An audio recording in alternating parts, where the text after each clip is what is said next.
Just enjoy the soundtrack. Happy Friday, guys. It is. Please tell me it's Friday. Please. Okay, it is. Ooh. Ooh. I got a big weekend coming up. Oh, so many packages to deliver in Death Stranding. I'm like 50 hours into it, and I feel like I'm not anywhere close to the end. And I gotta hurry it up because Death Stranding 2 comes out, and I want to play that on stream. But I have to get 5 stars. In every single location, I have to do it. And I'm playing offline, so it's quite a challenge. I have to build everything myself. Thankfully, when we get the PS5 version, we won't have to do that. But it will just be the regular PS5, not the PS5 Pro.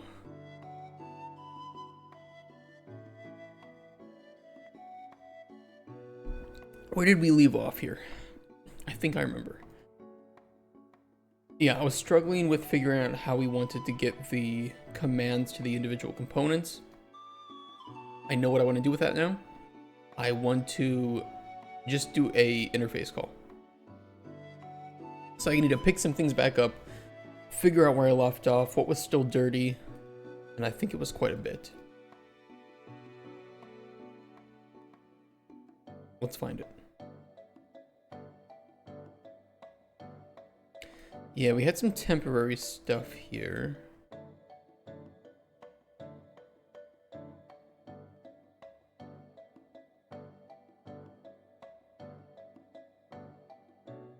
I have the parse command here.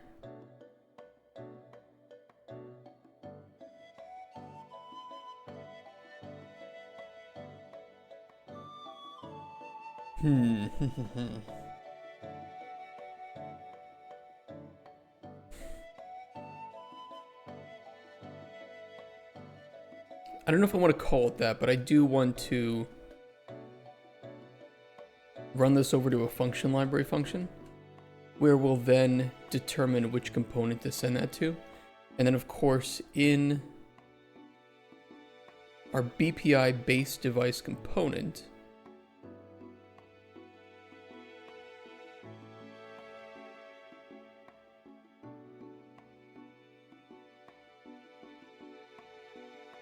handle command with an input of a string.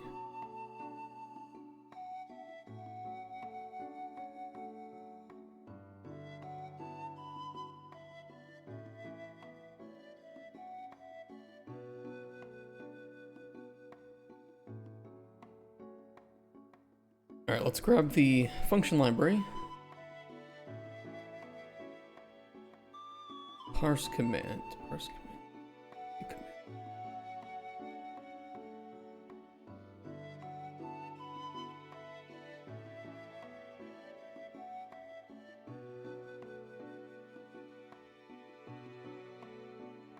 Oh god, it's only been 2 days, but I feel like I forgot everything that I was doing with this.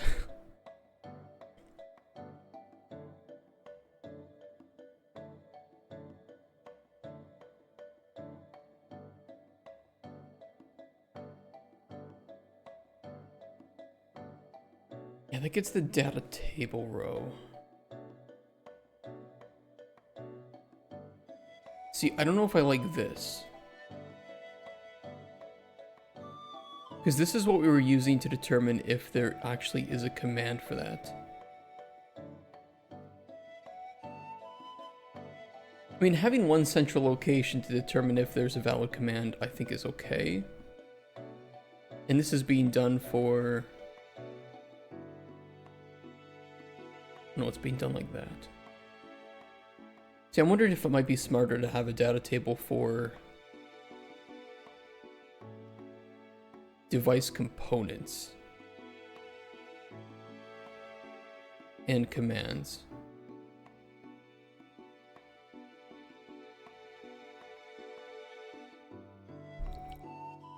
My reasoning behind this is that I'd rather have one location where we determine and sort and organize the commands, as opposed to handling them in each of the individual components, We can still set them up there, but it would be nice if we had like a component ID where we then filter the commands that are there.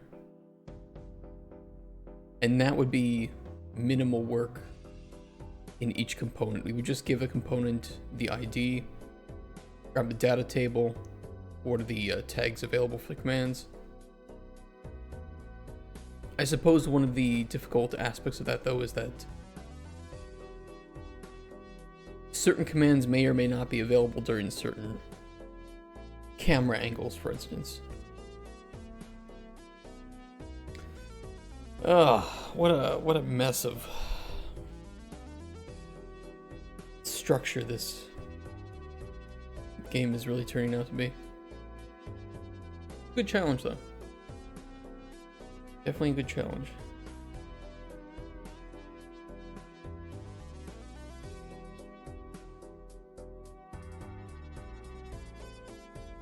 We will need a function or macro, whatever, for pulling out like softwares and stuff. I guess I could keep this here for now.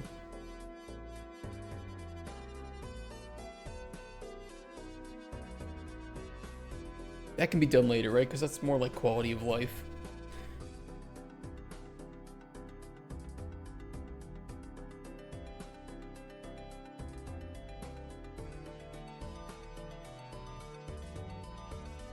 Where are my devices?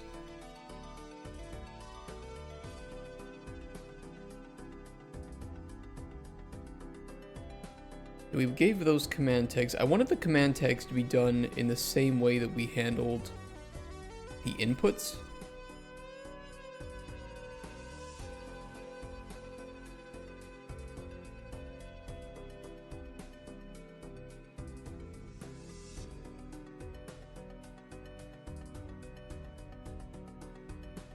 And I think at the same time, so we do run that on possess.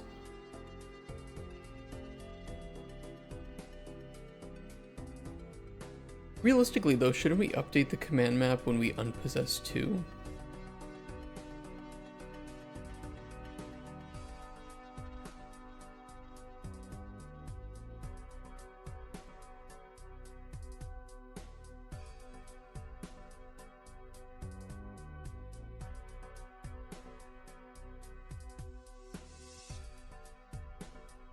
When are we removing those?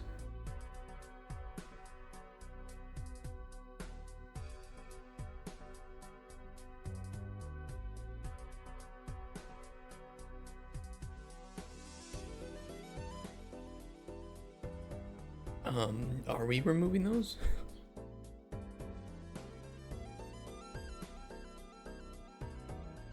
Let's test it.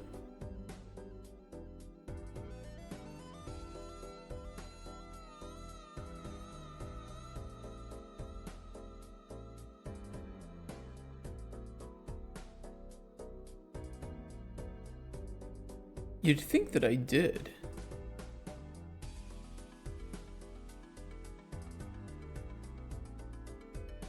Git command map.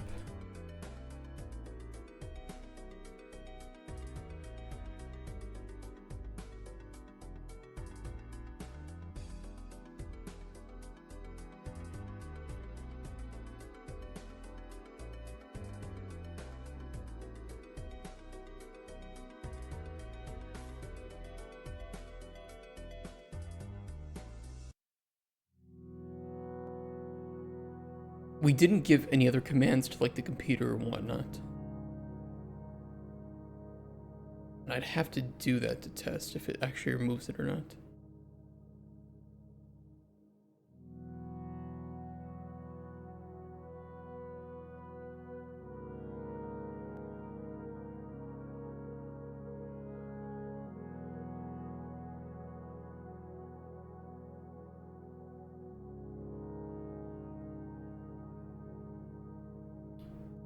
Let's add one.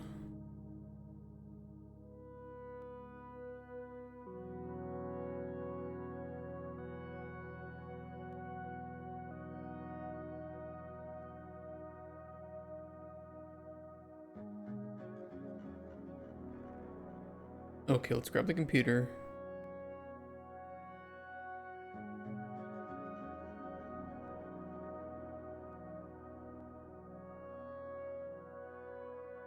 Yeah, the base devices do not have commands attached to them just yet. No Next Fest? No, no Next Fest. We're done with that. I can't spend too many days on that. But we found some good games, I think, with that. I'm sure there are some better demos out there, too. Too much time.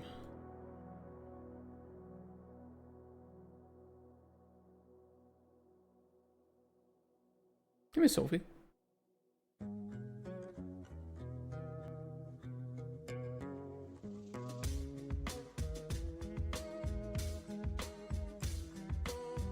I am waking up. How are you?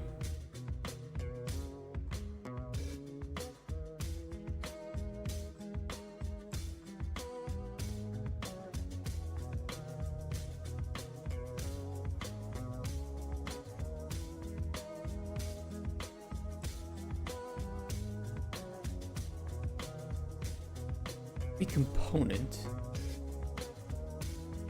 You're going to bed. Sleep well.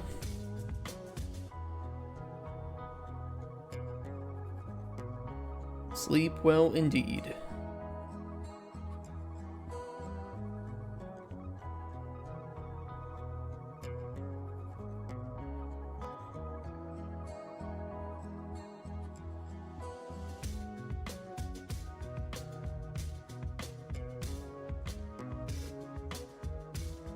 Oop, didn't mean to do that. No, no, no. Okay, we're okay. Have a stream. Have a good sleep. God damn it. Yeah, it's not adding that. So I guess we're only handling the base tags right now.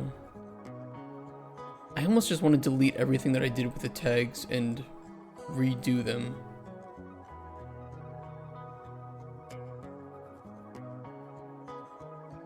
I'm not happy with them at the moment.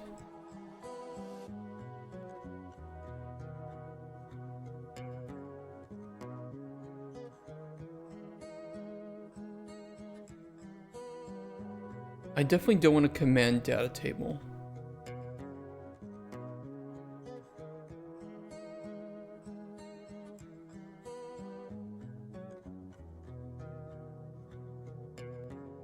I don't like it.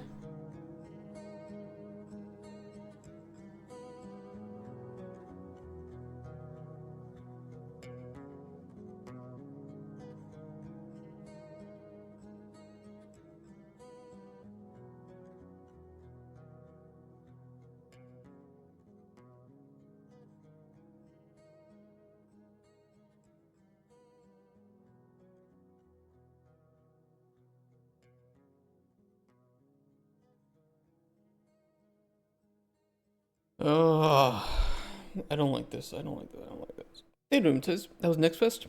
It was pretty good. We had some really good games in there. We had some stinkers as well. Definitely some stinkers. I think this year there were a lot of games that I thought would be better than they actually were. And it just feels like Next Fest is getting more and more bloated and more difficult to find those great games.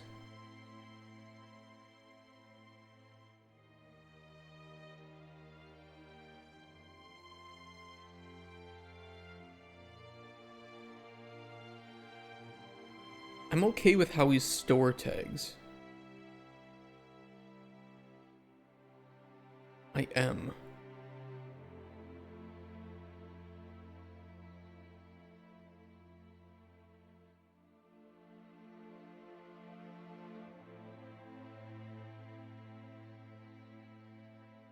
I just don't like this.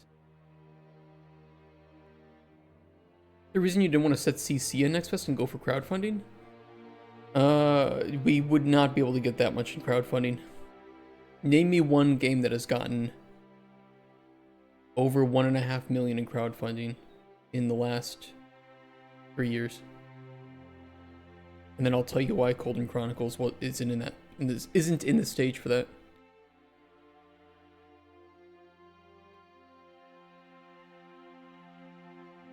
Add commands for pawn.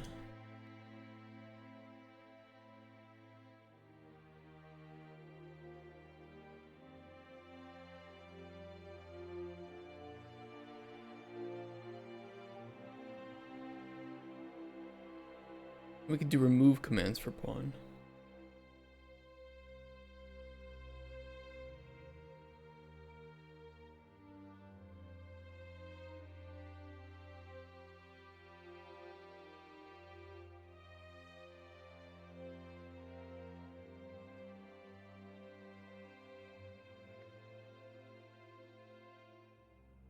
Wonder why we did an actor ref.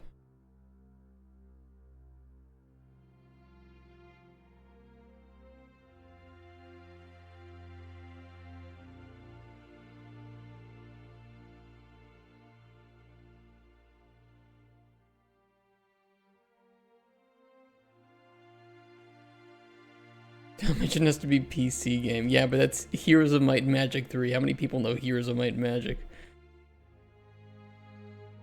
Now how many people know Golden Chronicles?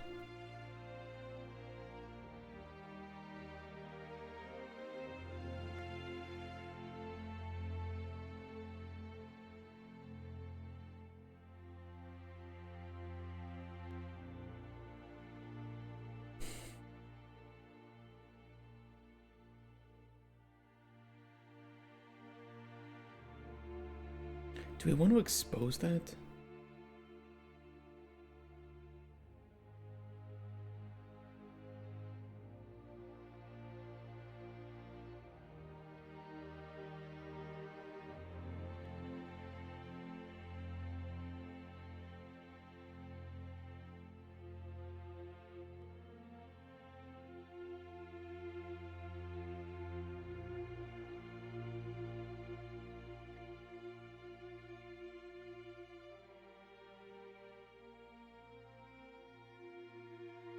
I don't like this.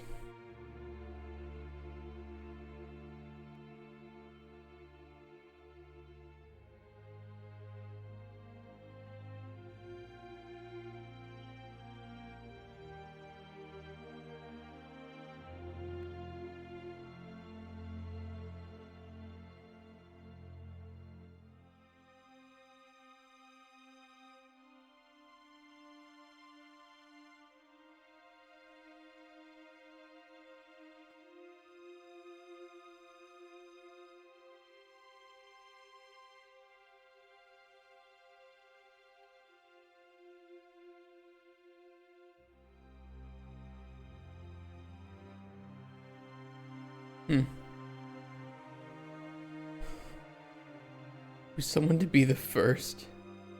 Yeah, but here's the thing. The game needs that amount of money to get made. If we don't get that amount of money, it's not gonna get done.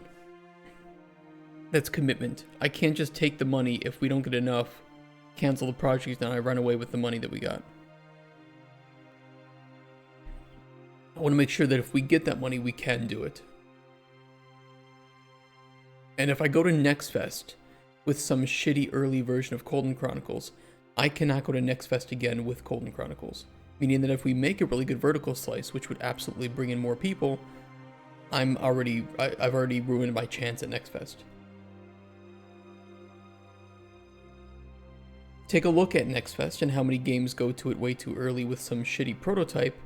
They fail to make any sort of waves, they don't get a player base, and they fail. And a lot of those games are way smaller in scope than Golden Chronicles. If they had just taken the time to actually polish out a vertical slice, invested some money into it, they would at least be able to have a much better demo to show off. Going to Kickstarter too early, going to Next Fest too early, going to all these places, you ruin your first shot, and your only shot in many cases, at making that impression. No, Next Fest would be a great medium to show it off if it were at vertical slice, but we're not at vertical slice with Golden Chronicles. We are over $1 million away from vertical slice.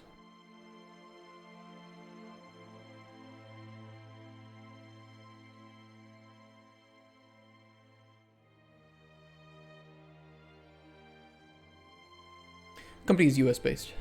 I'm not British in any way.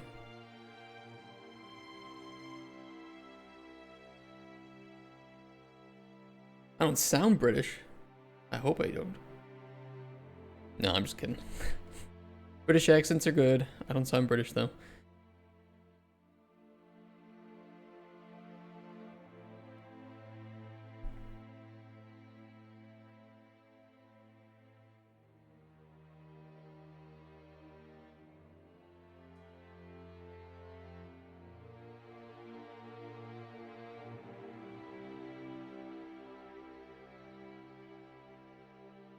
Sometimes US people set companies in UK. Why would I ever want to do that? Wouldn't the taxes be worse?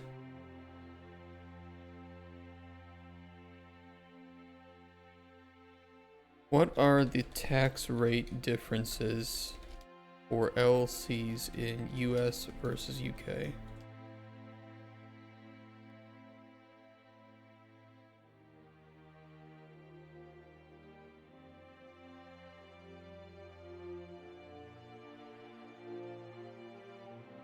Yeah, I'm a single member, so it would be on my individual tax bracket.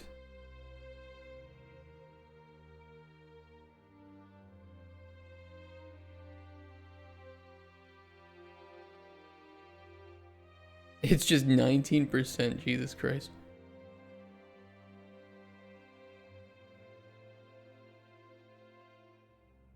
Up to 33, fuck me. And we have to pay VAT.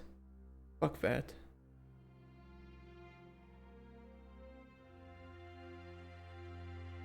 Yeah, pass through 0% corporate. There's a 19 to 25% base rate on profits for corporate tax in UK.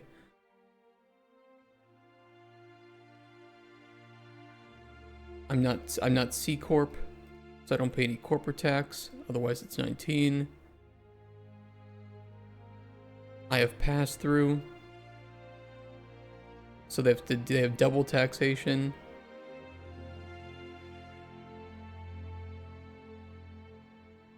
I don't believe I have any sales. Well, no, there would be maybe 5%, 20%. Why would I ever set it up in the UK? Holy shit.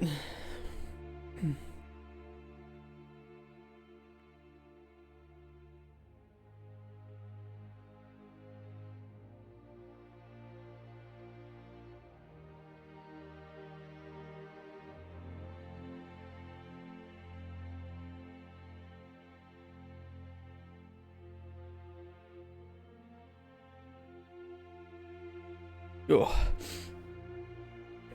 I want to do it this way. Get game instance.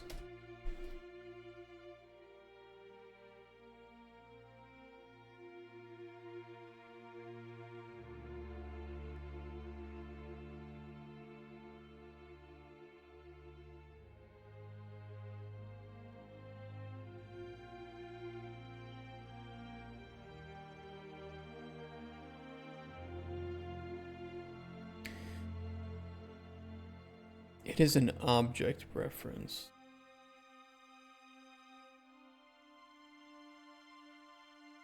That should be fine though. We'll refactor that if we need to.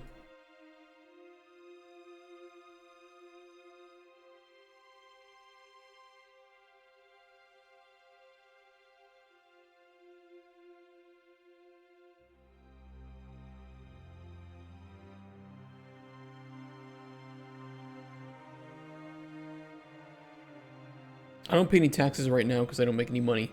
And since it's all passed through taxation for me, it's based on my income. And my income is like nothing, so. We might want to refactor the company a bit once we actually start making some money. But for right now, it's okay. And I can take all wages out as company expenses. So if we start paying some people, it doesn't really go towards my taxable income. And even then, I live in Poland, so my taxable income would be pretty small anyway. The only thing would be if we actually start to make some real money, which would be nice. But that is not the case currently.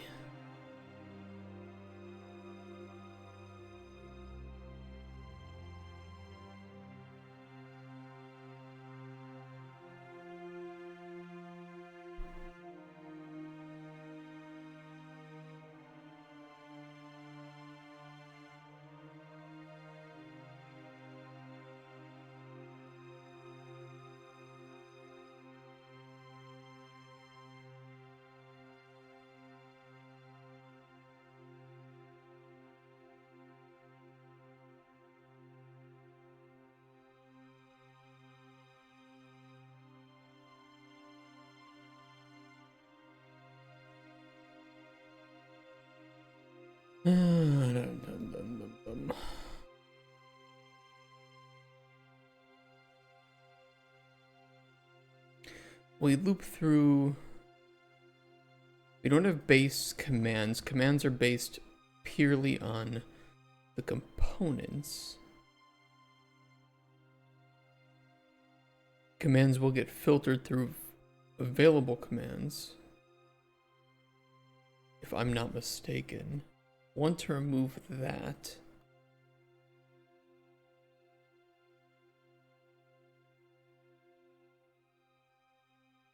Or we don't.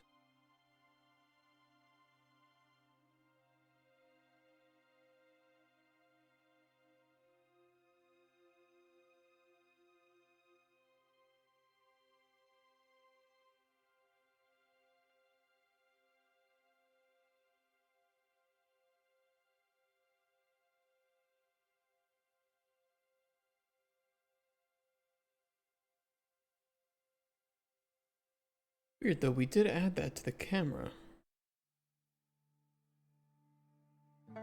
We added the test command tag.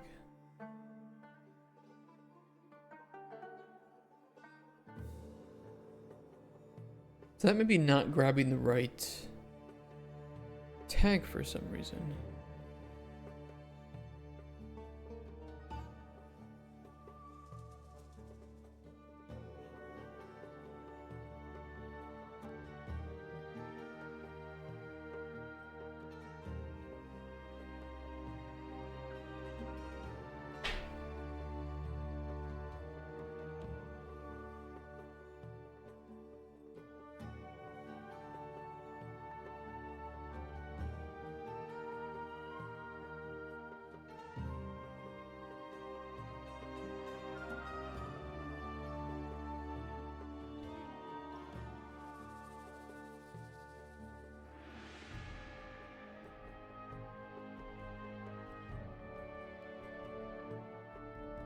Screenshot.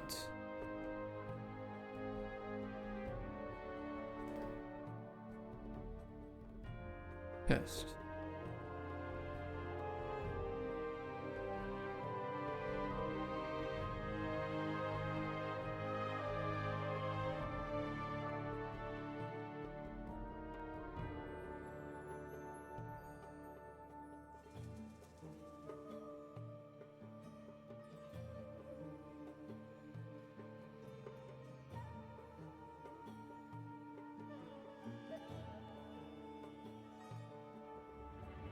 Why don't I see it there?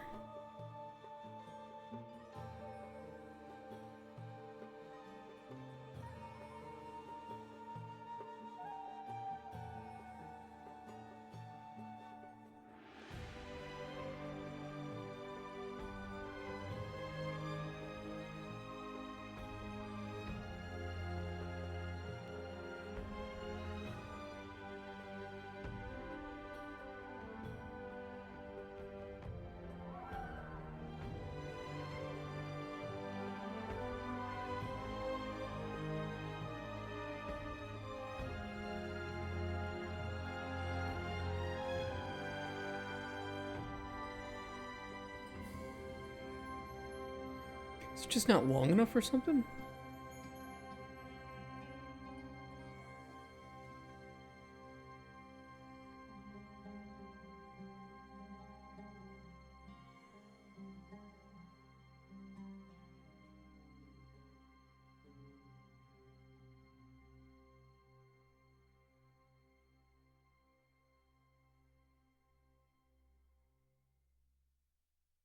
Or it's getting replaced, maybe?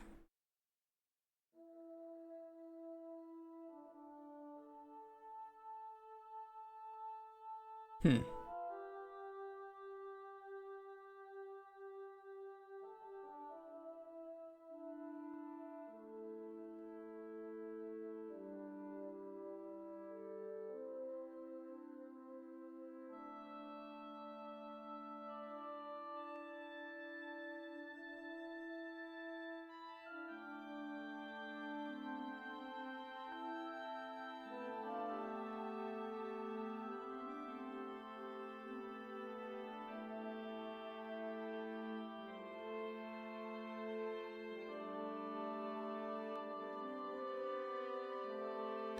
Weird, it's like it's not setting it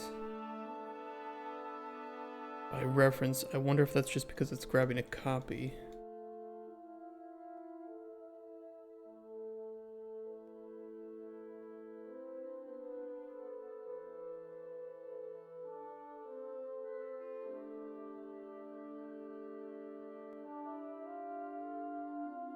This is weird because it shows it there.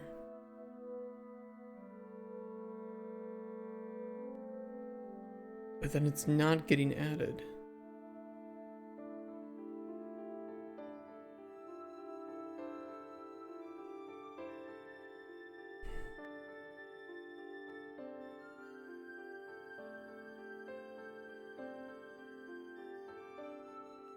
But yeah, I wonder if it's grabbing a copy here and this is the copy getting set and not what we actually want.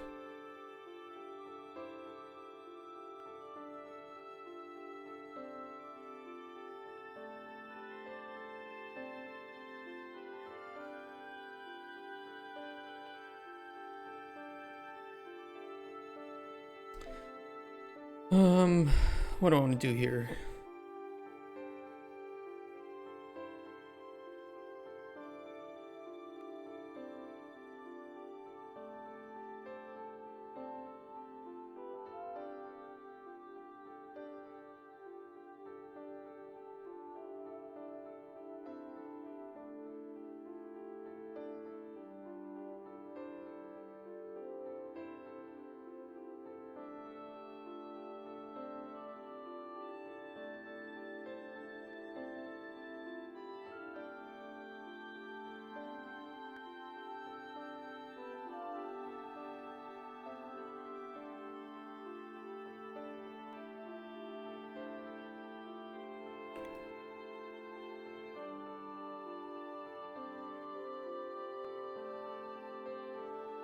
What am I trying to do?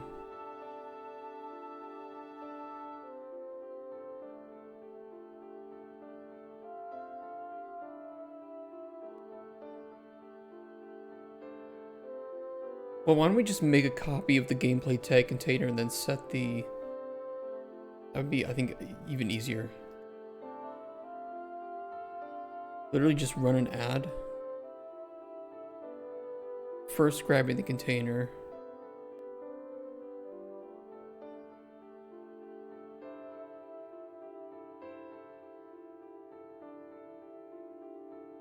Add gameplay tag. Current tag.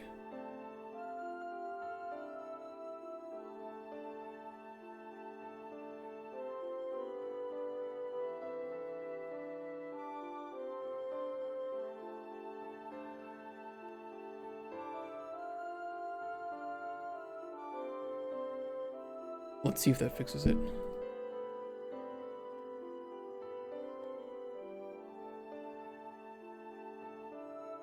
It is there now.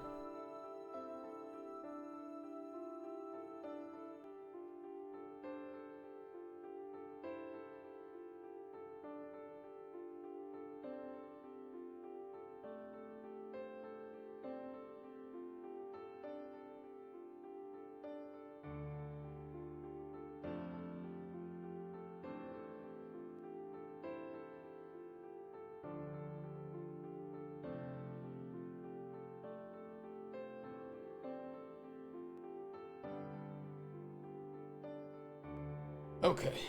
Okay. That's one bug resolved. Still, Ugh, still.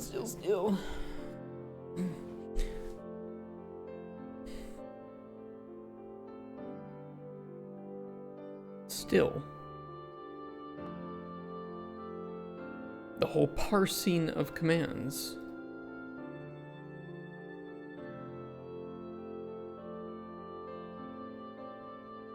I think just needs to be rehandled. I almost want to make a function too for adding a command line.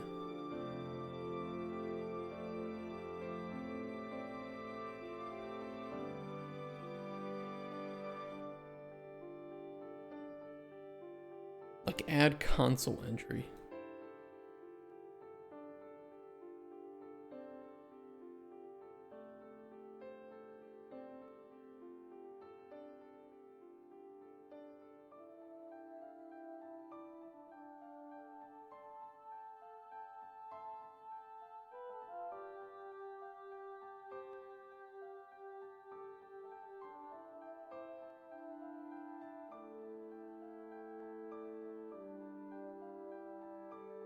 Entry string.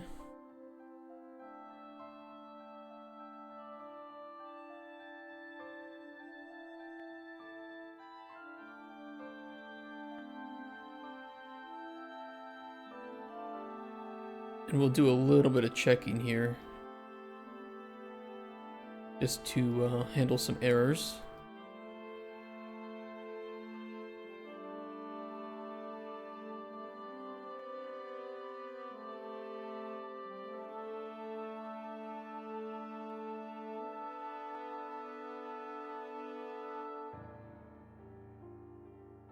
That'll handle one issue. The other one would be if this widget doesn't exist. Or not this one, but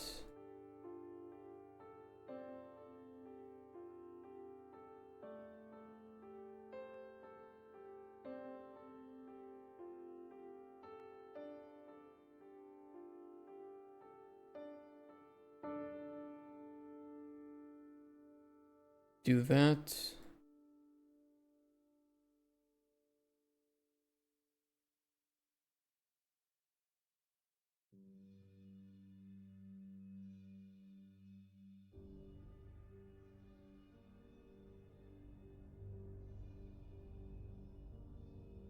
Okay, let's add another one for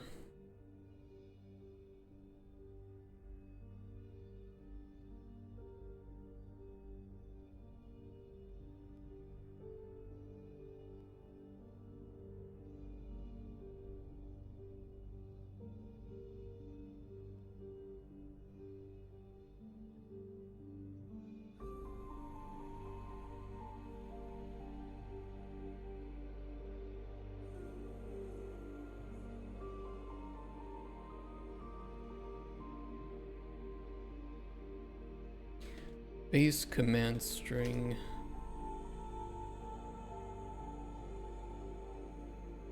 And I want to pull this out.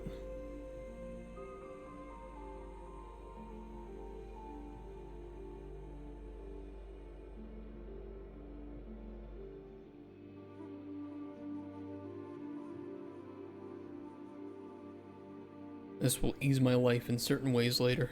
I'll be glad that I made this.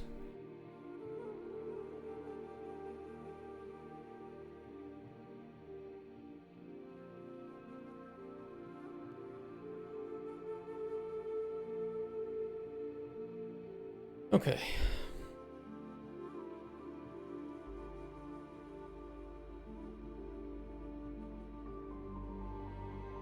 I want to move this over to use the command map.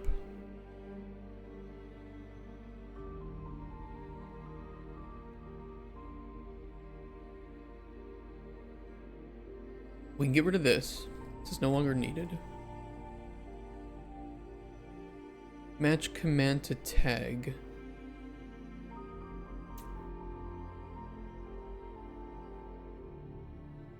I still want, but I want to do it in a different way. And I might refactor that to do the command map check. Jakey, thank you for the follow. appreciate that. Happy Friday. Hope you're doing well. A lot of crazy news going around, so I hope everybody's doing well today. Same to you, I appreciate that. It is very peaceful where I'm living. I'm very happy for that. That is a luxury that I cannot take for granted.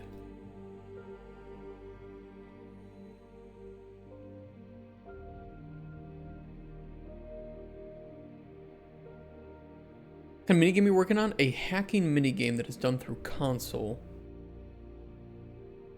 So this little pop-up console that you have.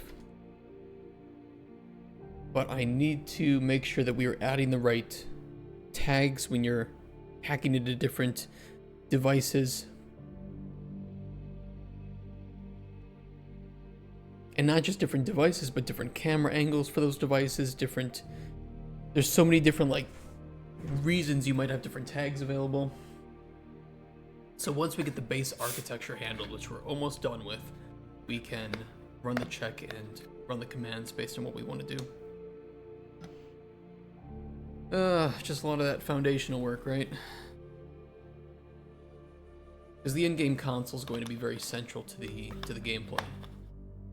So we got to make sure that that's all set up properly.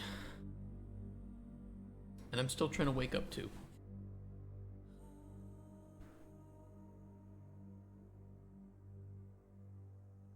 Yeah, I don't want to do the data table.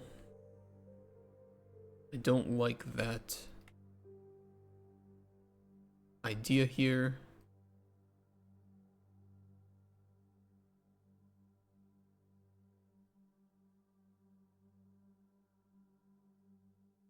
I mean, if we're looping through the values, we have to loop through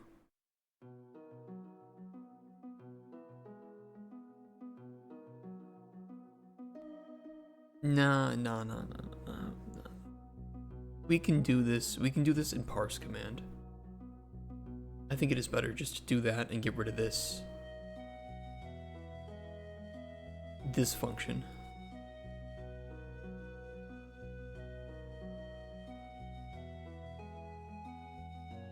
Yeah, parse into array, delimiter of space, that way we get all the arguments.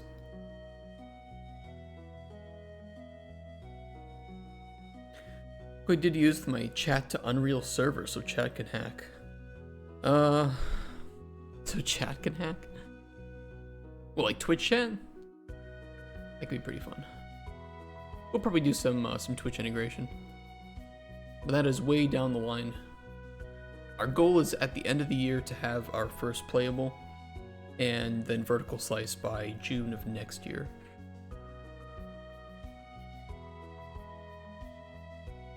Was that it, or was it... Am I getting my timeline mixed up here? My own timeline that I made.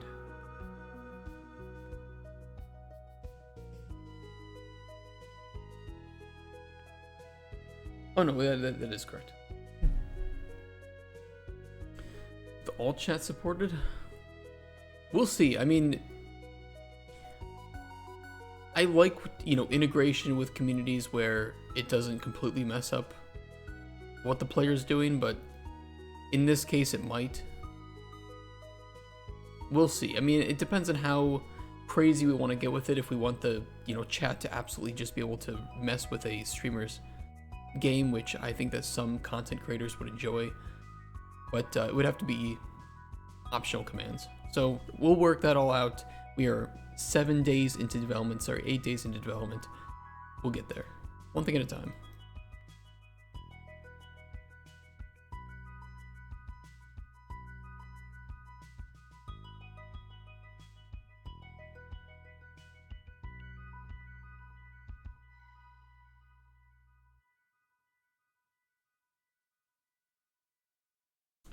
Command array.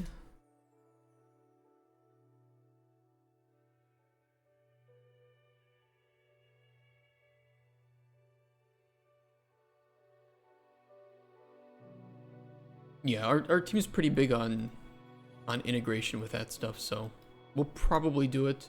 We just need to see what it takes the form of. I think there's gonna be a lot of opportunity to do some fun stuff with chats though, and getting like viewer lists.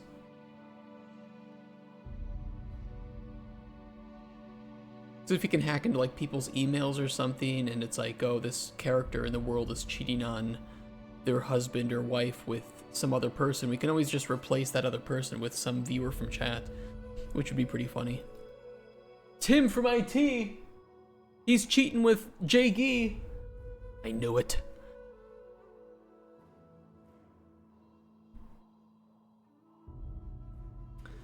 What am I doing? Totally. Oh yeah, this was just temporary. That was for testing. Let's see here.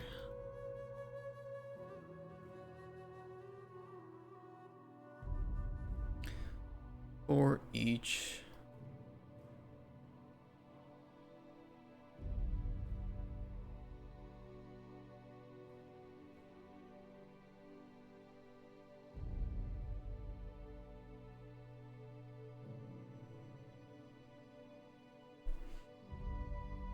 I have to eat work today. For lunch, we're gonna grind that game dev. Nice. Nice. Yeah, I'm working on 3 games right now. I need to spend some of this weekend working on the 3rd game, which I haven't really talked too much about yet. And then we'll have to find time to throw in the 2nd game and finish that up and get that up on Steam. And then System Break is gonna be our in the background long-term one that we're working on as a replacement for Colden Chronicles. I have to take down Colden Chronicles from our YouTube front page too, which is a little bit sad, but it was a stepping stone, right? And you know, at least having it be 100% gameplay, this is something that I can... Shut up. I can at least show off in the future. Good portfolio piece. If nothing.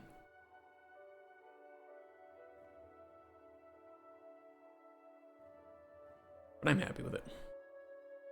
Yeah.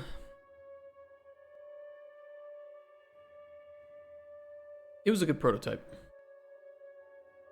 And I'm happy that I impressed publishers. I just wish that they had given us money. But it is what it is. We can always pull it out in the future again.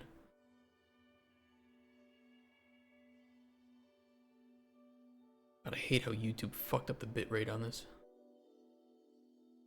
I recorded it at 50,000.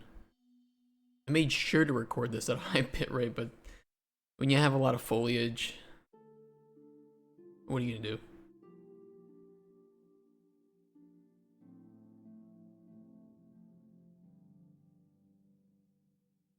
Good prototype.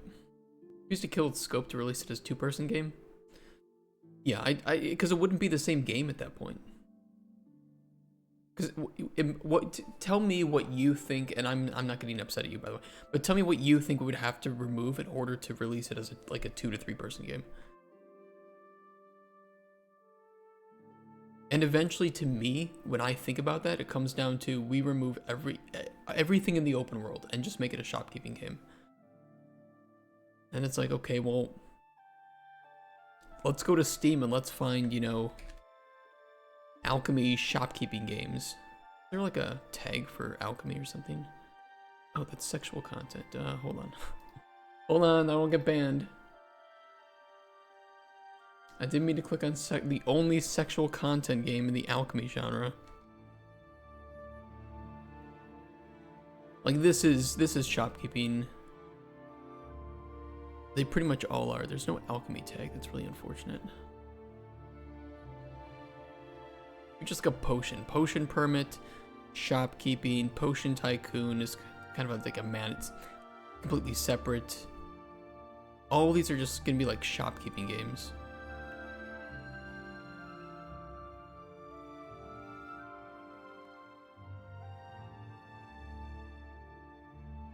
I don't like that. I don't know. Potion shop. Oh, love potion. Ayo. Potion politics.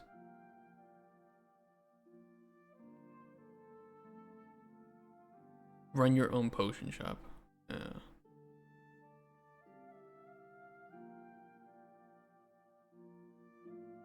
It's all the same. All the same.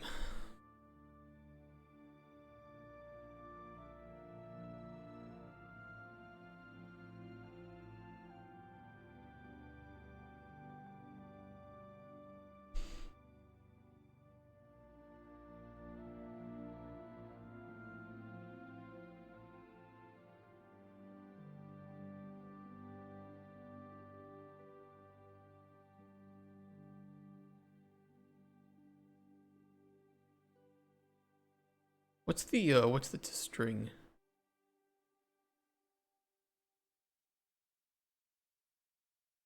What is just get the debug string?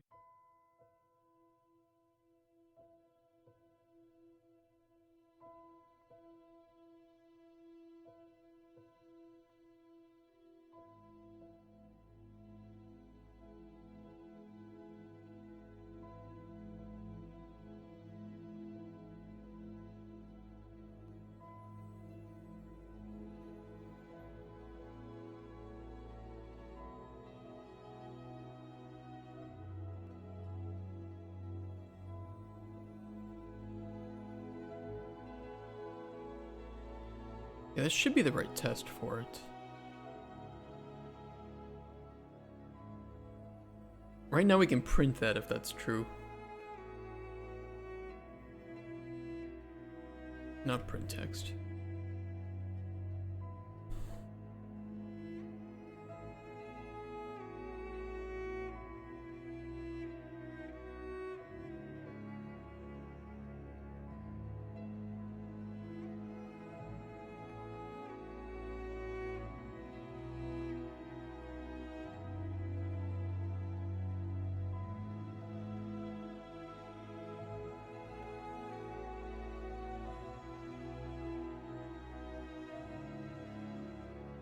But it's CLS return true, but not screenshot.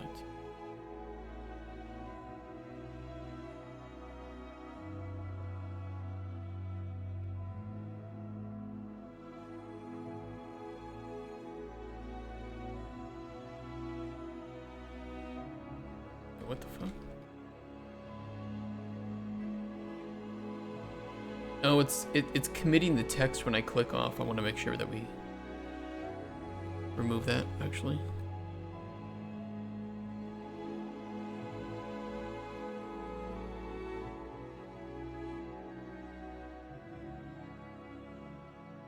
Hold on, I know what the issue is.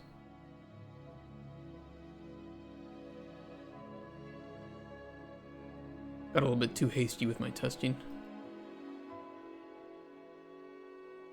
Let's fix that UI.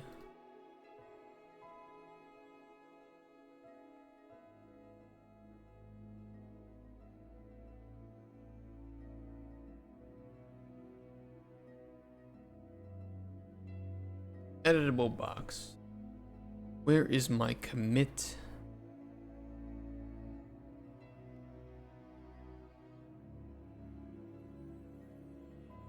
I'm gonna click off.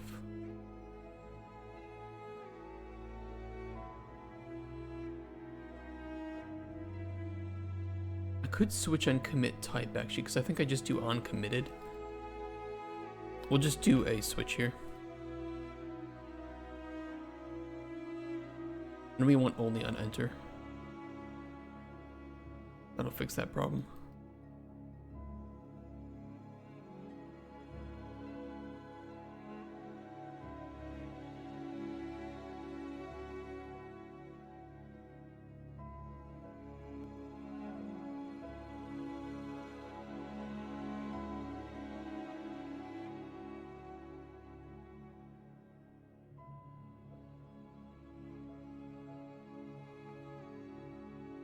Alright, that should fix that.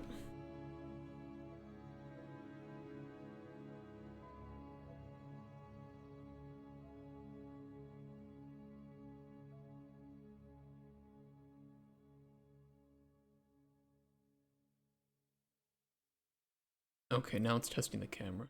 Now it returned true. Beautiful.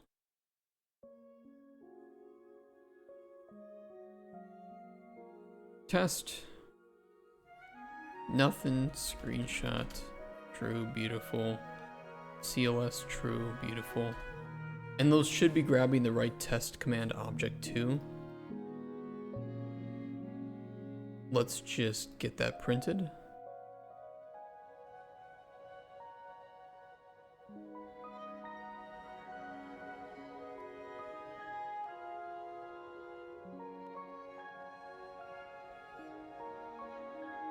Nothing. Brake controller. Screenshot device camera. Awesome. So we're testing if the command is valid and we know exactly which component or actor to send that to, which is perfect.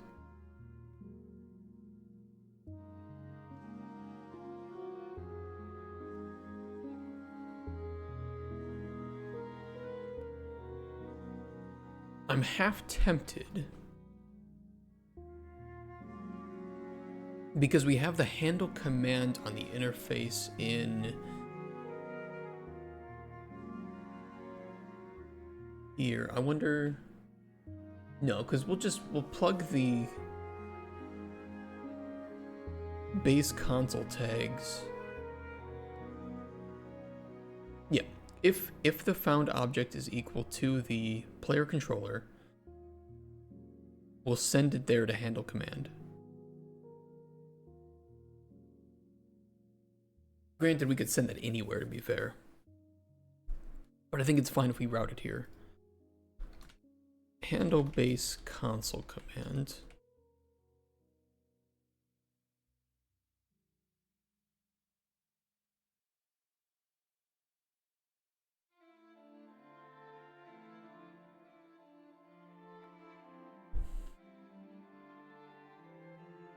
Base command.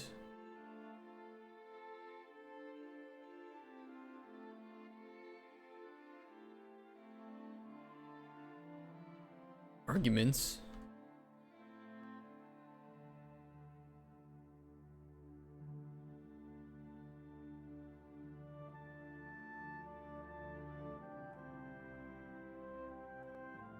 Okay. That is the right spelling. Want to make sure. There should be an array of strings.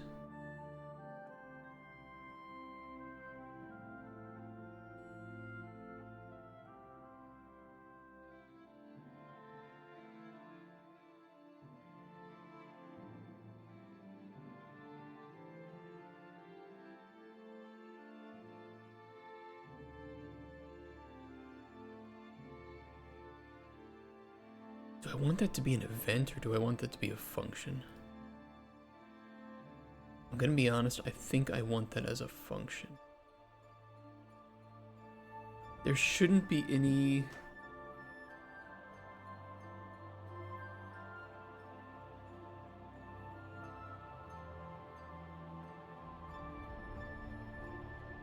We could always run events if we need to from the function. So yeah, I do want that as a... I do want that as a function.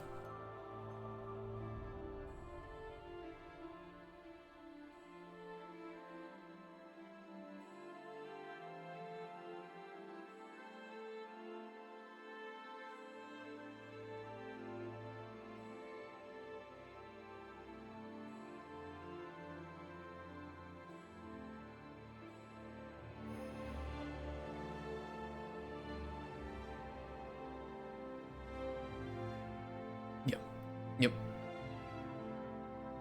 That's what I want. So we can pull it up into each individual component, which will be useful.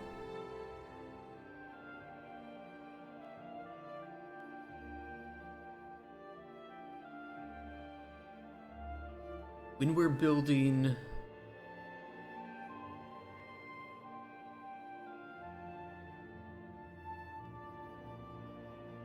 Part of me wants to put that on a different BPI. Throw it on like a command, console command BPI instead of the base device component. Obviously the base device will still have it.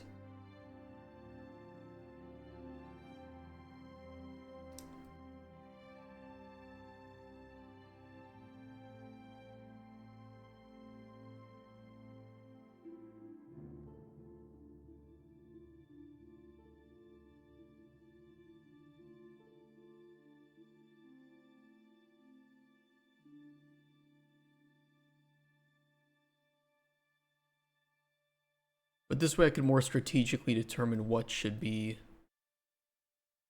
a holder and a parser of command of console commands. That'd be a better way to do it. Get command tags, handle command. Okay. Get command.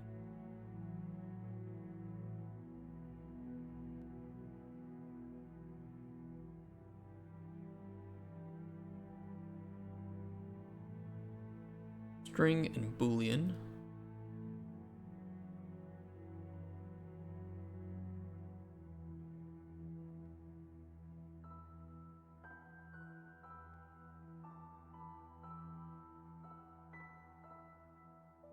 And that's just a tag container as an output, okay.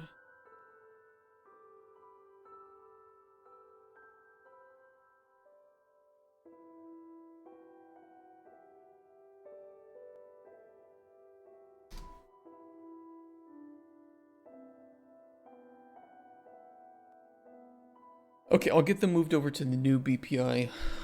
Where's my base device?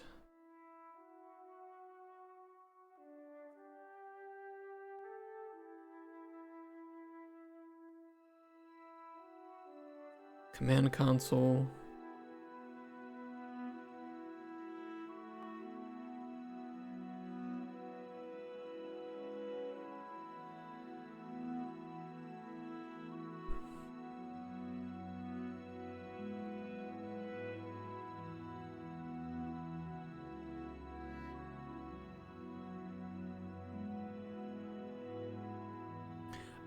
I don't want to hear.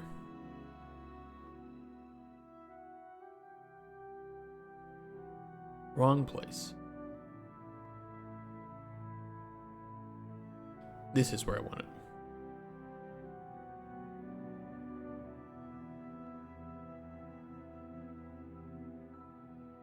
It might bitch at me because there's duplicate. Yeah, there's duplicate functions here.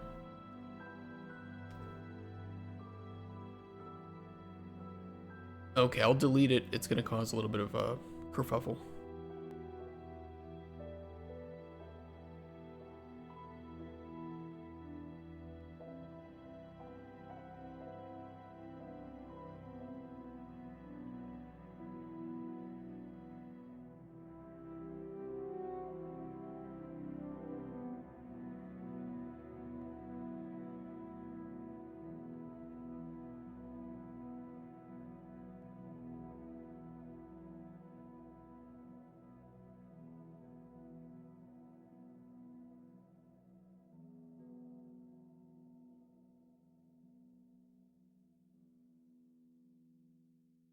And then on each component, we can do a function override for that.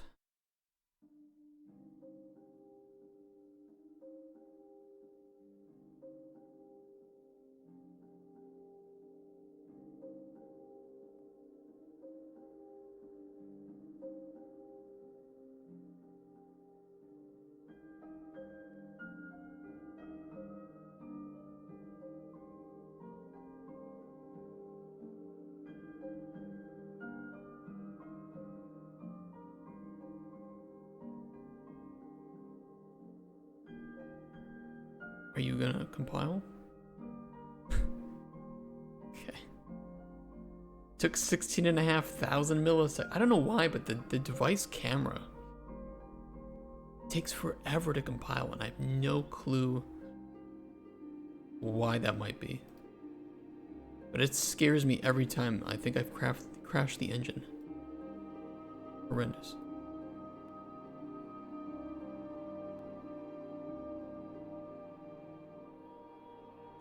Here it happens again. Oh, that one didn't take as long.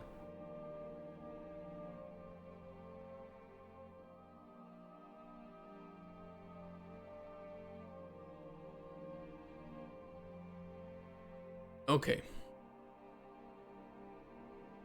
That looks fine. Although I think handle command probably we would want a... We want the arguments too.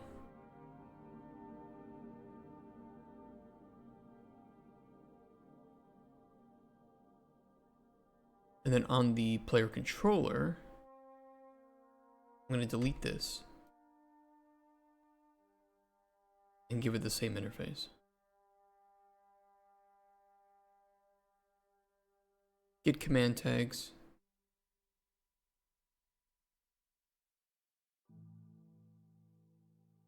And then we have our handle command.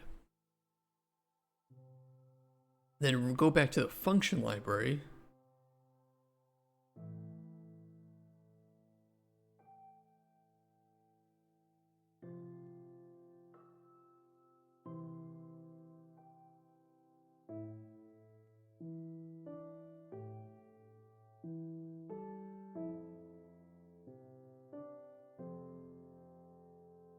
Invalid message node, get command tags.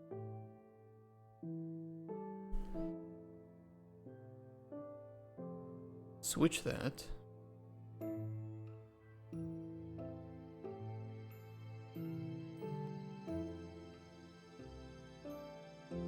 Hey, Harry.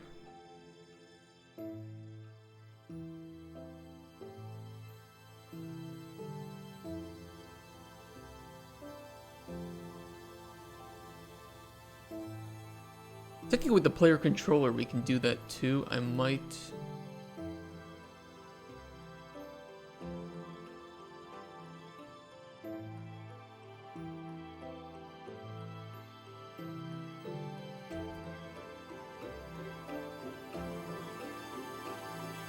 Yeah, this is fine. What we'll do is just grab the player controller, get command tags, and we'll pump it in like that.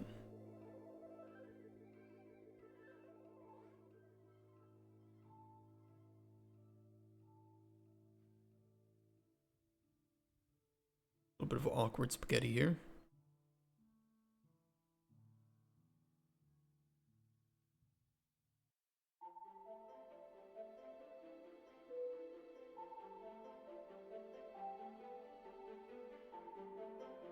Whatever.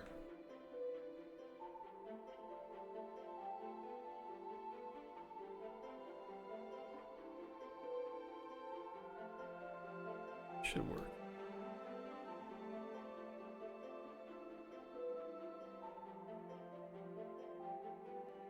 Should be fine.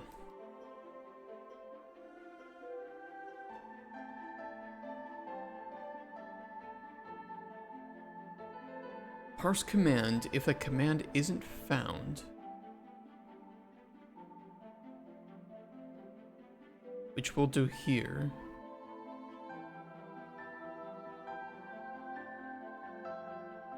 We'll run command not found, local base command.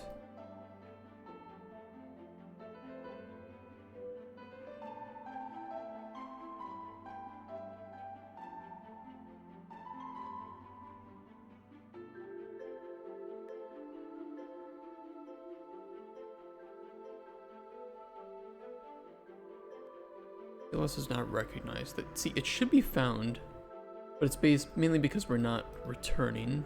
Let's plug that in.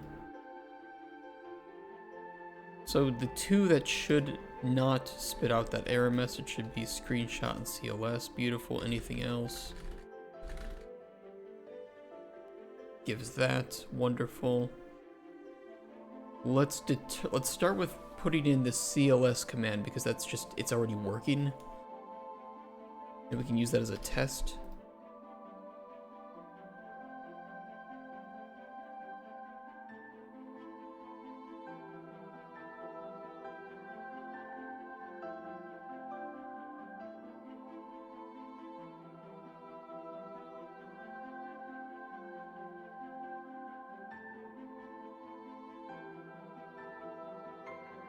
Do we want a default pin on the switch? I think so.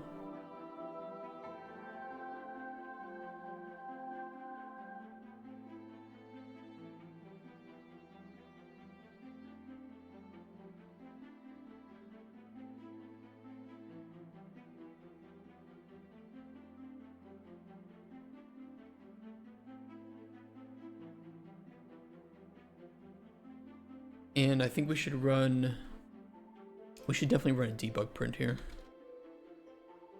Because we found the gameplay tag, but we don't have it set up in the Switch, so that is a problem.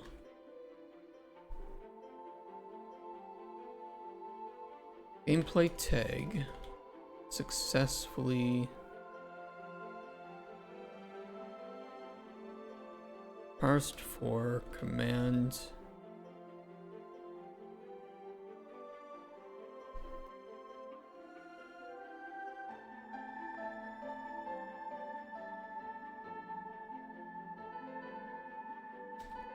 on actor or on object, to be more precise.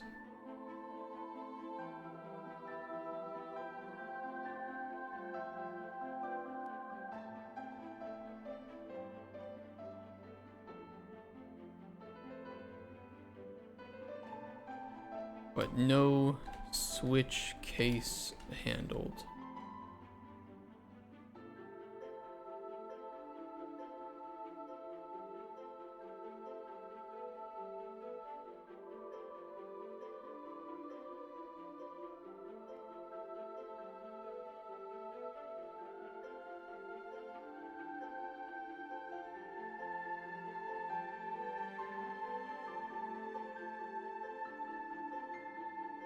That'll be good.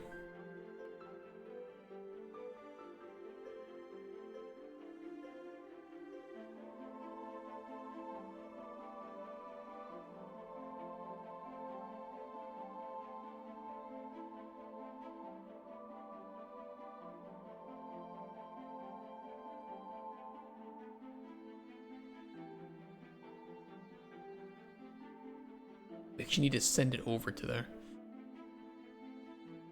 If found true, let's grab the tested command object.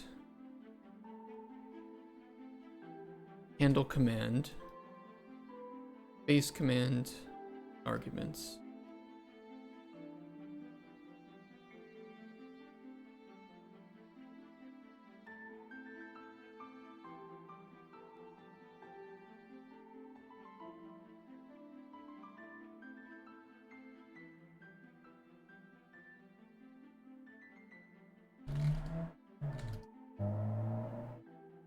Awesome.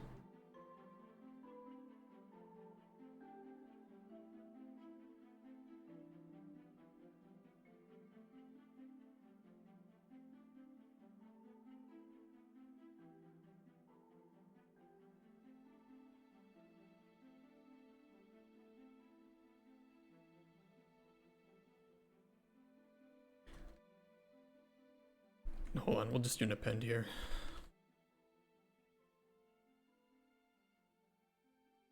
Console command handled.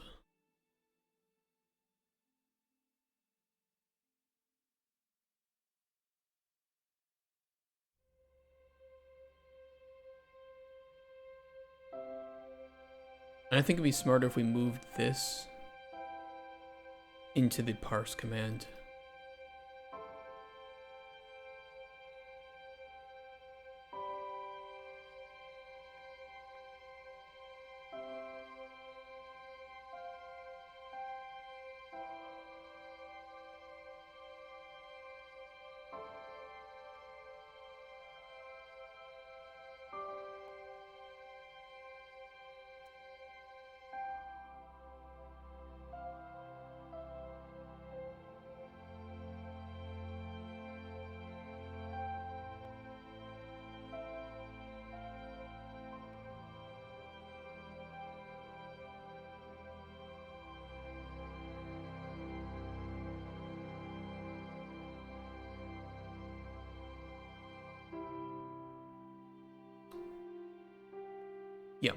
Yeah, that's proper.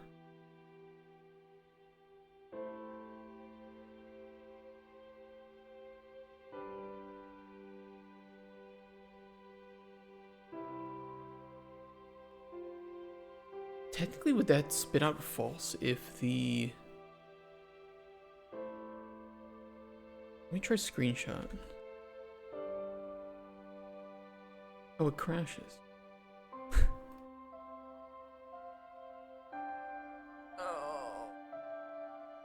What Wonderful. That's what we want.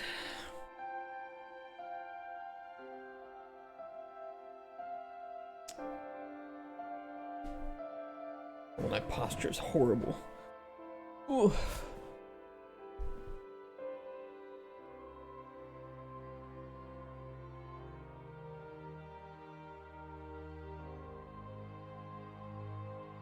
I thought the default output for... That's so weird that it does that.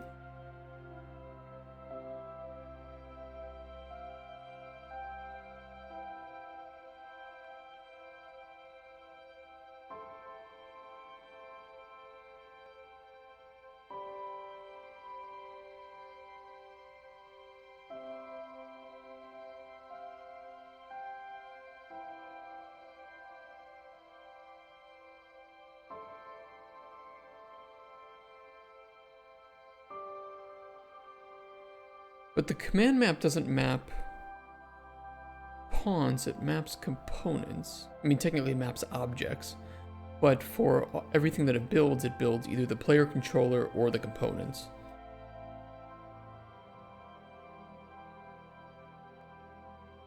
And we know that those do implement the interface.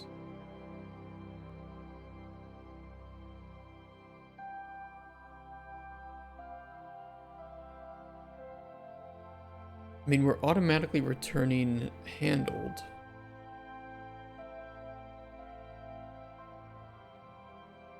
Which should be fine in this case.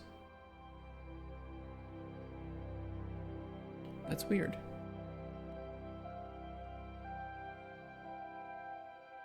Probably gonna crash again.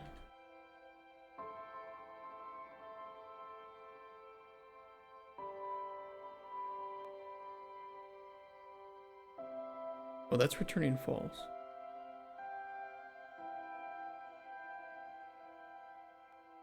Oh, weird. Okay. I don't know what happened before.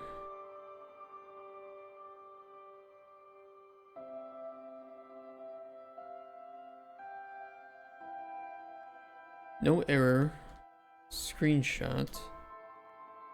Gameplay tag successfully parsed 4 commands screenshot on object device CCTV BP device camera, but no switch case handled. With successfully spelled wrong.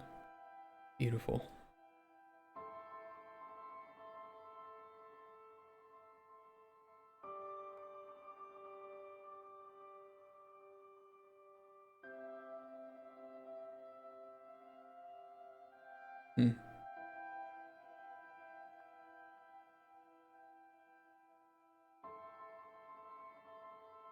Yeah, who knows?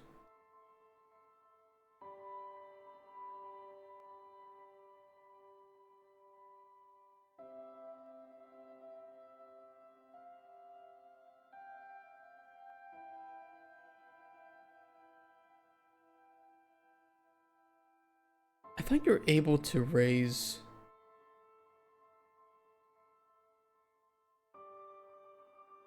Wasn't there some way that you could print a specific error?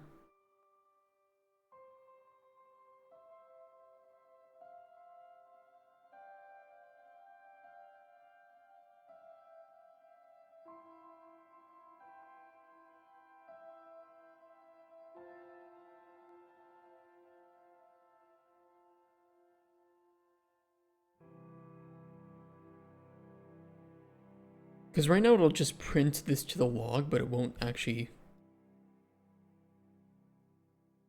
print error with it. I guess I could just append that, right?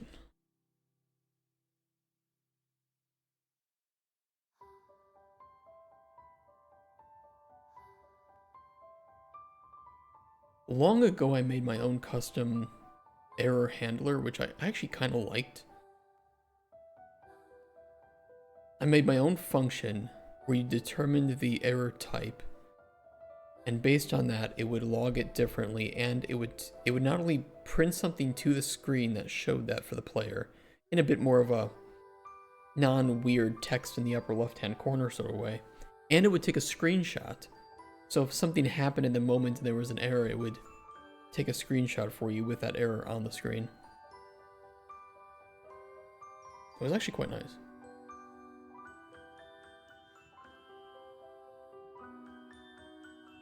I'm half tempted to do that again.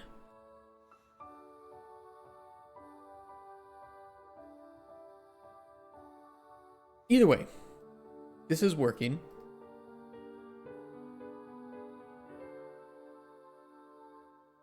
Default, we will want to not handle it because that tells it that we didn't actually do anything with the command.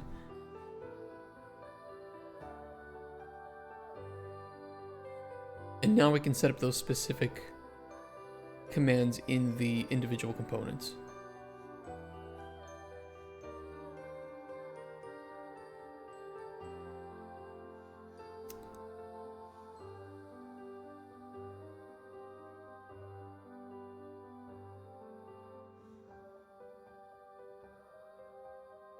I'm wondering, however, if we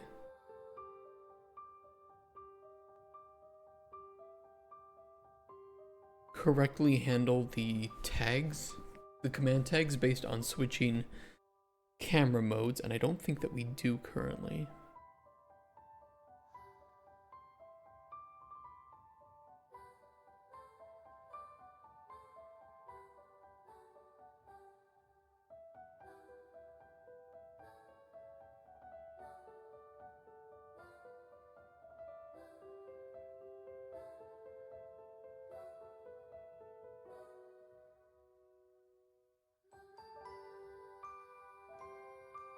But we could do this on switch camera. Because I think we call switch camera on possess, right? No, we do set up camera and inputs.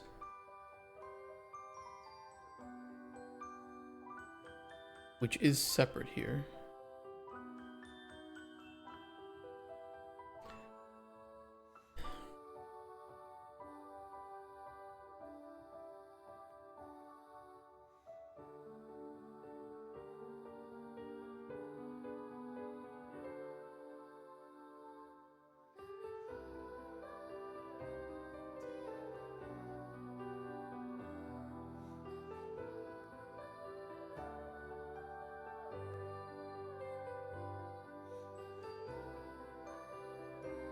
Couldn't we just specifically run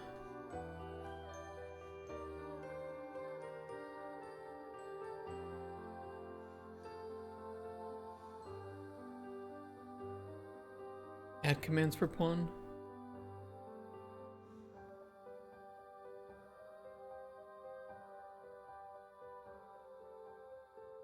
Maybe if we removed the commands for the pawn and then just reset them.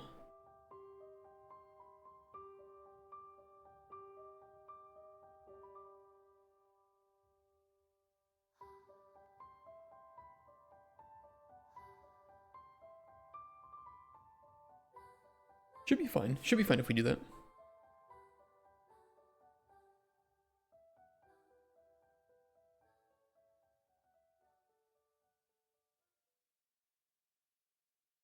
I could always make a quick function for this.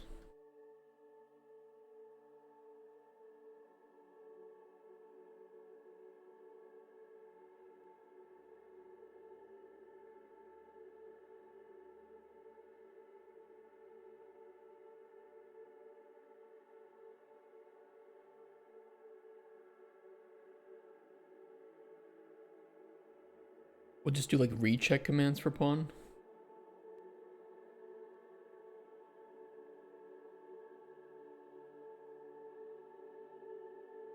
Which will literally just be remove commands for pawn and then add commands for pawn. What are you gonna do?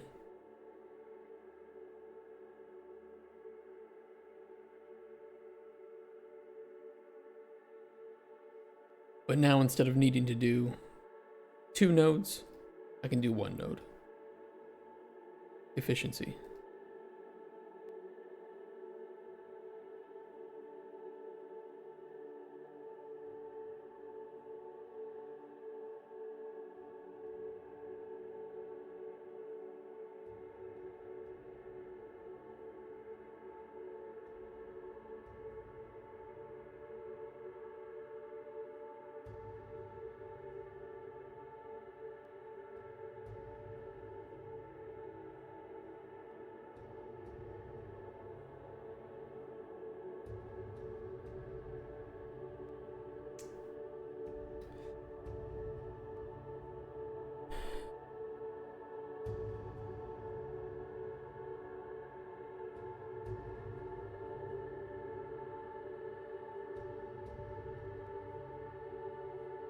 Do I have to do it that way?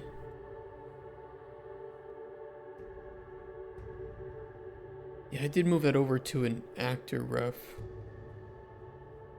Realistically, I could do here too. Maybe that's smarter. Is to switch all those to actor references. Because pawn inherits from actor anyway. But it would be a little bit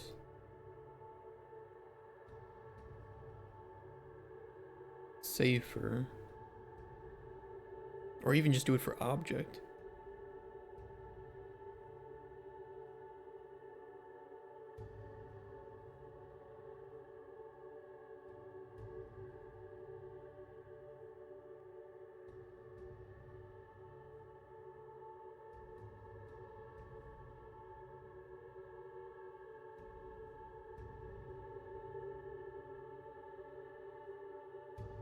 I don't like doing this. But I probably should have done it in the first place.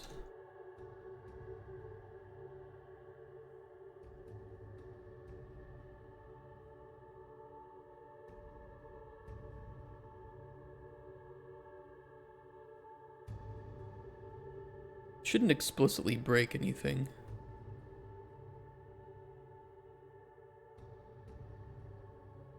Since we're moving up on the hierarchy, not down.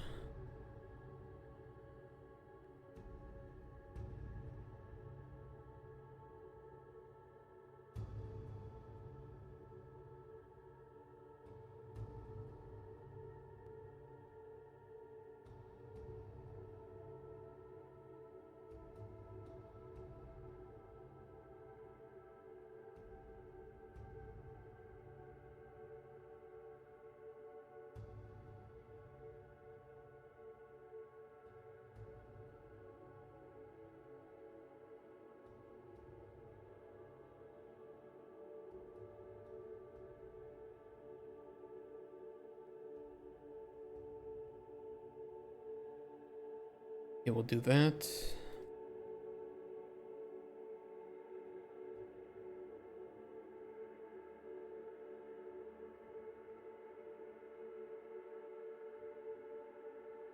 Object reference.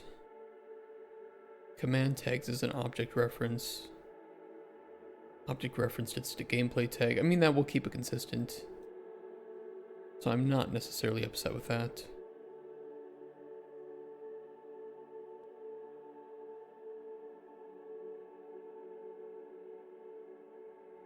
I'm kind of wondering then if instead of doing tested component, we do tested object.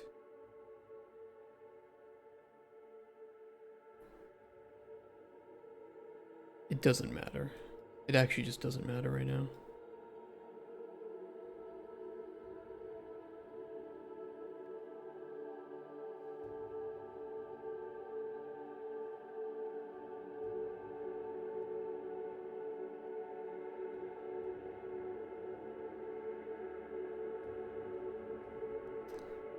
This will probably need to be refactored in the future, though.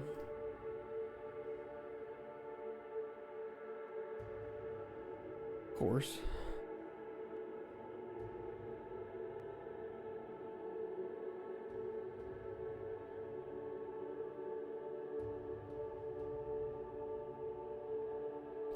That usually happens when you're fucking around with those.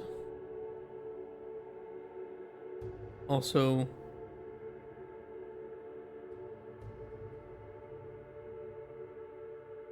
function library has an error.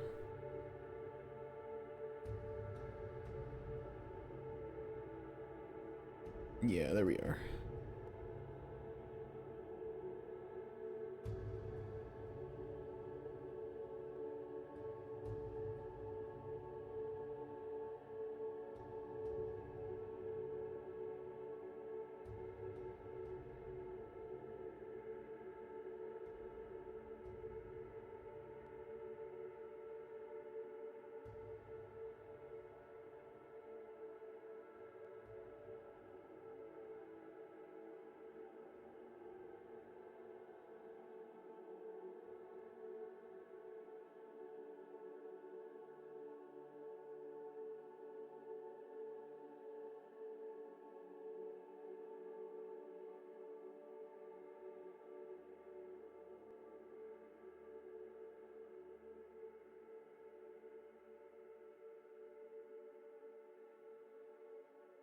Okay.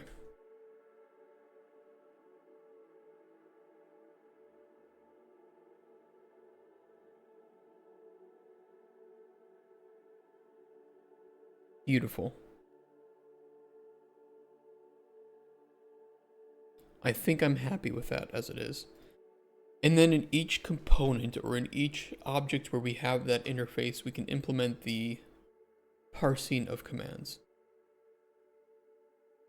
That should work. Give me 1 second. Enjoy the music. Wait, I gotta go to the bathroom.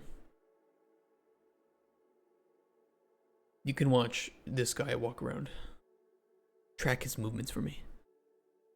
And then we'll assassinate him. Here be.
Sorry.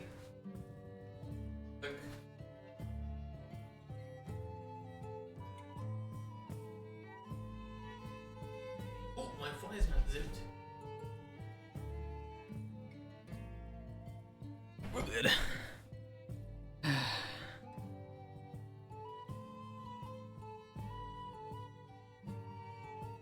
Do. Where is my peer ref board for the command? Where is that? Where did I put that?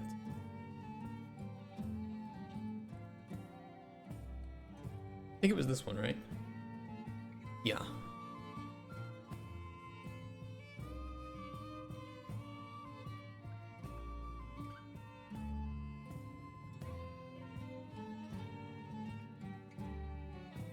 Here's our CCTV. Let's try to get some argument parsing.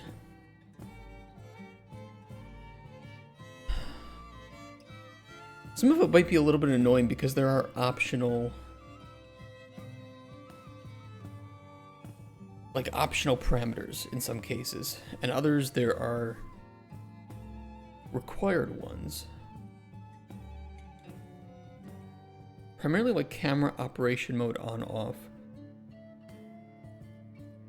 If the player doesn't input an operation mode, then we only have one argument, the on or off. But if we grab that based on I mean, what are we gonna do? It's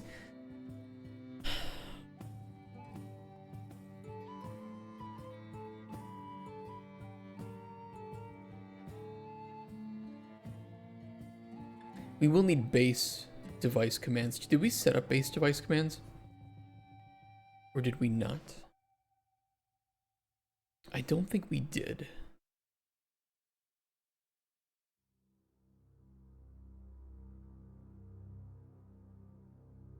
I don't see it anywhere. How would this work? Base device commands, we can plug the BPI directly into the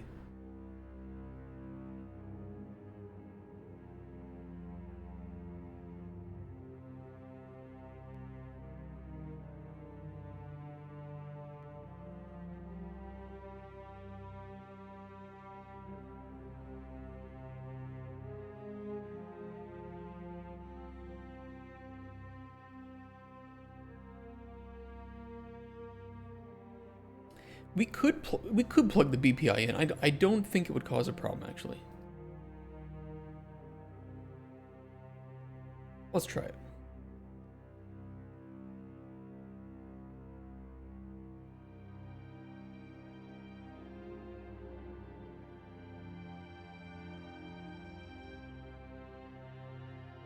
Hold on, is this the right thing to do?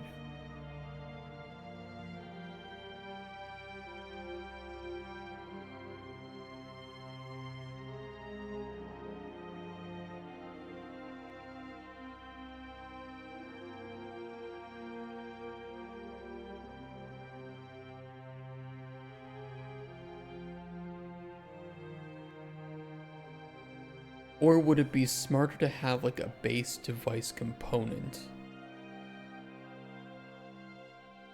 Oh, I don't know.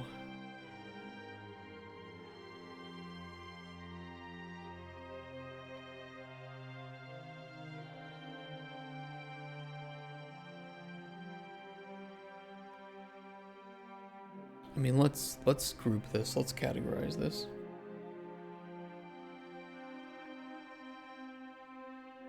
This is kind of a base command here, help.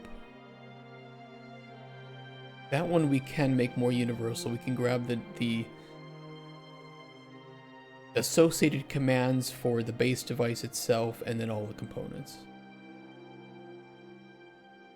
As well as maybe just generic commands that you always have available too. Or if you plug in a command, we grab specifically that return.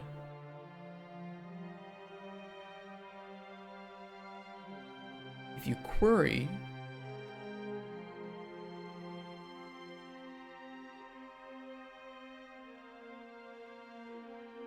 I feel like that specifically is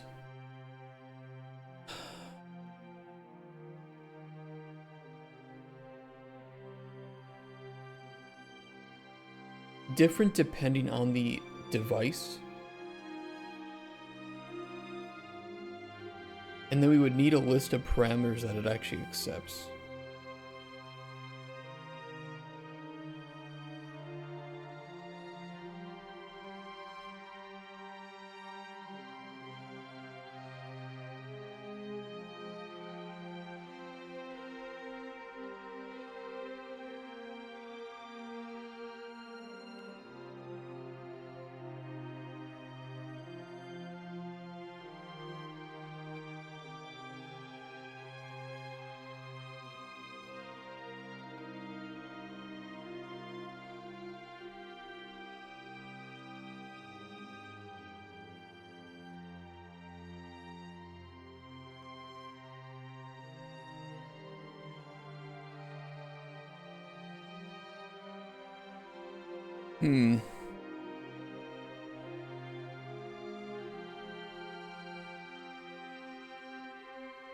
Some of this can be routed to the camera component.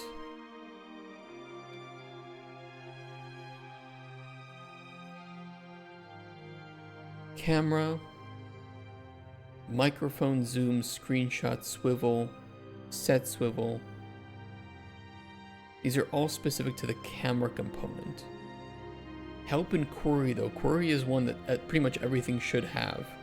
Every device. So that is more of like a base device command, and help is just a core command.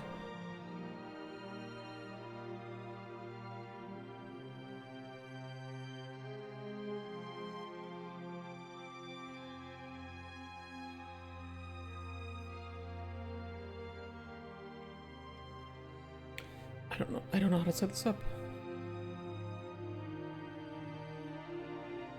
Because when I make a new device, I don't want to really have to go so deep with telling it what information we should respond to with a query. And I shouldn't have to plug anything into help. Although realistically the help command probably should pull information from a database.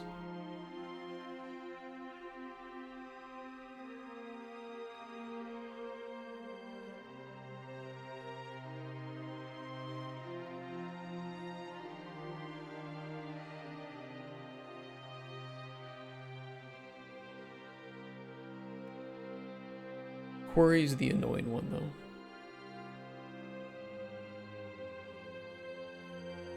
As we query the CCTV, it gives us status about whether the camera is on or off, camera operation mode, swivel state, microphone state. We have the cleaning robot, which can give us status as well. Then we have the turret, and that accepts all ammo status or targeting.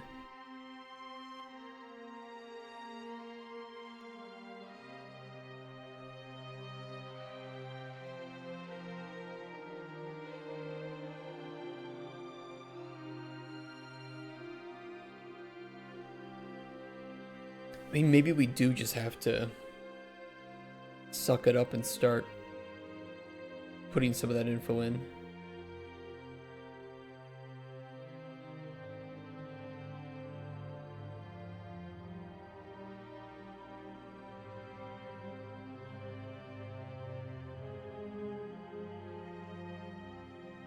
Because I can't really think of a way around it. There's too many parameters, there's too many devices and too many parameters to build something rather universal.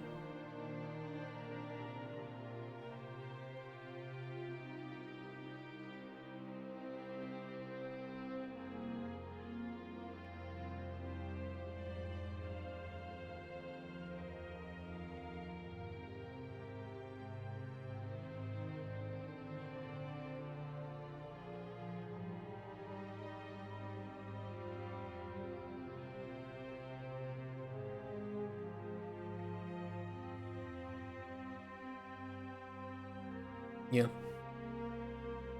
Yeah. What are you gonna do?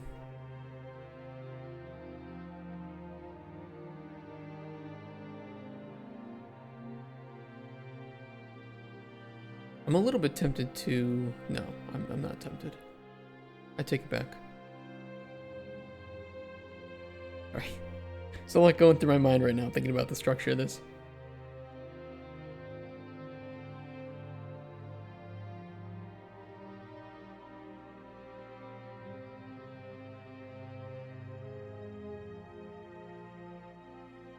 What I do know for sure is we do want a base device.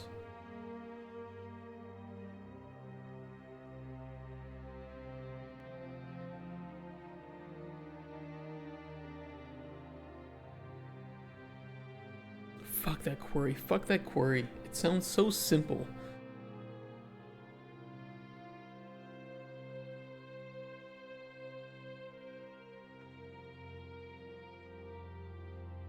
I mean, I could absolutely build a structure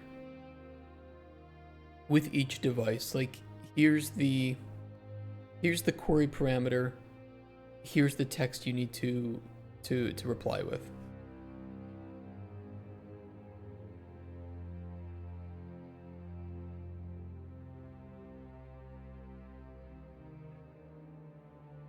Hey, Noog. Will you keep the stream on Twitch after it ends or not? Because I want to watch, but I can't right now. So we put all of our streams up on our YouTube. You can type !YouTube to see them. We upload absolutely all this unedited, which I know is not the greatest for some people, but I don't have the time to edit, so this is what we do. One of the videos is hidden? What the hell do you mean one of the videos is hidden?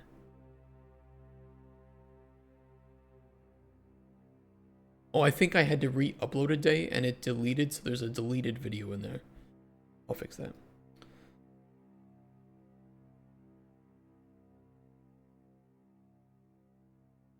Let's do that right now. There it is. Remove. Problem solved. So yeah, any days that you want to see previously are up there, and as we also have gameplay videos for people who want to watch that. Great stuff to put on the side if you're just, you know, working or doing whatever. And I appreciate the views. You prefer it not edited. Don't worry, if we keep doing this, you know, if we start to actually get some money in and start to structure things, we will continue to not put the edited. We will continue to put the non-edited versions up, but we will also probably make some quick edited, like, recaps of how a week went and the things we made, like 10, 15 minutes maximum, just for people who want to be like, okay, I want to see what progress you're making. I don't want to watch an 8-hour stream. But yeah, if you're somebody who likes to have a video up on the side while you're working or playing a game, we are the channel for you. You will never run out of content, I promise you. I don't even want to know how much YouTube playlist length.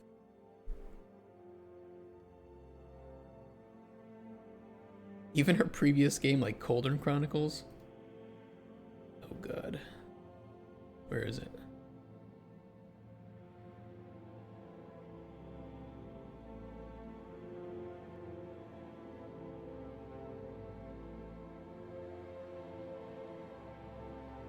$60 days worth of content.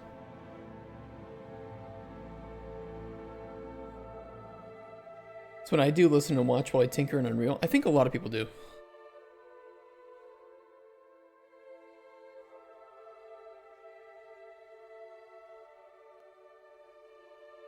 Puts a straw in your drink cup. Hey, always. What is it talking about? What do you mean?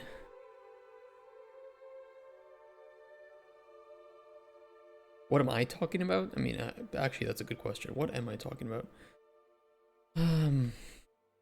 Oh, the game. If you want to see what the game is about, type in !game.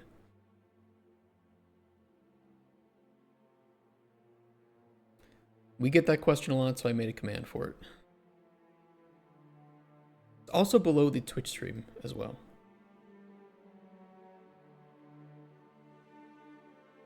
And I'm working on some of the foundational components for inputs and commands that you can run in game.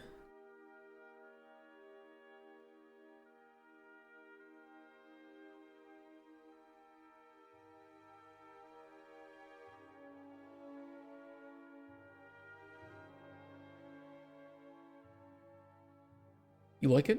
Well, thank you. It is my colleague and friend's idea. He is the vision holder. But he's a full-time job, so I'm working on this, and he helps me when he gets some time. But I think, between you and me, I think he burns himself out. So I try to do as much as I can without his assistance.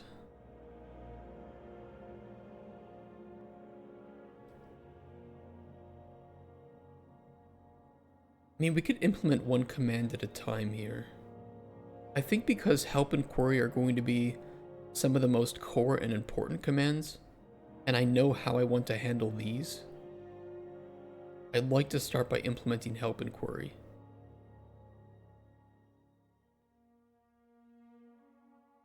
We'll just go one command at a time. Good luck. Well, thank you so much. I appreciate that.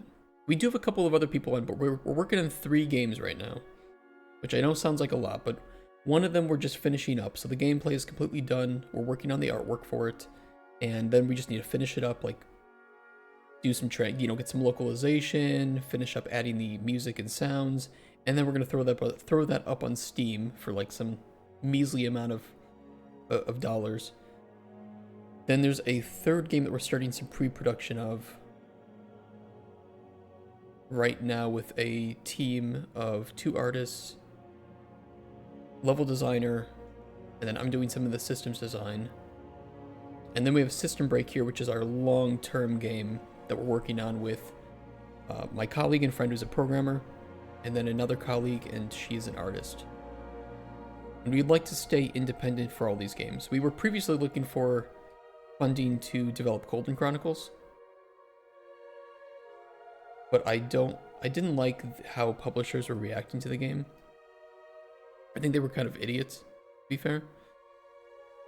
And they're always going to find a reason not to give you money.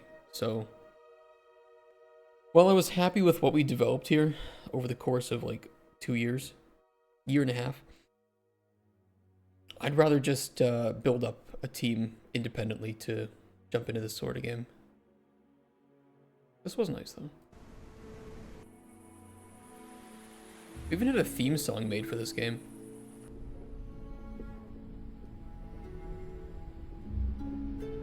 I'm glad that I got that made though.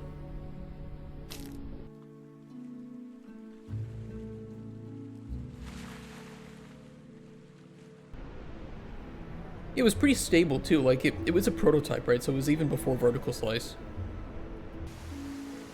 But it looked nice, it sounded nice.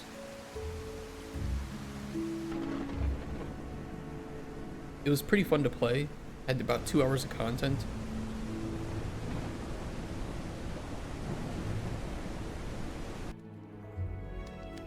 Just a bit of a shame. You're not a gamer. What are you doing watching game dev? Twitch then. It's just out of curiosity.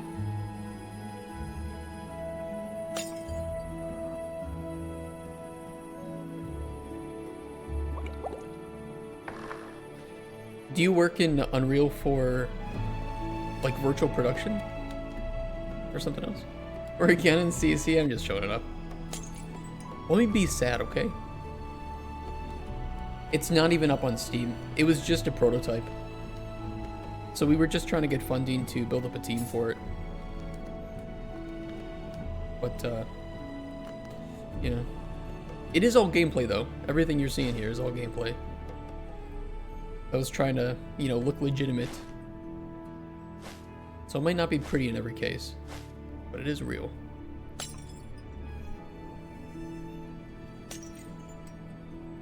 We didn't have an artist working with us, so it was a bit of a struggle to handle things on the artistic level.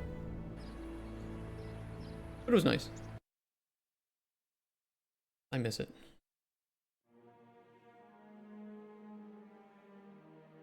And now we're back to gray boxes. This game will look good though. We just need to build up some of the foundational components and systems, and then we can start to add in all the art.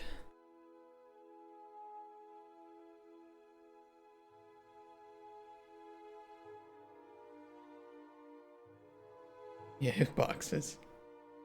We know what we want to do with the first level, and we have some assets ready to go for prototyping. But because the game is just... It's really about like interacting with your environment, and it's very AI heavy, so like NPCs, right? NPC AI. So NPCs reacting to different things that are being done in the world.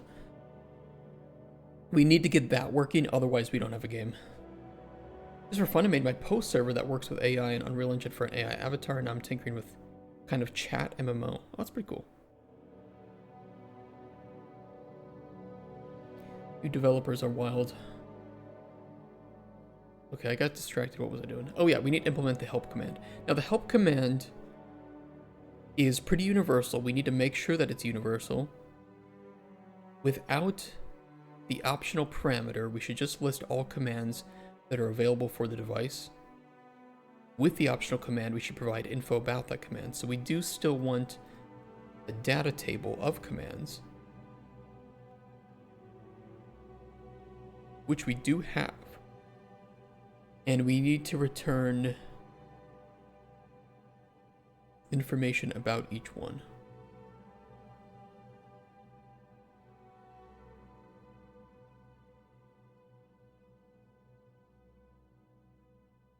How does this work? How does this look in CMD?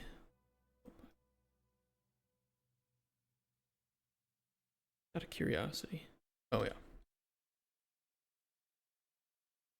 Actually, do we want to implement the help command, or do we want to implement help in this way?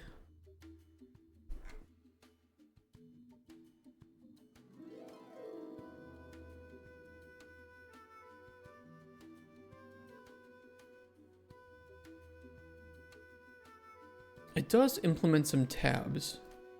I'm really curious what this looks like in the data backend of Windows.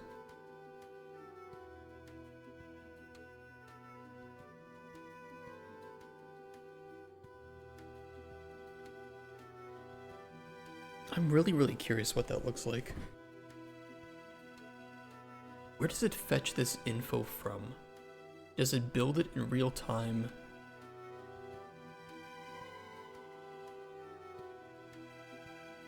Huh. You made a web app that works with AI and Unreal Engine for AI avatars. Oh, that's pretty cool. I do not use TikTok, but I imagine that that is pretty popular. Let me see if I can find it. When I use a check in CMD, where does it pull this data from? Is there a specific file?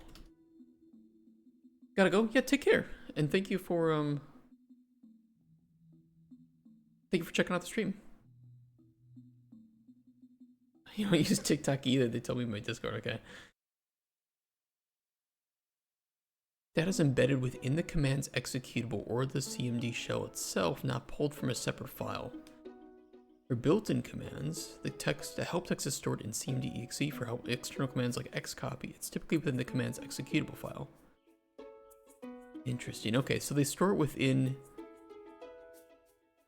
separate locations or build-in core commands. Could be a lot of work. I mean, I imagine that there's a very specific pipeline for building in a new command for for Windows.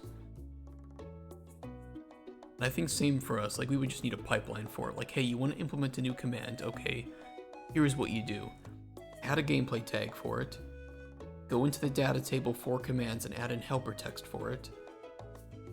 And anytime you want to edit a command, these are the steps you need to follow.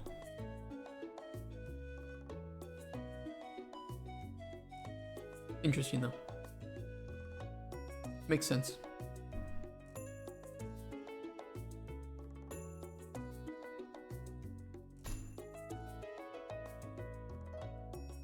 Hey, Pooter McGavin.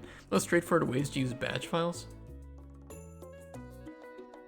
If you implement a batch, well, I guess they're just returning info. No, I'm just curious how they handle it from like a data structure perspective.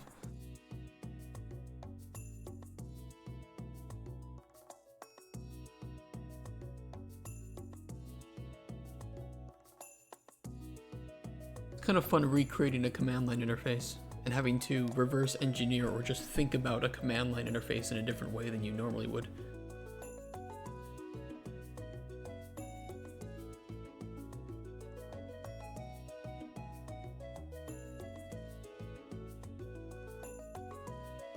Clears the console screen of all text.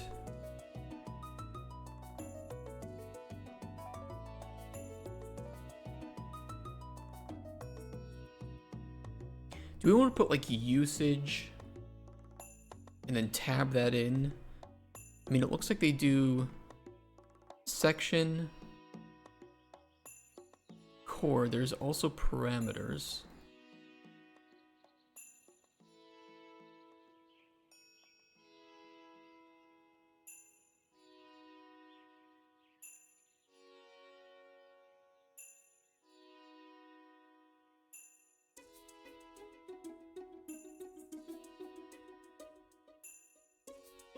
I wonder if there would be an easier way to write this.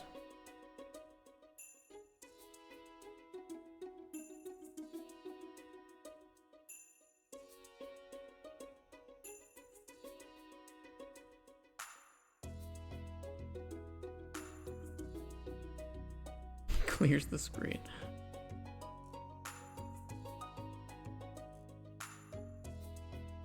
Kind of weird that they put the CLS after that though. But I imagine that there's probably decades worth of commands that have been entered here, and I don't know if they have anyone in charge of like upkeeping command helper text.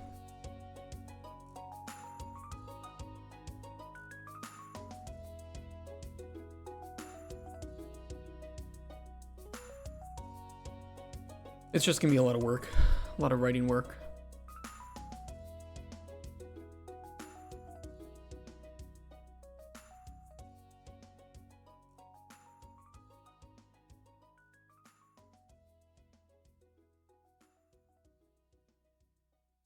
Okay, let's get rid of that test command here.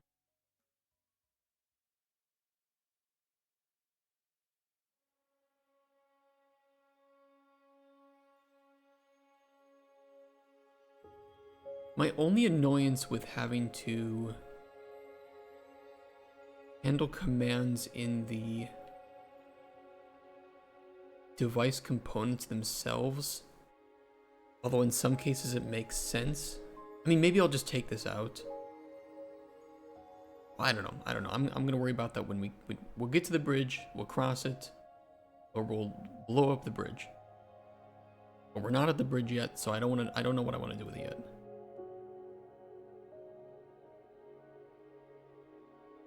Get rid of some of this shit that I don't need.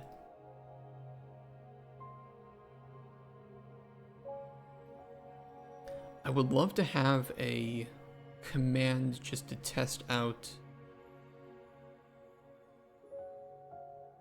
I'll just put it here.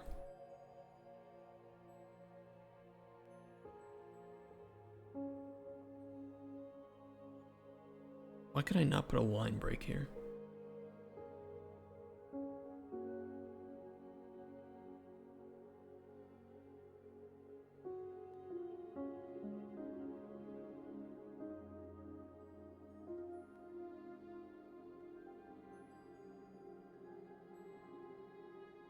Why can I not put a line break? Does it have to be text to do that? It might have to be F text and not F string.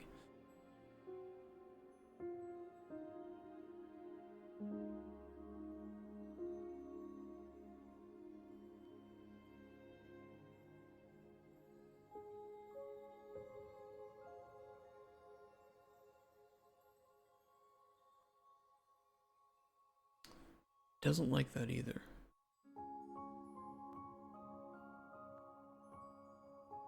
No, an F string should allow for line breaks.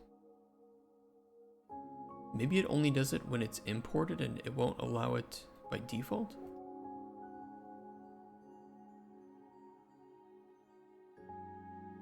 Let's try it. Because that's fine too. I would be exporting it from a data table anyway.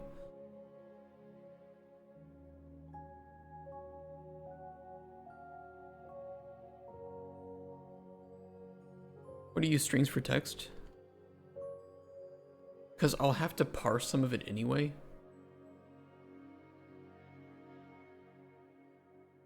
Because if it should be something that should be color coded, we'll have to parse that and then add the color coding where we need to. So it would have to be converted to f-string and then back to f-text anyway, so I might as well just import it as f-string so I don't have to do the conversion twice.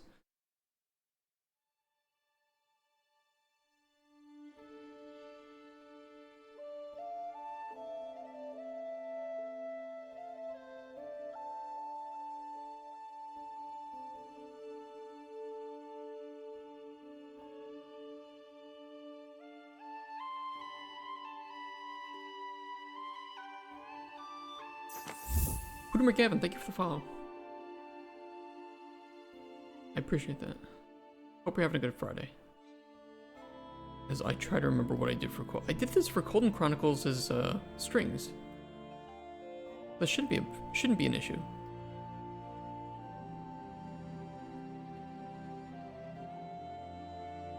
It'd be harder to catch it for localizations. Well, we're not going to be localizing a prototype.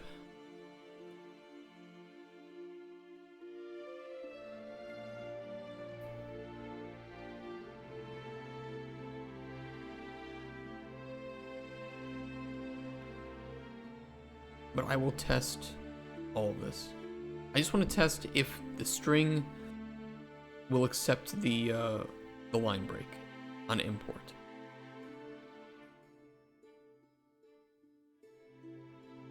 It does.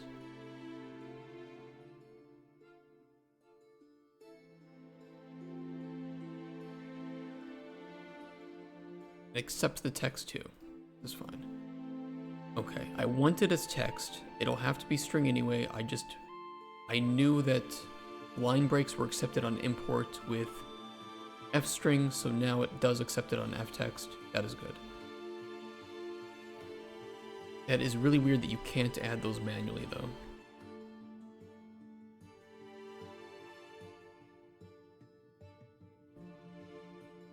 Oh, what it is. That's fine. We'd be importing it anyway. Not a big deal.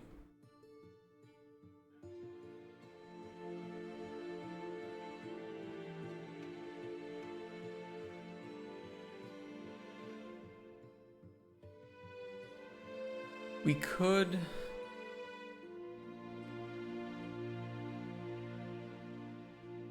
put some info in to handle the tabs, because I don't really want to implement...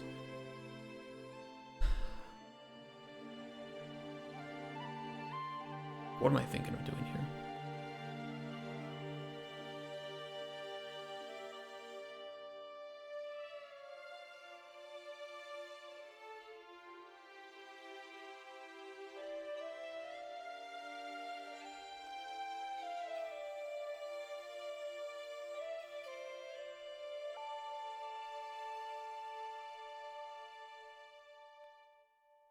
I need to implement console in the game. It is implemented in the game. It is working and implemented. We just need to add some commands. Right now, clear screen is working because that's our first testing one.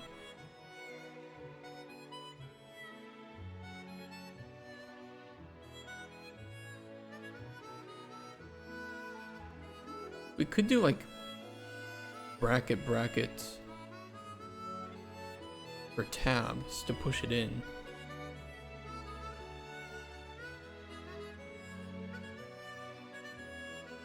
We'll try that, and then we'll just do a replace with, like, I don't know, 5 spaces or something. I think it'll work.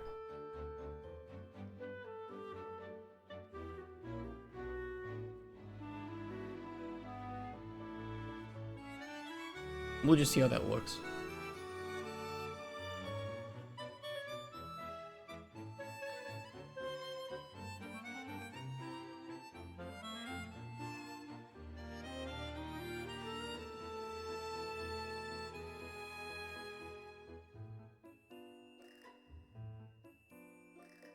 Okay, we have help. Let's make a function for gathering the help text.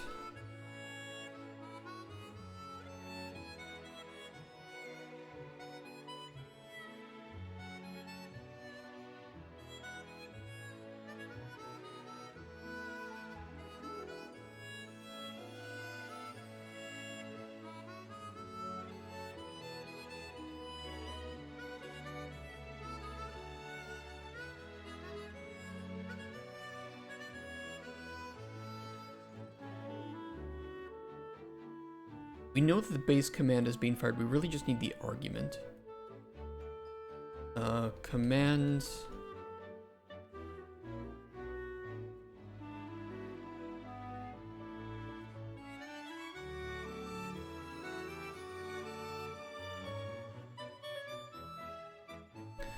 Fine. Good enough.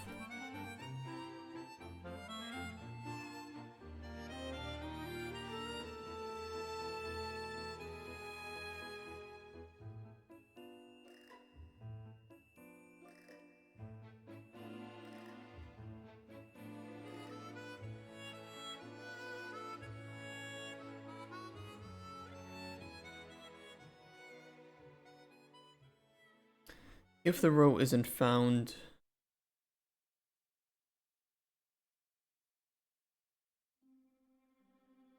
we'll add a console entry for... Actually, what happens if you try to... It probably would just tell you that that command isn't valid.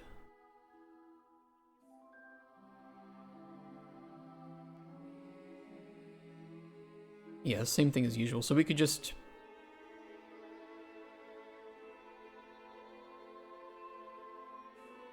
We could realistically just do the command not found.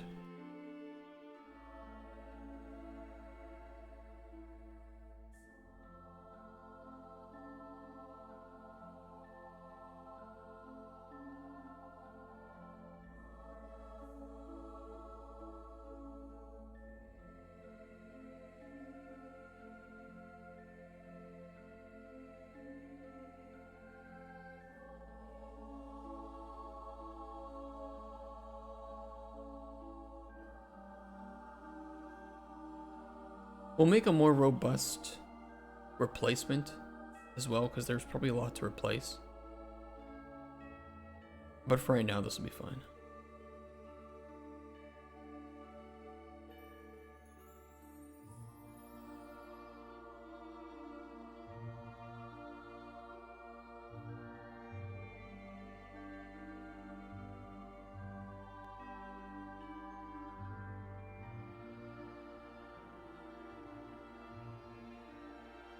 We'll definitely want that in the future for something.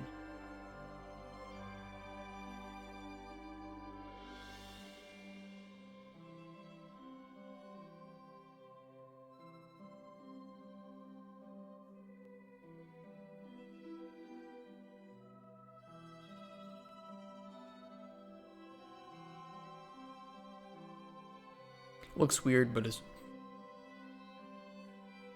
just being set up. Alright, add console entry.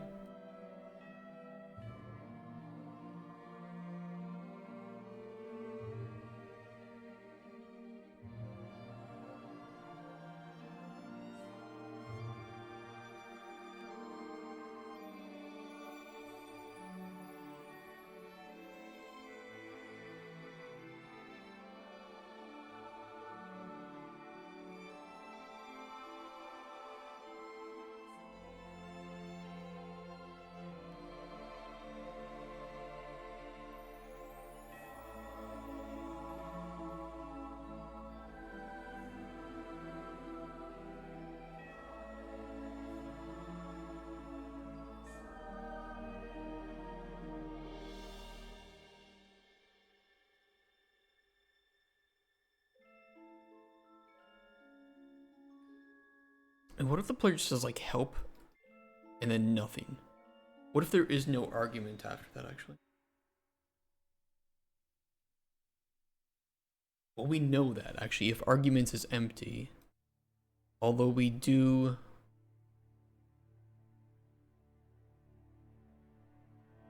Do we trim trailing? Because otherwise that could cause a problem.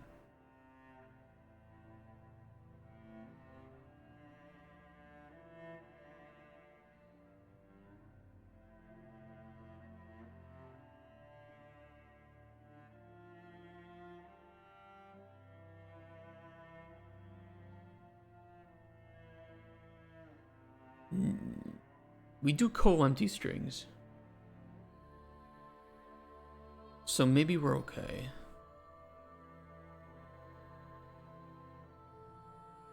I'm kind of wondering though, you know, what happens if the player, well no, if the player implements multiple white spaces, we would delete those because we cull empty strings.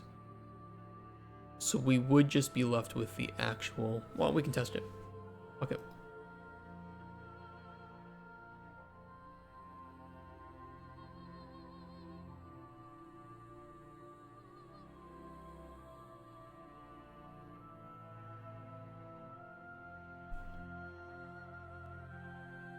Beautiful command string.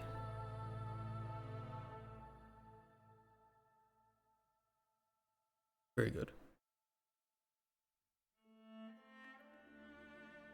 Now, I don't know if we want to allow the player to type in, you know, double spaces, but I suppose this is okay for now.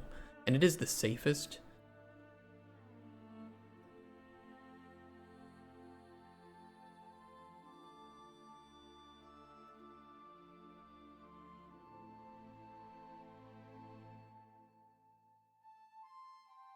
So I'm okay with it.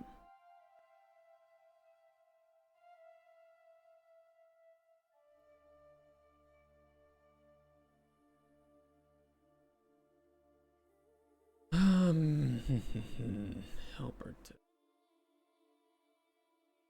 If the player doesn't type in any arguments,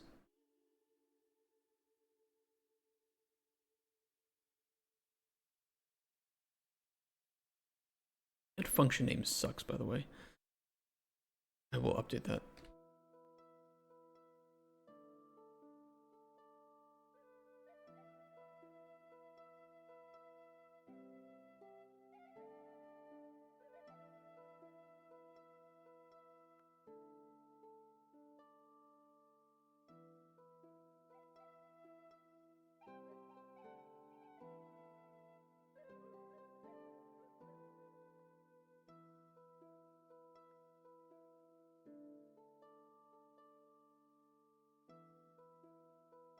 I think the arguments does not include...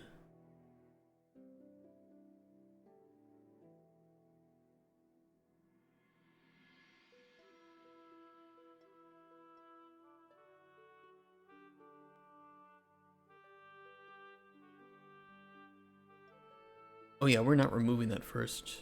Yeah, we should remove that first index.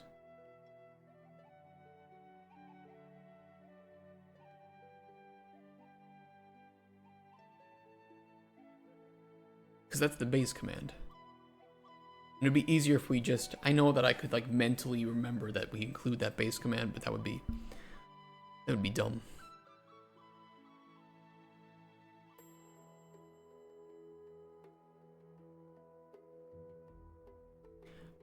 The switch on string is gonna look ugly as fuck at some point. I know it's... We're gonna have a lot of commands, right? But it will be rather separated, so there will be some base commands that the player has access to, but I doubt it'll be over 30 maximum. And then we separate them into components too, so it's... Yeah, it's ugly, but it's fast. Yeah. Hey Anomalies, happy Friday the 13th. Watch out for the spider. I like spiders, actually. Big spider fan here.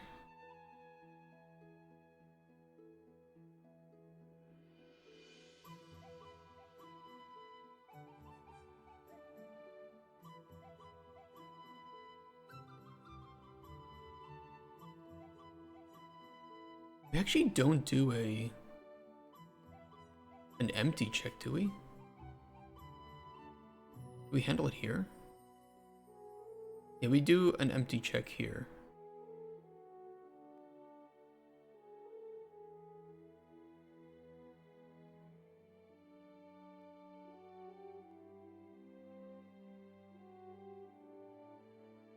So this should be safe to run. Oh well, you know, worst case we get a little error, we'll fix it up.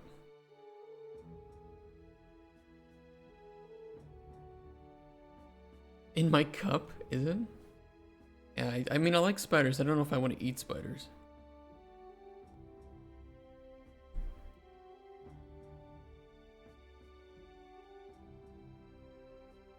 I think it's just, you know, some things in blueprints look ugly as fuck. Switches, select nodes, math nodes. The thing is, Math nodes, for the most part, are fast, right? Because we have powerful CPUs now. Switch nodes are fast as shit. Select nodes are fast as shit. So it's kind of weird that the most ugly looking things in blueprints are also usually the most optimized things.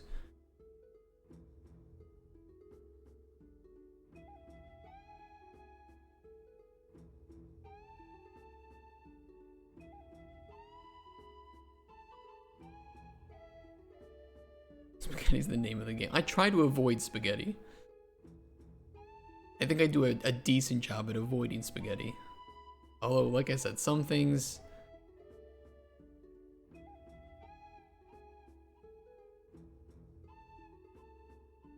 Oh, it was here. I know where it is.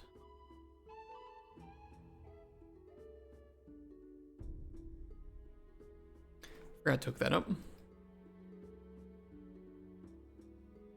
Math and select nodes. What are you gonna do? Actually, this is mostly just math.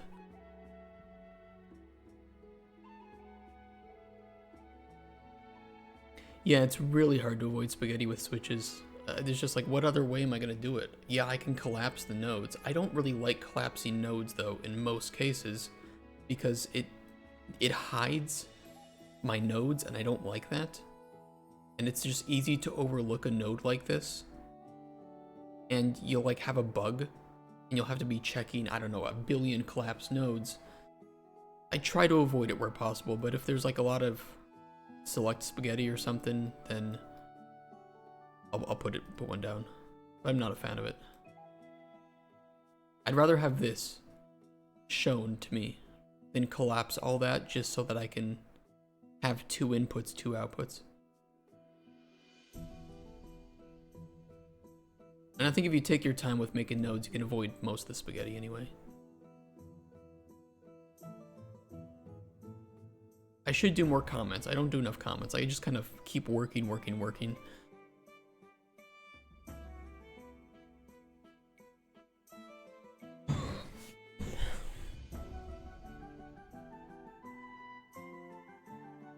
Okay, now we're getting the arguments.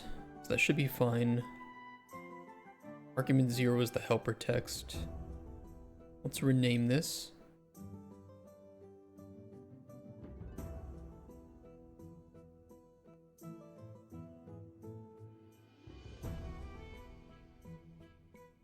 We could split this. We could say if the command is empty, then we're doing the regular. So we could do just post helper text and split it up.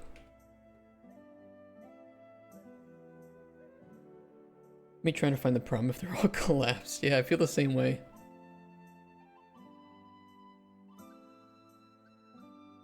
I'm glad that you get it, because I get a lot of people in here telling me, oh my god, you're creating spaghetti. It's like, tell me another way that doesn't completely obfuscate my code behind 3,000 collapsed nodes.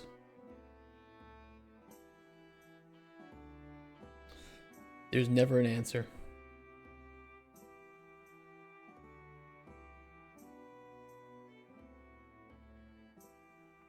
Yeah, fuck the check. We'll just do the check in the function. Who doesn't like spaghetti is the better question. Fair enough. Do I want to add return nodes after each of them, or do I want to just run a select? Or not a select, a sequence.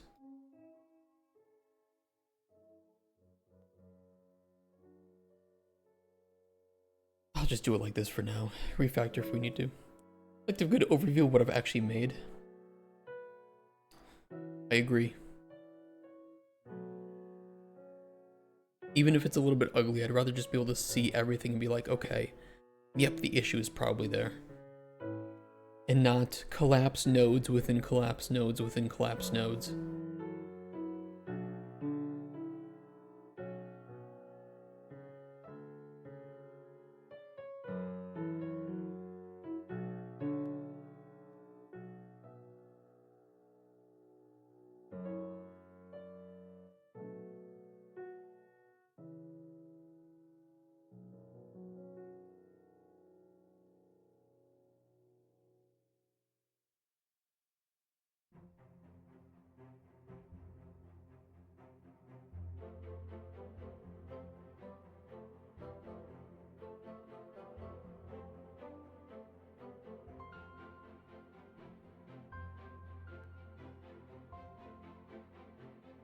Another thing I don't like doing, and I know this is probably the most controversial one, never in my life will I do this just to save some space.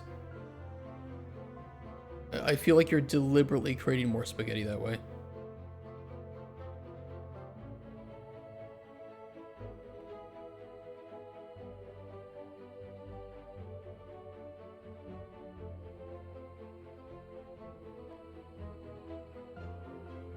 The code spiral, yeah.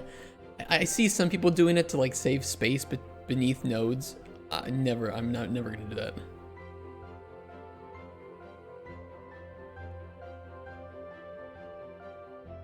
Okay, that'll handle if we have no argument thrown in.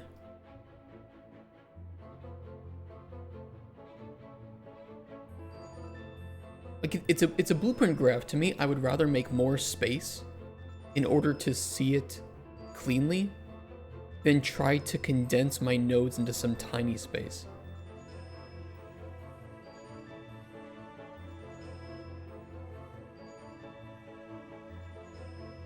You can make them into folders. You could collapse that, right? But again, when you collapse the nodes, you're like, you can't visualize that very easily. Then it's all hidden. Use an actor with an interface and then route from that actor to whatever else the switch on string is supposed to do. I mean, yeah, there are some ways to avoid spaghetti if you have like specific use cases, which I think, like you say, yours probably is able to do.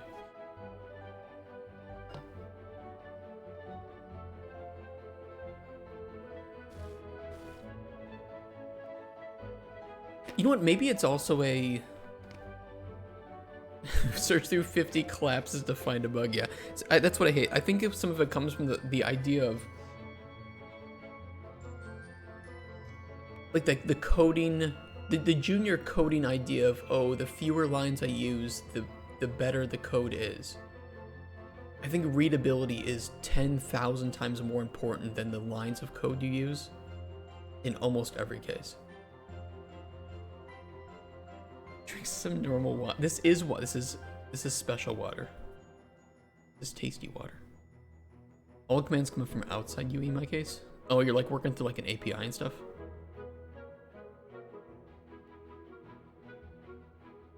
If it looks stupid but it works, it ain't stupid.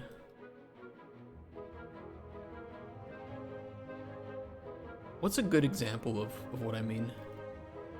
Like this. Like, I would see some people doing this in order to save space.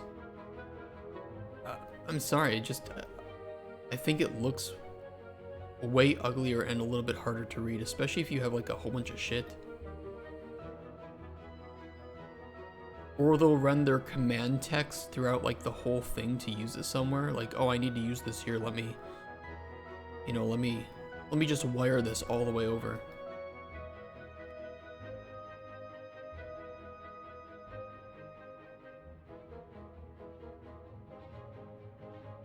Or even worse, when they have a node where they need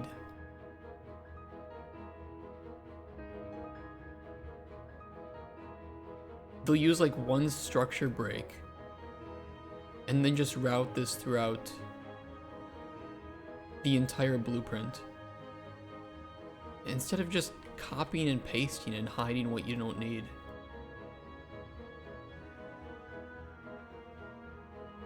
To be fair though,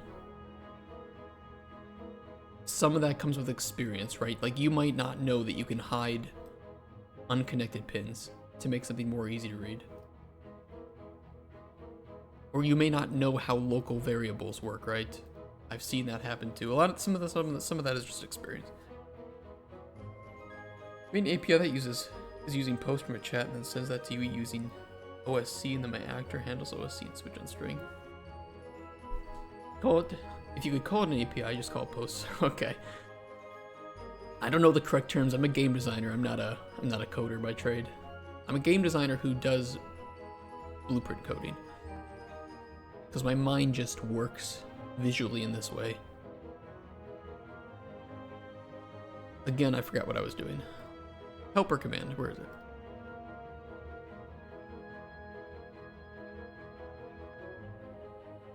Generic helper command. Should just list all commands.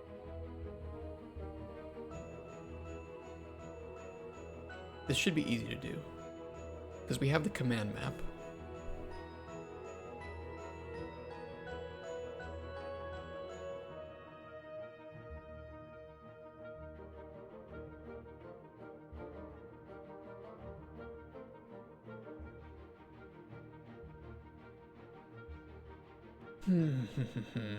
How do we want to structure this? Do we want to be like,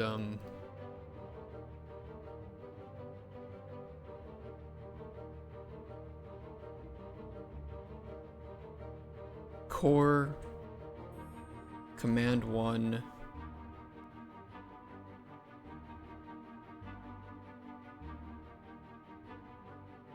device,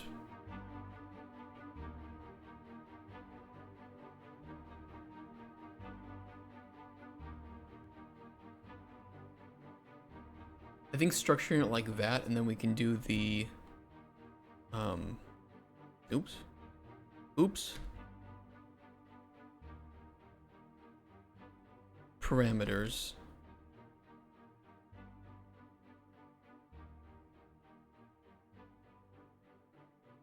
like that. Gemini. I don't use AI for coding in most cases. The only time I would use it is for things that are not relevant to me to, you know, like, I used it for like my Spotify file here. So this posts to, this updates a file with whatever I'm currently listening to.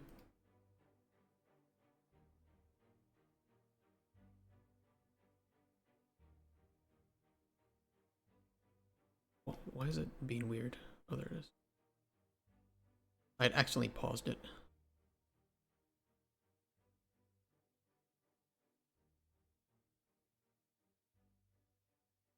What did you see in Next Fest? Dungeon Legend Party. What the fuck? There is no way that this is legal. There is absolutely zero way. Oh, it's Chinese, so they don't care. So it doesn't. They don't care. Steam might care though.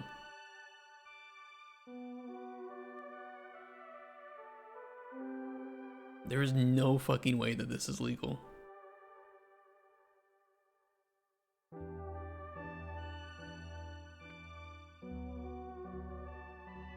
You look like you like trying to get sued. I get China thinks they're immune to such things, but not when you add Naruto and Ichigo to your game. Shut up, hater. I fucking love it. It's cease and desist. Yeah, this game will not last long. I don't even know how it got this far. You're messing with Japan, okay? This is the same place that Nintendo comes out of. They do not like stuff being used without permission. See top review. Japanese lawyer incoming. Next 2 characters confirmed cease and desist. Developer responded, "Thank you for playing. I read your comments and was very touched. We will listen to your suggestions."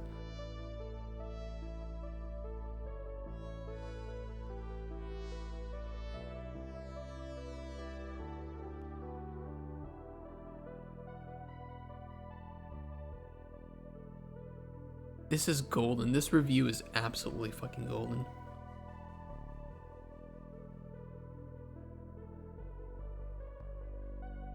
Looks like an AI bot answer. I'm just gonna tweet this out.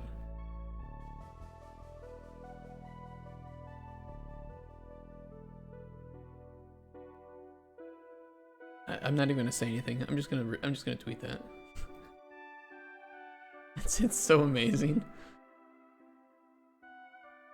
What are you using for screenshotting? I use Lightshot. It's really lightweight. It replaces print screen. And then you can just draw on there. You can either share it or you can just print it, copy it, save it. I think it works better than the generic screenshot tool.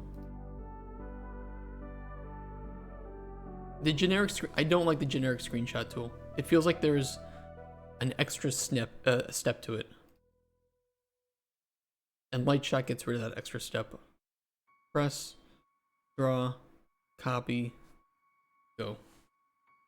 There's probably other things like this too.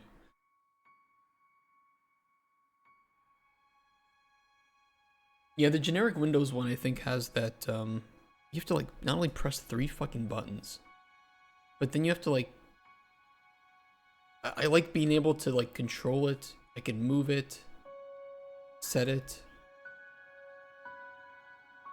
I can grab exactly what I want.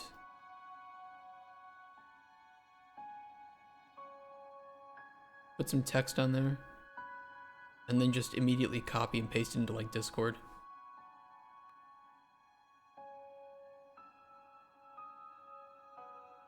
Okay, if we want to base it off of this, then we do need like a parameter. We need like a helper text.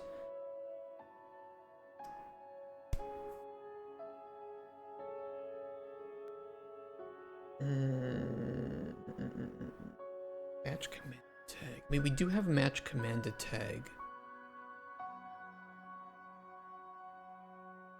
I love if we had the other way around though. What am I trying to do here?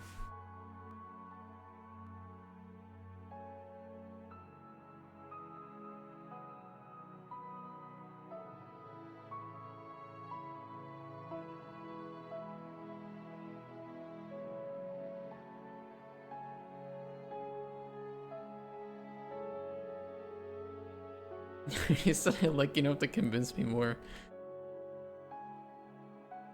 Snips. I'm sure there are other things like that. All I know is I don't like the default Windows one. Because it feels like there's too many steps to get what I want. And I don't want to have to like jump into Paint to do it. You know what I mean?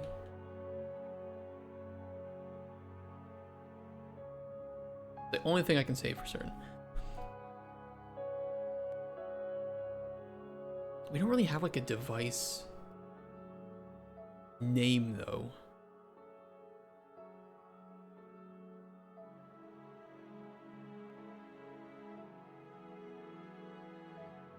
Oh, that is the default one? I don't have that one. Pizza Shop Simulator? I'm so fucking tired of these simulators. How are people not fatigued out of games like this yet?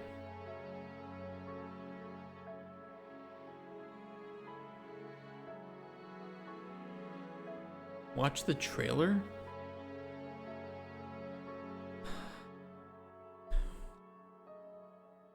Okay, but then I'm working.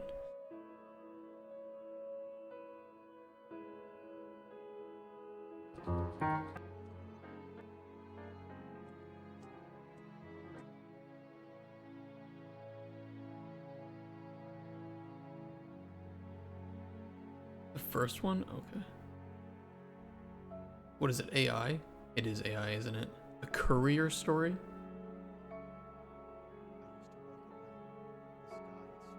Oh god.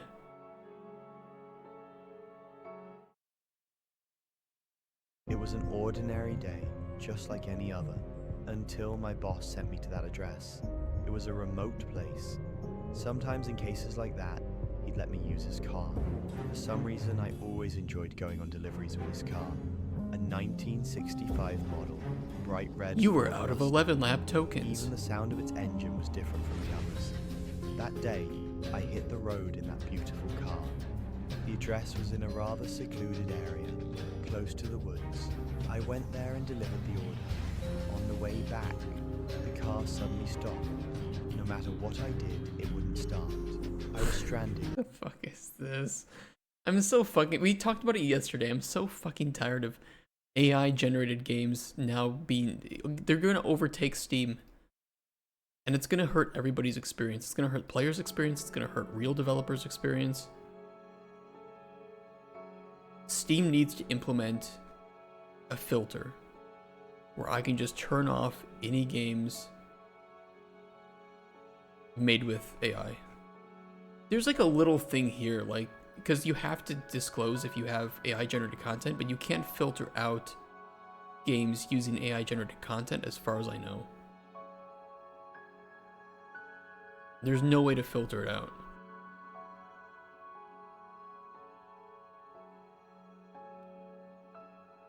At least not that I've seen. Like, there's content descriptors, but these are for like porn and whatnot.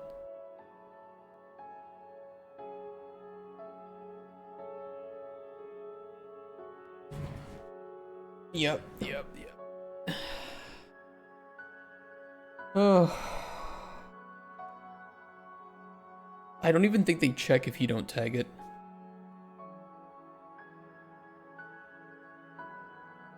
But Steam is getting bloated to hell.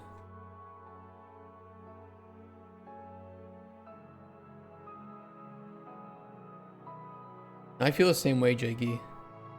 That's why whenever I've made trailers, I show gameplay. Even if it looks kind of shitty, it's all 100% gameplay.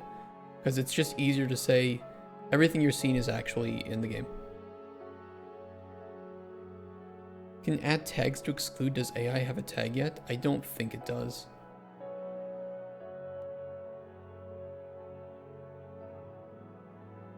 No.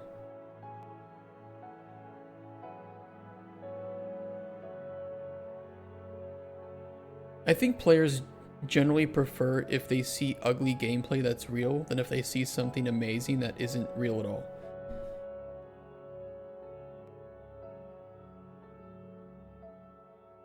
Well, we'll see. We'll see if Steam does anything.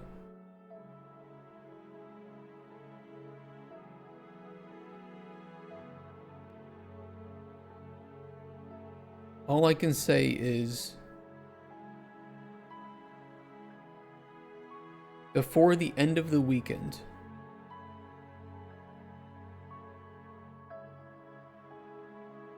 everything from Mega Chickens and up is releasing.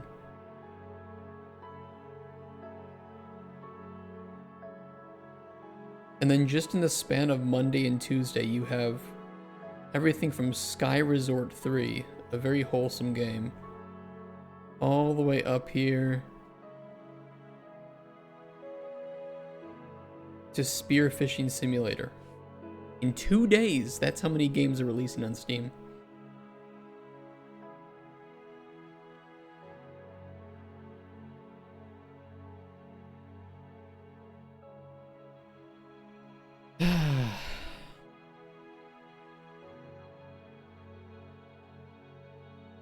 Fab sucks. Yeah, the fab tag is being, I think is being fixed. Still though.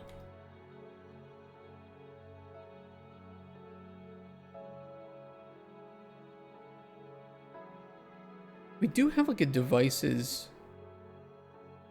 data table, or I thought we did.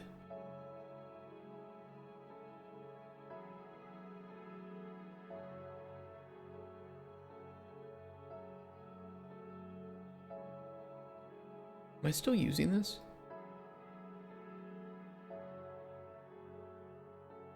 No. Okay, we could use it again, but I'm going to change this from input mode, which was old, to a name of a device.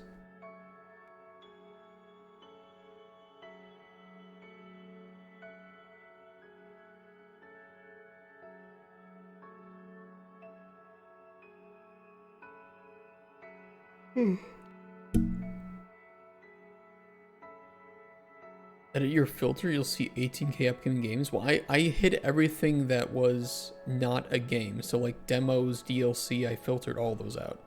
And that's still how many games are releasing just in that time period.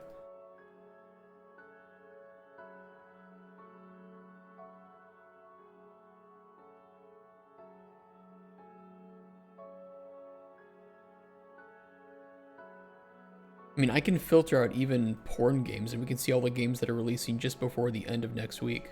So, like, literally 7 days from now, the 20th. Just games, and this is also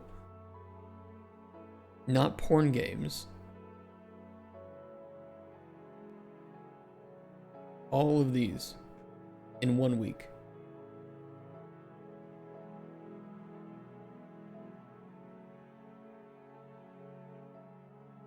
That's wild.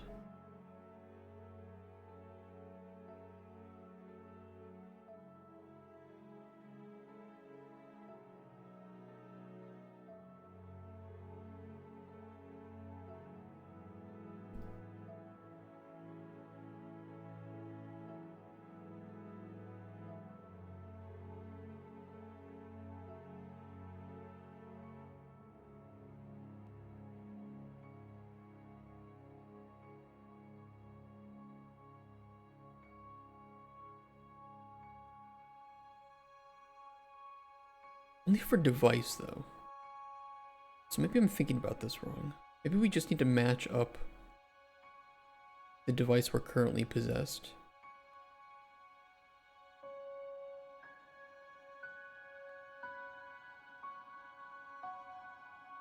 Which we can grab.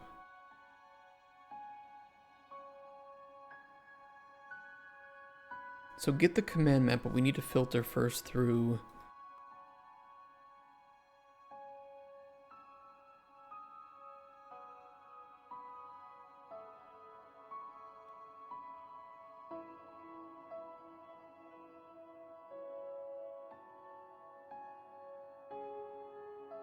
Get current pawn.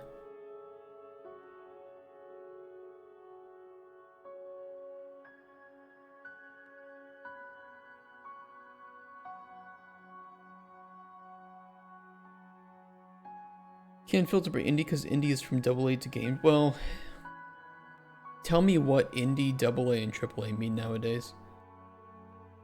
Because technically speaking, Baldur's Gate 3 is an indie game. But budget and team size, it is larger than some AAA games, or many AAA games. You think it's money? So indie now doesn't mean independent. And I'm not, again, I don't know how to define these either. I think we need new words for it or something, because clearly it can technically mean anything these days.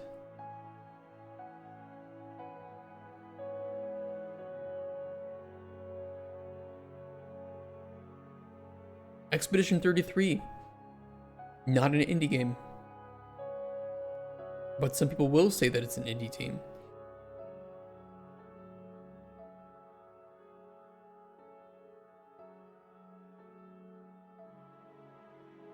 Well, a lot of studios start as indie because they don't have funding, right?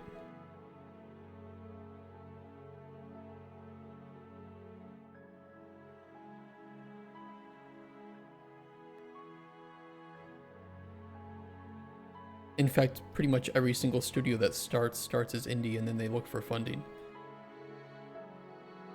You can be a solo developer, get a publisher, and you could still be a...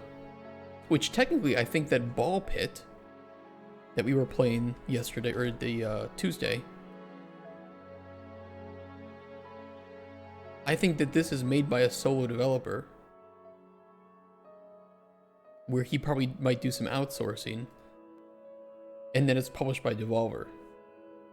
So he's not indie. But a lot of people will say that this is an indie game.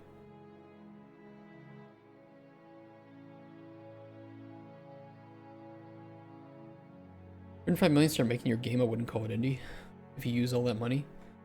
If we win $5 million, but we don't get any outside assistance with publishing, then technically we are indie. We are independent. Because we're not beholden to anybody with that money. We win that money is now ours, and we do what we want with that money.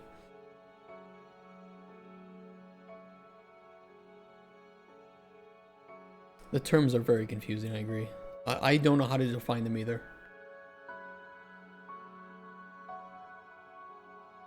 Because like I said, in one way,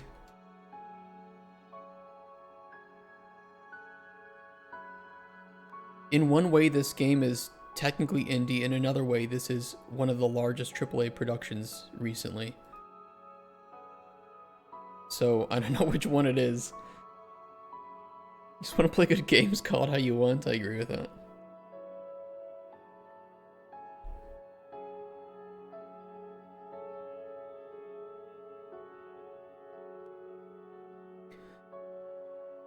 Okay, we could add a break in here. I don't think it's super necessary, though.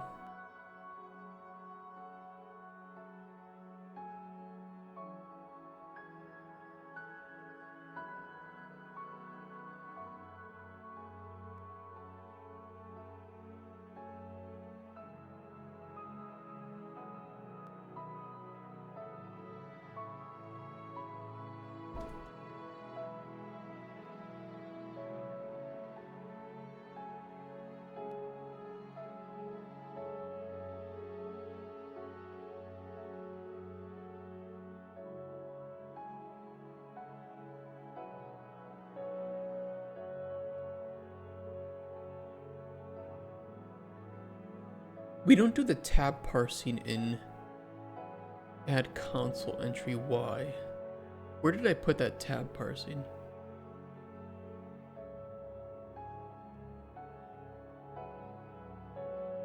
Where the fuck did I put that?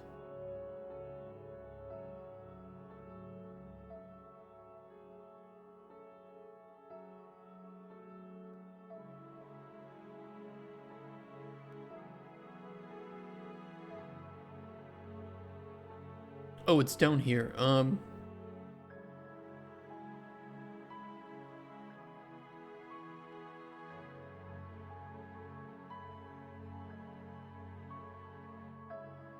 gonna move that to add console entry, so it's consistent.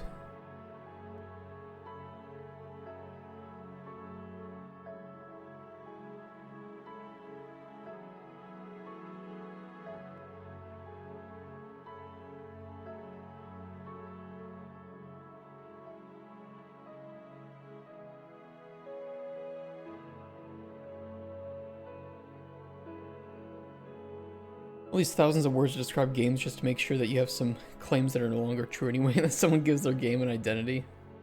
Yeah, action adventure RPG tag Dark Souls. I mean, RPG is another one. Define RPG. Define a role-playing game in today's terms. And then tell me how things like experience levels, perks, randomized loot, how these reinforce playing a role. Even though when people say RPG, that's usually what they mean nowadays. And technically, these job simulator games, where you play like the owner of a trading card shop, that's a role-playing game. I don't know, these terms are just thrown around, they evolve, but then they lose their original meaning.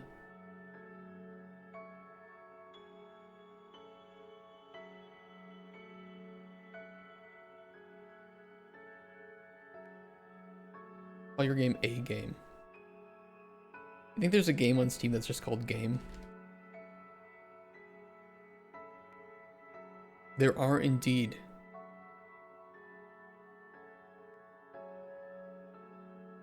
I'm surprised that there are only 2 games on Steam called Game. I'm gonna be honest.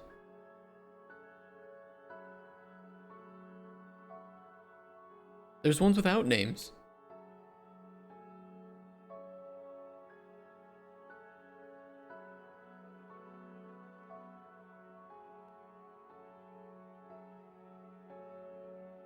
Interesting.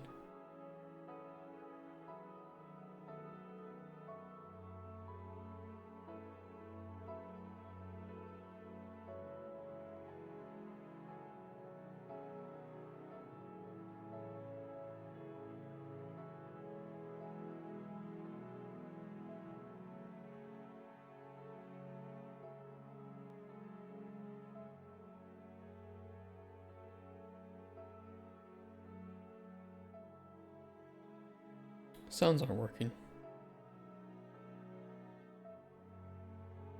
Why are sounds not working?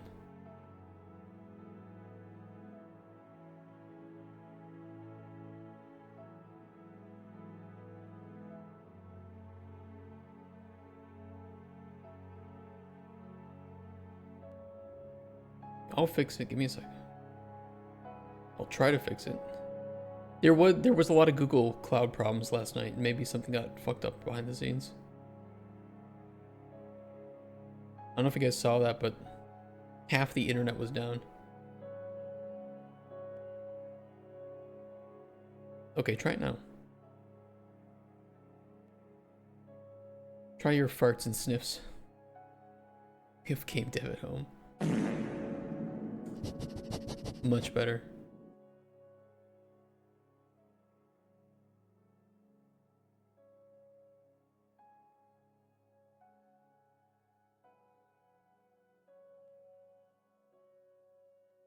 Okay, let me focus for like 5 minutes so I can complete this function.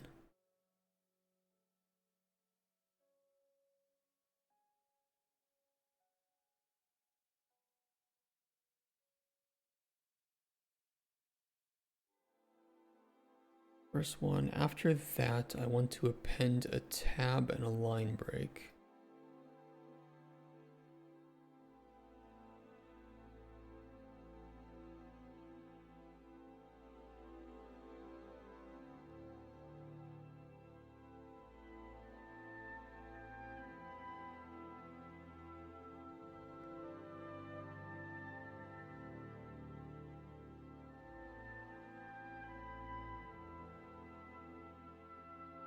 This one is literally just putting in the device name.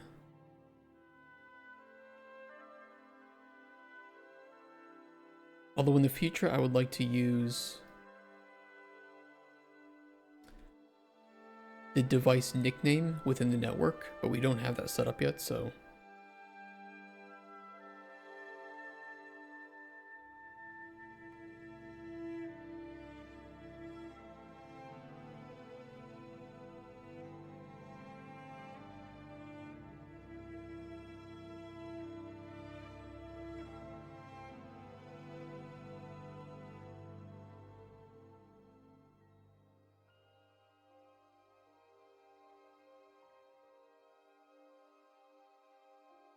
Do we just want to grab the debug?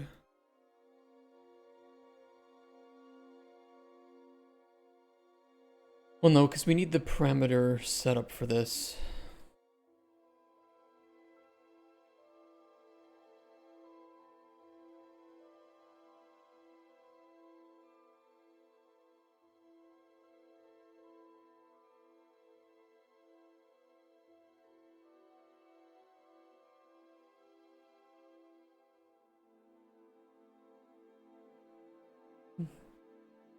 That could be kind of annoying, though.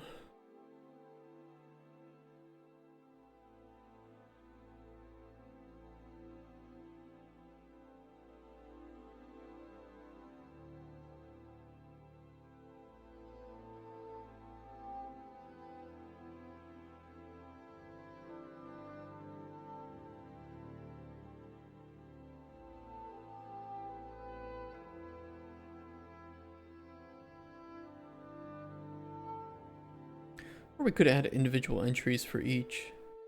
Is also possible.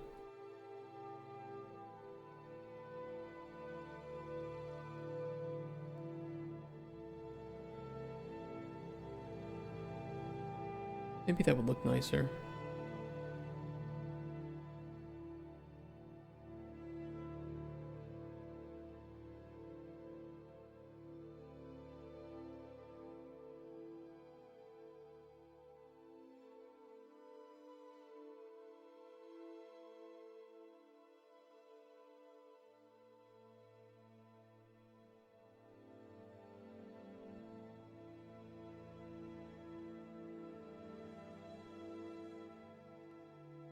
Although we should probably only do that if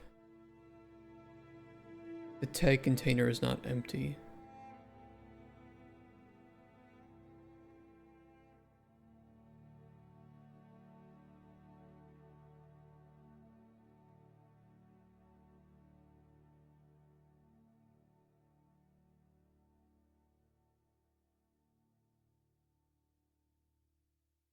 Otherwise, we would want to add a console entry.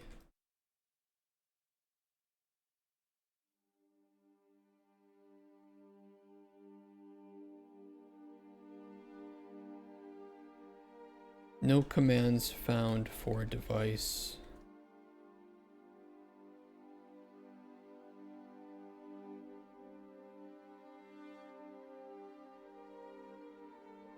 And we'll just plug in the display name for that.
Help isn't recognized.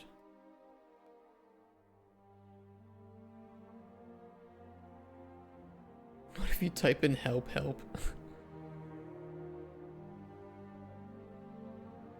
I thought we parsed that.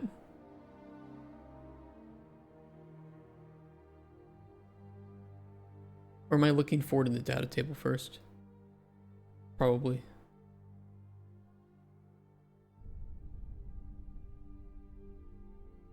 I didn't think we do, though.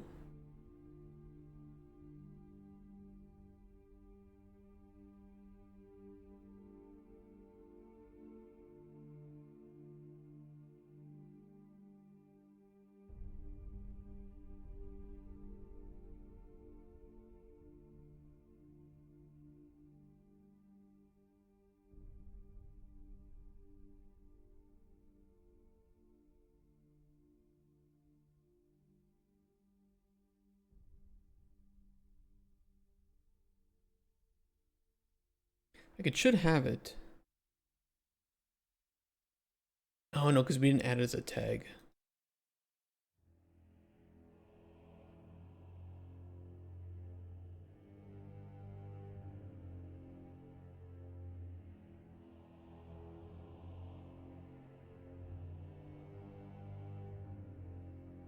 Well, it's not... What is a core tag? Yeah, it is a core one. What it is.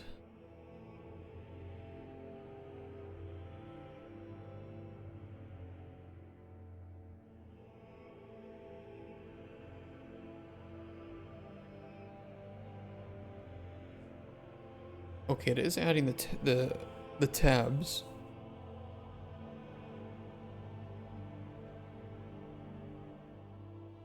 Yeah, howdy. Greetings, Ackerman.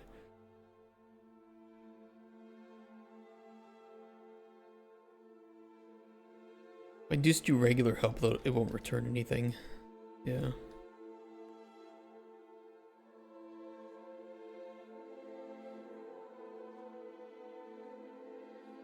Which is intended right now, because we don't have any, we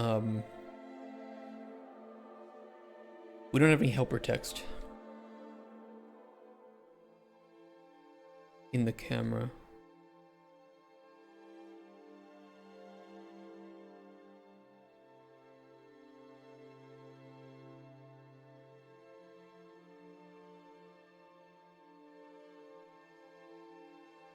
It's getting there, one thing at a time.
Hey, Lepus.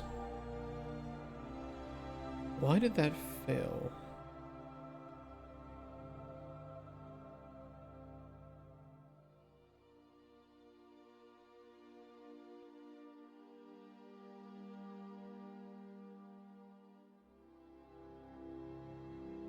I know why.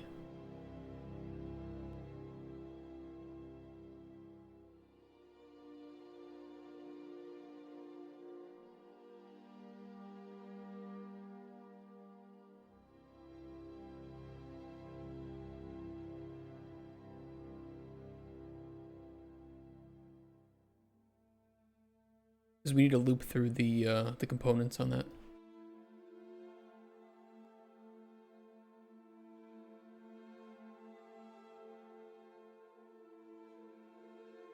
Hold on. I mean, I guess I could get the owner and check.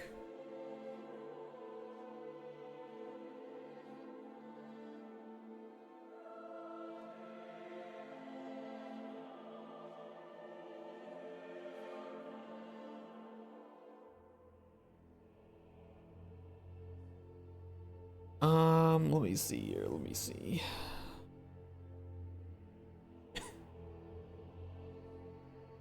Why might I not want to do that?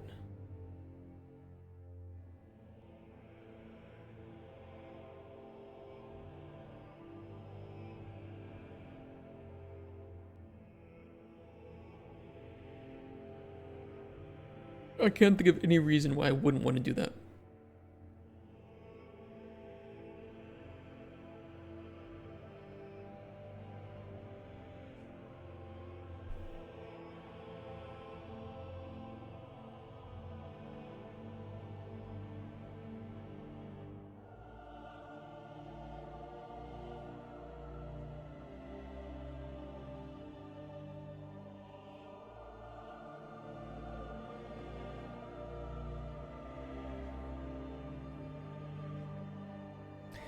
Wait, do we want a for each, or do I want to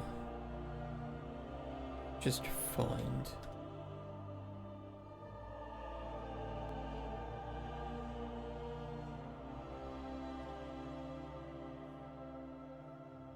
I have to cast it. There is a for loop for maps. I don't know if it's new in 5.6 or if that was just something I didn't notice before, but there is a for each loop with a map. It's pretty nice.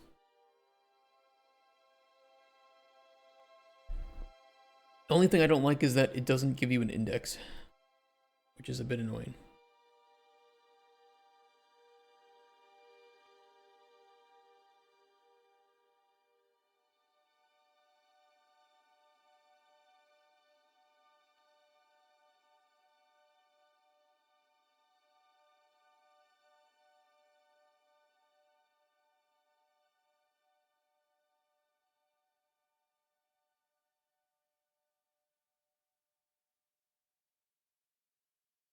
I don't know if I want to cast.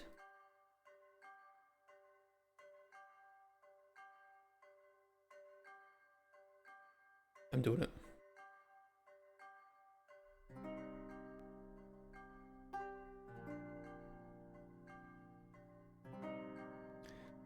But we don't specifically need whether it contains.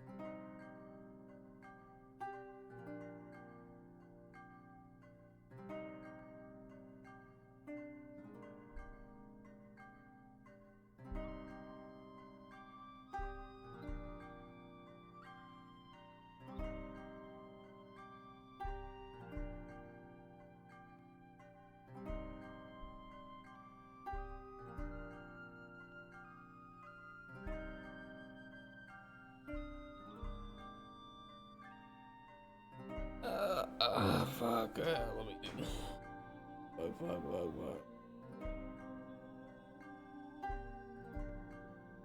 Red flag's going off in my head. I don't know if I want to do it this way.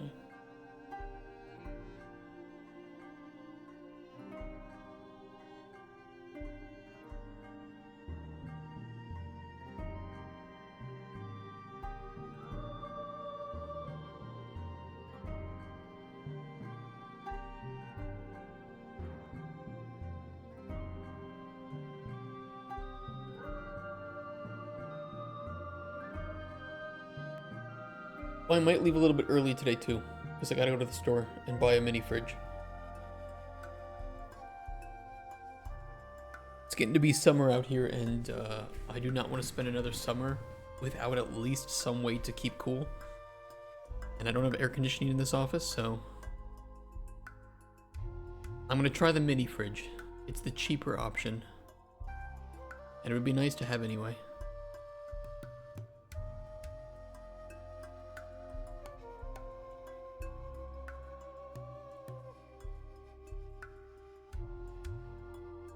I mean, would that match up properly?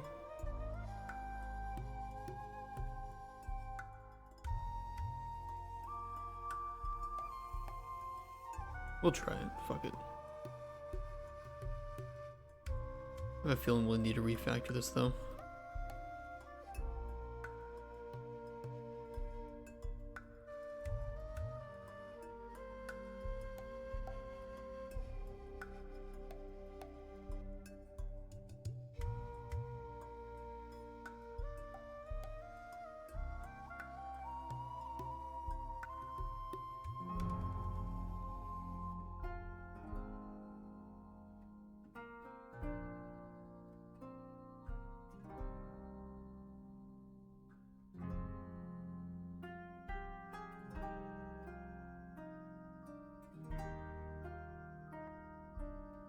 That's kind of annoying.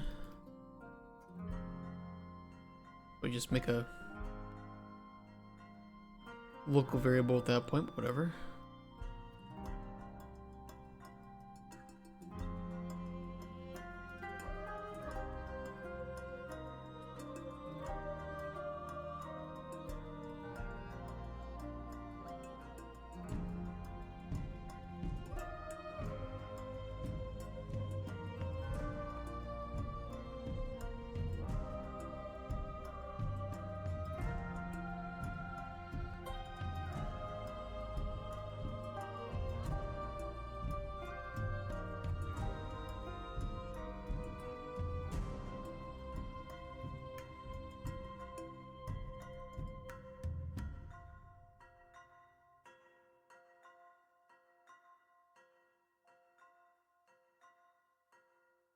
Component camera. Current pawn contains. This should be true. Tag container is not empty.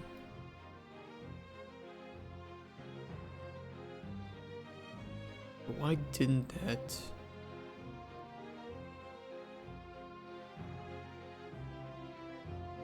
Add a command entry.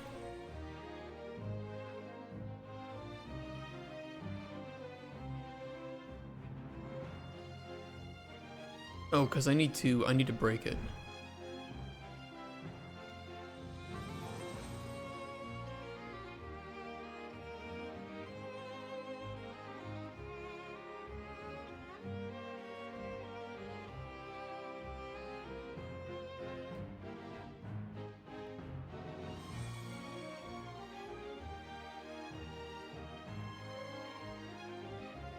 I've been here in a while. What are you up to? You can type in !goal to see what we're up to. Although it should be the hacky mini. I mean, it's also the title of the stream. It should be the hacky mini game, but I also need to get the basic commands implemented first, and then we can implement our hacky mini games. But this is taking longer than I thought. Although I really do need to just add the hacking minigames to test them out. I don't know. Like I said, this is probably going to take us 2 weeks to get through.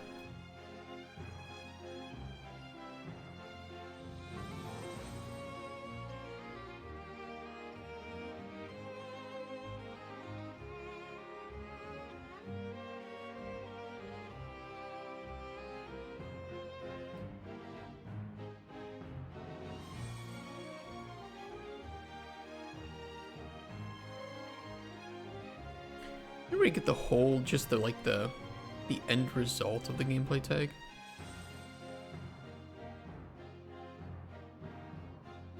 Kind of fucking hate working with gameplay tags.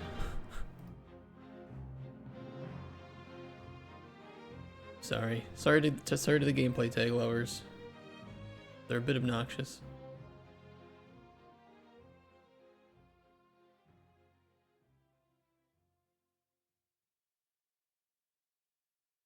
I think they're overhyped.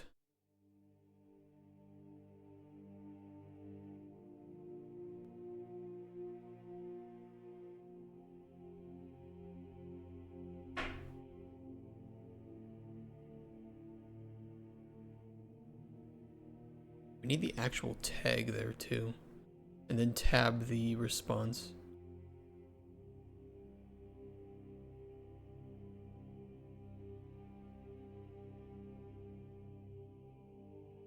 It's kind of why I wanted to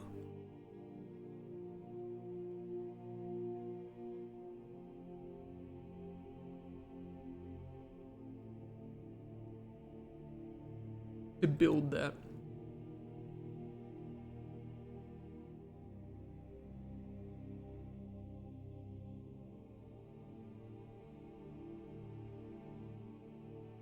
And still it can be done.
I think we can keep it lowercase.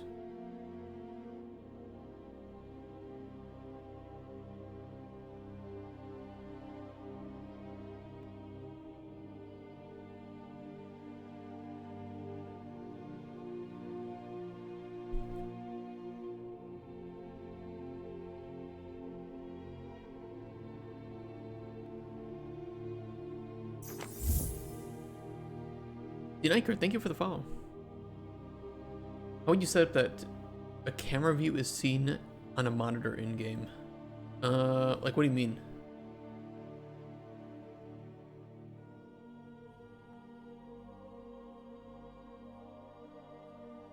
Like this?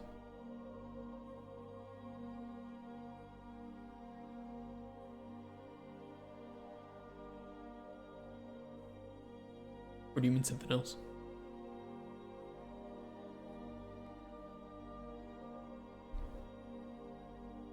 Like you have a CCTV and you want as a player to look at a screen and see what the camera sees. You can do oh, what are they called? They're not render targets. There is a way to show CCTV, like camera footage, as a on a material. We will have to look up how to do that. I just know that it is very, very possible.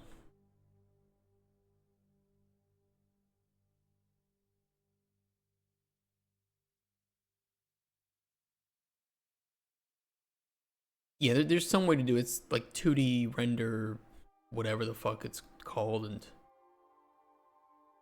you just poop that into a material. Throw it on like a plane or something.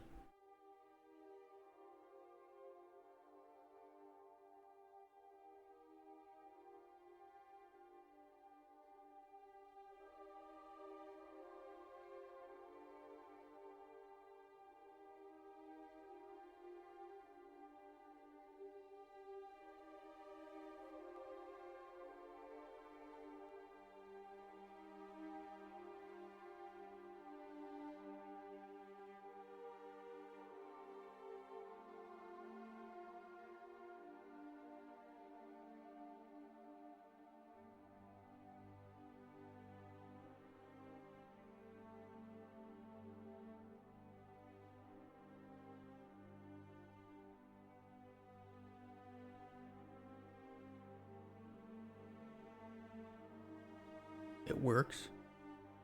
Now, it won't have any response to the test command. But that does mean you can just add the tag for it, and it will know to check for it, because we are in this current pawn. If we switch pawns, of course, to one that doesn't have it,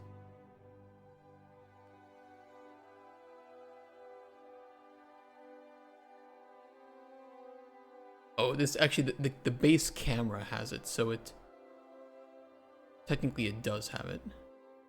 It does and it doesn't. I gave it to the camera.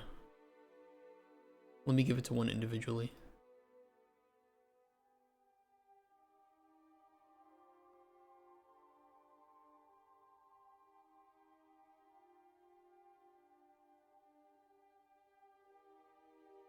So we don't have it now. No test. Switch here. It looks for it. Help screenshot test.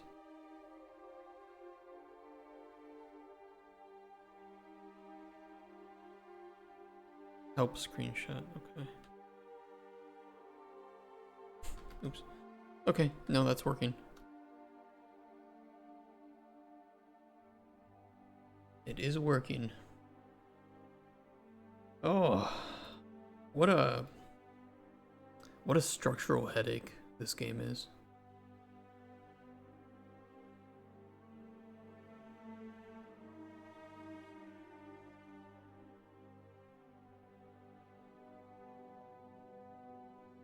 Definitely will need to make some documentation for when we get further.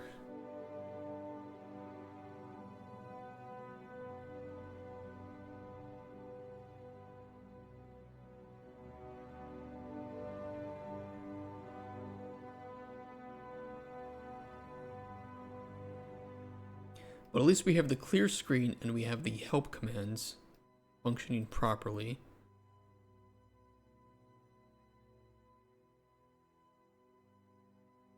The query one has the optional parameter. Again, though, I just don't know how to... I don't know how to structure that. I gotta think about that over the weekend.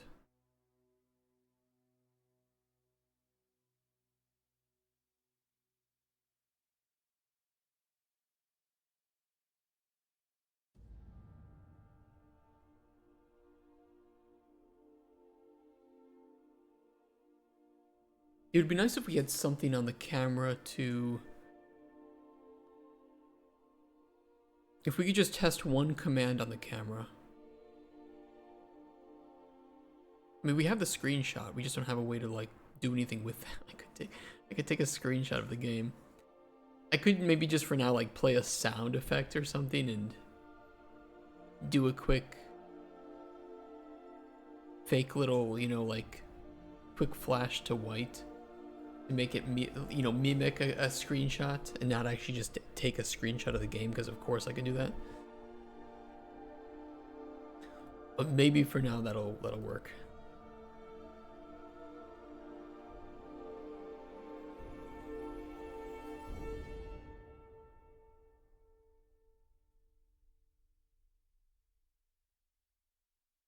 Widget blueprint, WBP,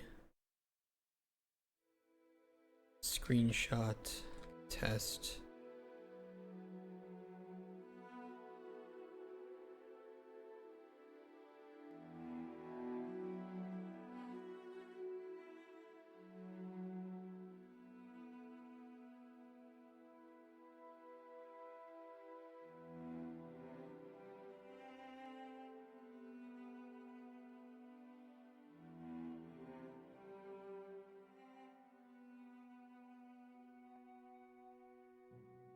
And we'll make a quick animation for this.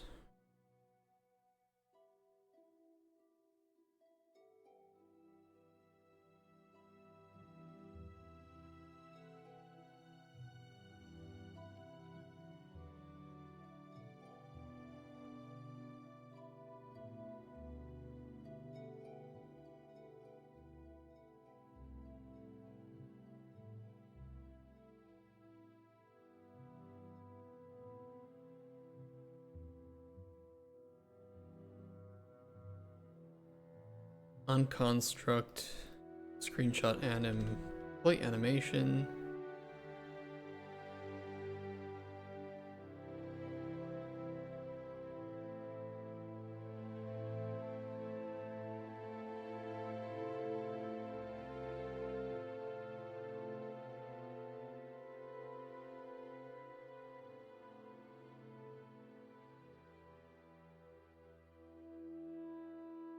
Remove from parent.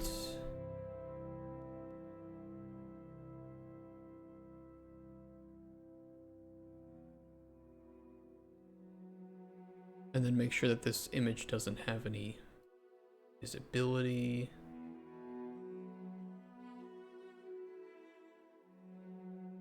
And for the sake of testing, we will go into the camera component. Also, let's just find a quick camera shutter sound effect to grab. Camera flash.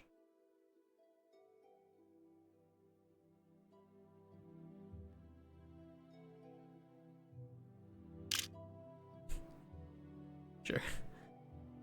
Good enough.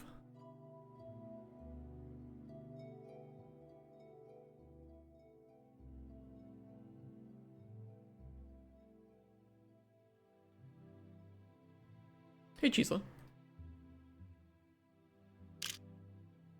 Click.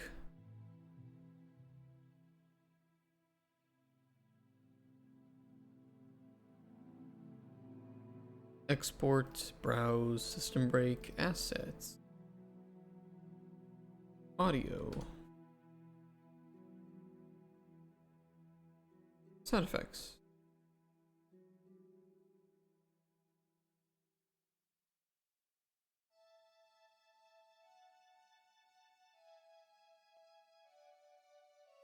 I'll throw this in the testing folder too,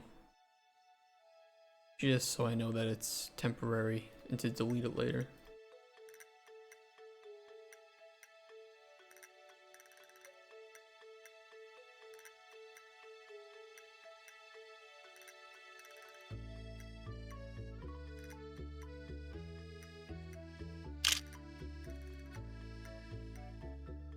So I can see those emotes in that overlay.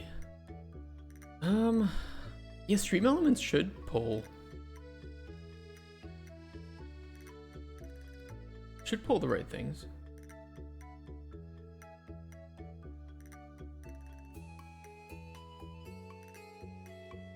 Maybe not though. I mean, I can see it because I'm looking at I'm looking at my dashboard. I have no view of my of like OBS or anything. It's all on my streaming computer. Well, it's weird too because it shows some. Like it shows some 7TV emotes, but not all of them. Does it not show for you?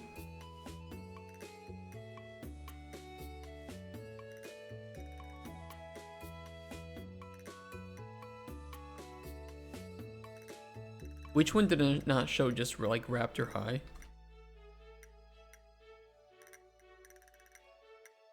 Is it working now?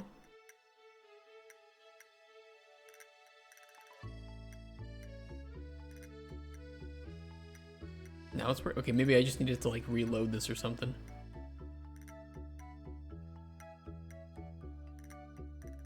Should I save it? I'm gonna save it. Hopefully that doesn't break anything. Who knows?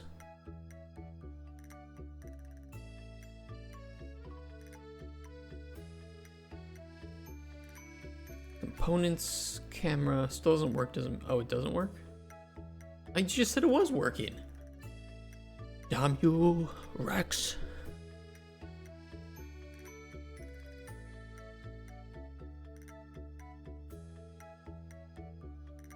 Working in that, yeah, it was working in that overlay. Why the fuck wouldn't it work in the other overlay then? It's just a browser source.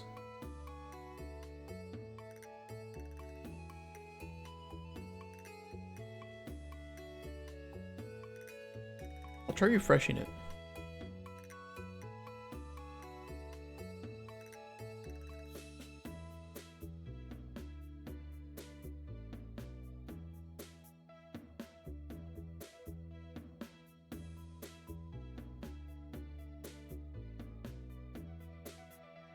Try it again.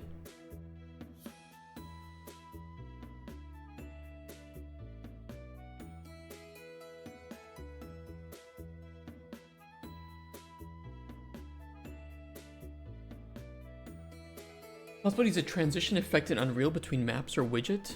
A transition effect? You mean like a loading screen? Because if so, 100%.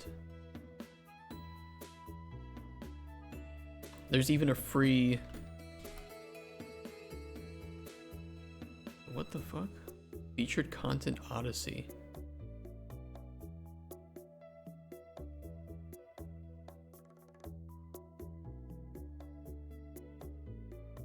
Free? Odyssey is a versatile 2D toolset for Unreal 5.6 and above to make 2D animations, to paint on textures, to stylize characters, props, foliage, decals, and draw beautiful storyboards. Well, that's pretty cool. God damn.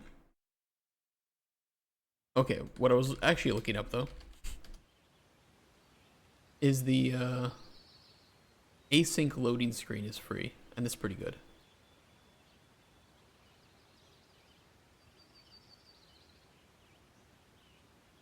I use that for Golden Chronicles, but it's a little bit confusing. But I didn't delve really deep into it, to be honest.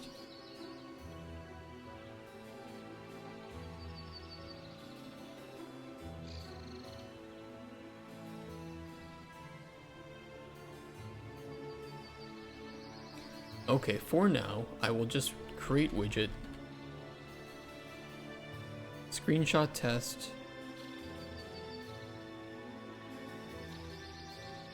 add to viewport,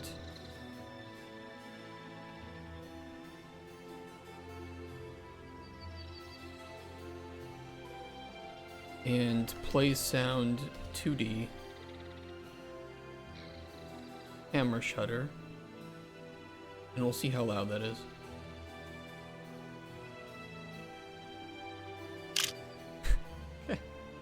Okay, it's kind of stupid, but it works.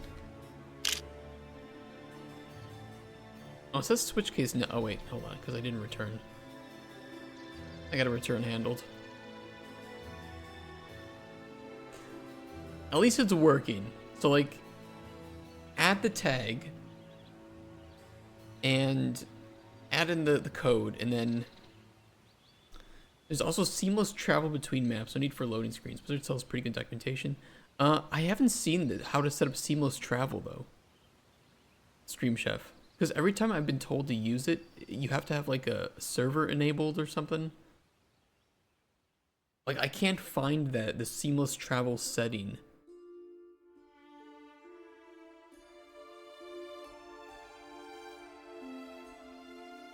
Like I don't know where you set that up.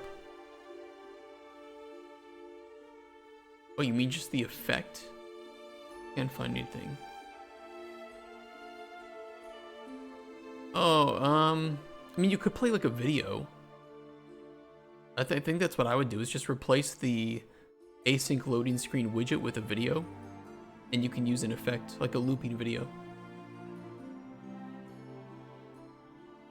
In the game mode? Is it really?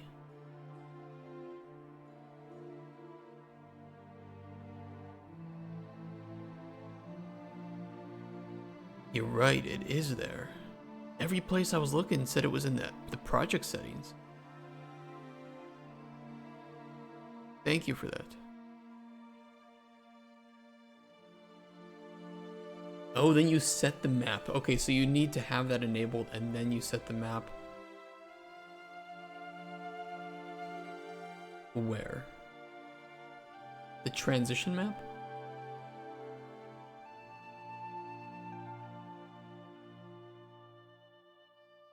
Interesting. Okay, thank you for telling me that. Yeah, because I couldn't find that either.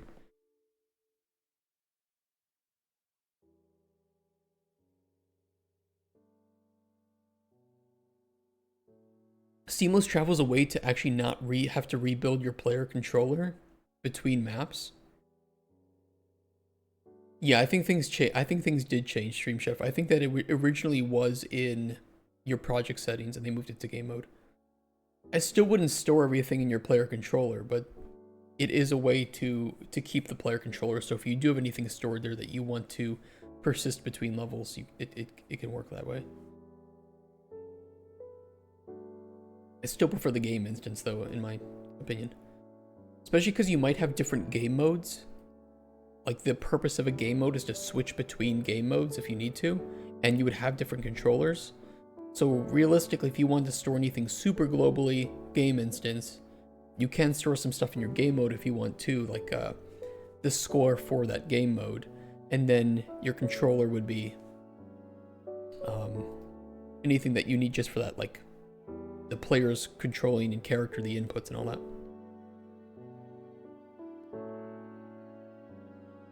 But if you do have like a game mode where you're traversing between different maps or something, or you have like a... I mean, you could still use the game instance, but just for the sake of argument, if you have like different rooms in like a roguelike, and each of these are different maps, and the traversal between them is loading up a new level, then the seamless travel would prevent your player controller from being rebuilt.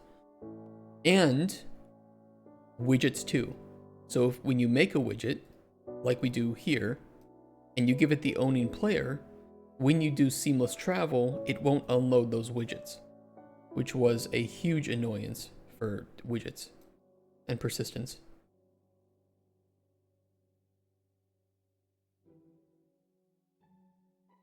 As far as I know.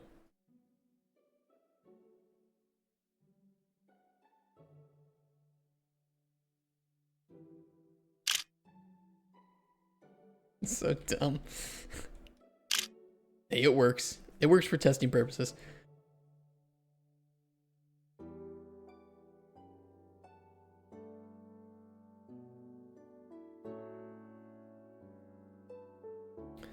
Really think you can bring along game instance and the viewport. I think if you...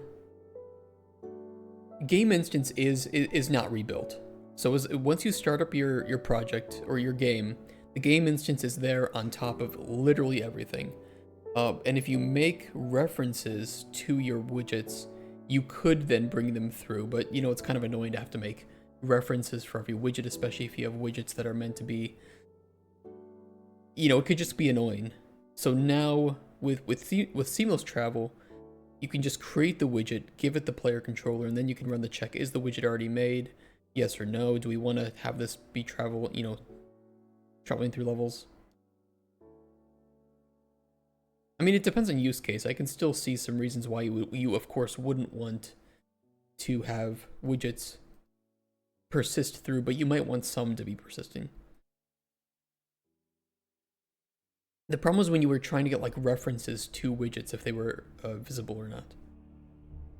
Loading a map, the widget will not be there even if you seamless travel, or it is in the game instance. You have to re-add it to the viewport. The widget should be there if you do seamless travel.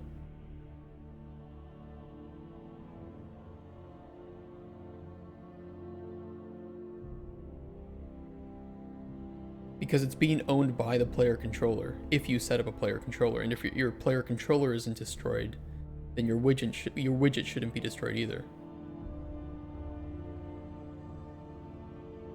I haven't tested that though. That's just from what I read.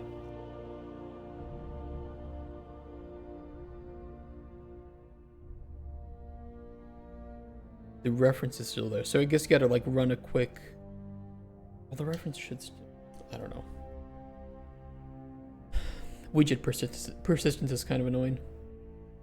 Yeah, it won't be on screen. Yeah. So you would still have to add it to the viewport. But realistically, if you're traveling between maps, you would just obviously remake the HUD, but other things would close.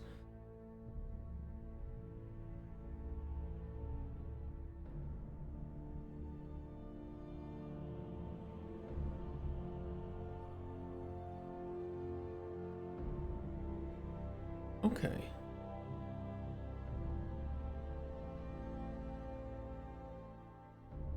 This is working.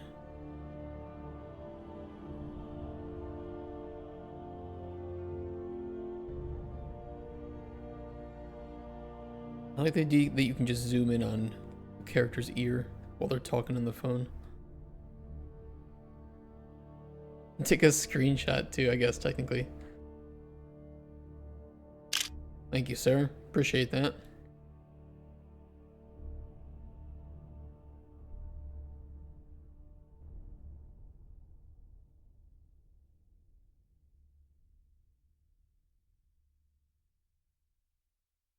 Oh, I can't switch camera right now.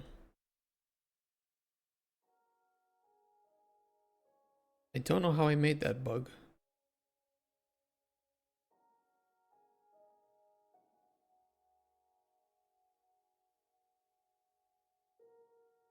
Oops.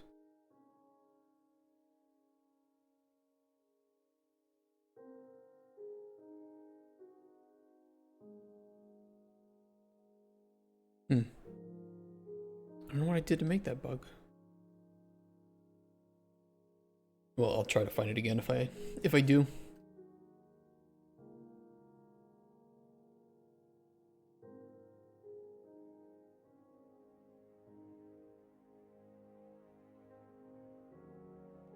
What else can I work on?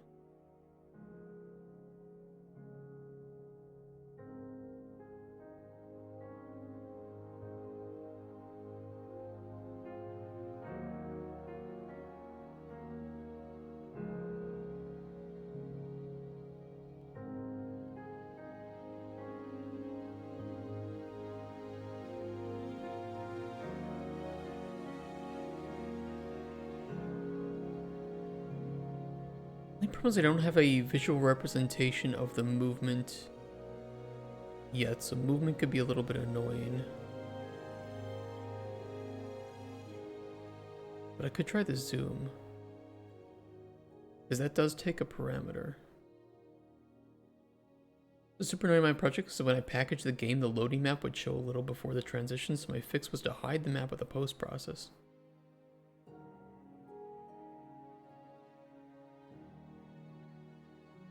Oh, it'd show a little before the transition. I mean, I wonder if you could like just throw up like a black screen or something, and then load the level and hide it after a couple seconds or something.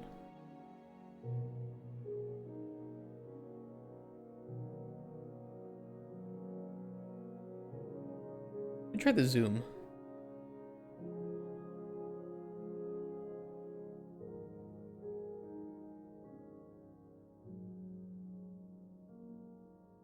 What do we need to add to make that work? Data, commands.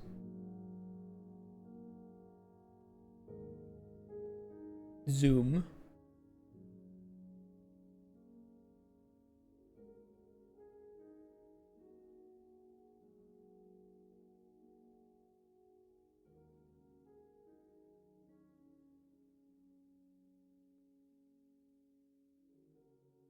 And this needs a parameter input.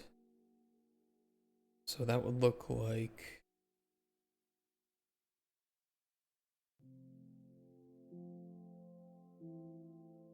we could do like the usage.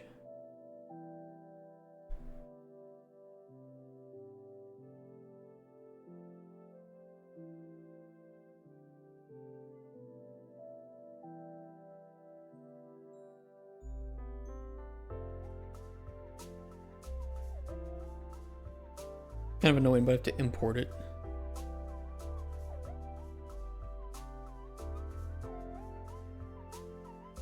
Usage.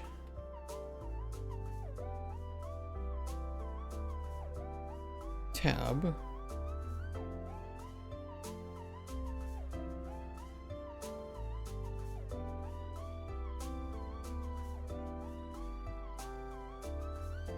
What do we do for like a range of numbers for input?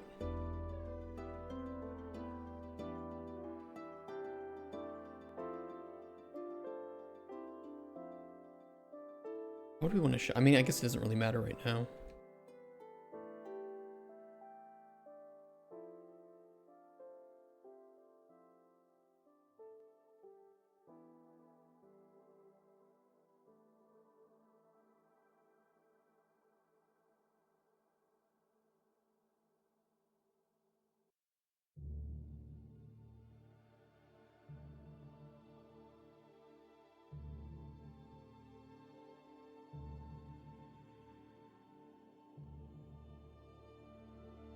between 1 and 100 inclusive.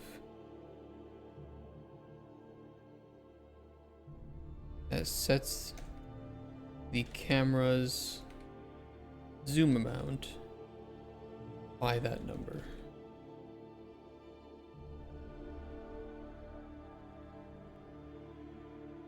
Oh, oops.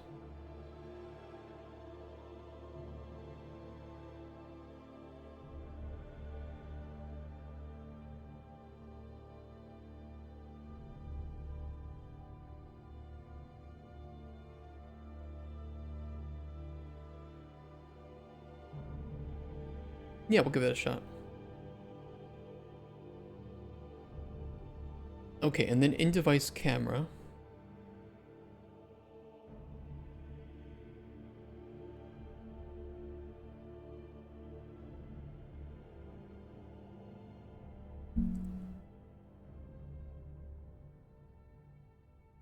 We can add in zoom.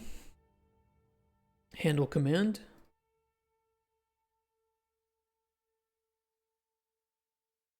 Zoom.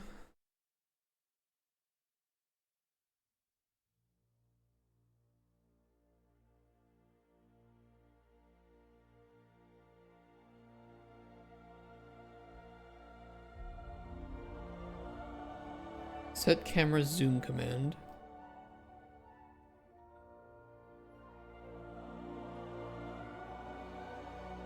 This should be pretty easy to do.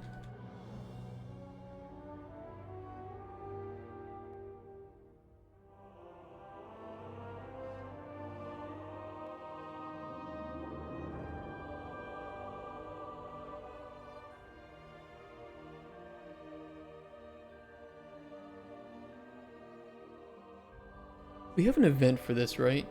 Yeah, update camera route. We need to update the FOV and then run update camera route.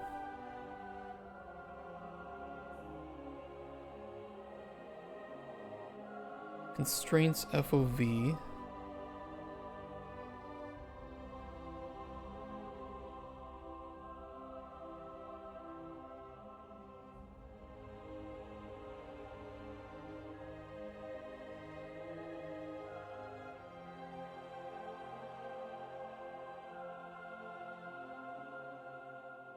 Do we want to run the parameter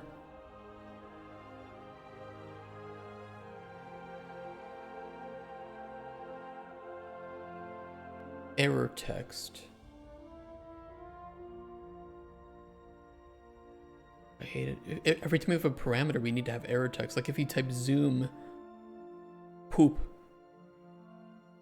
you know, we need to be able to say zoom expects an integer parameter. Poop is not a valid integer, as much as you might want it to be.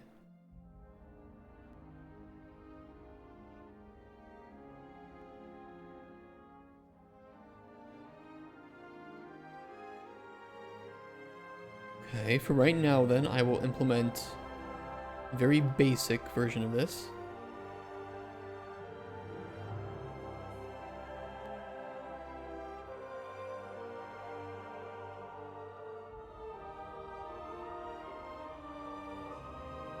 Obviously, this will be like a structure where we can choose which parameter, index, error text, ways to handle it. But since this is the only thing with a parameter right now, we will just kind of force this in.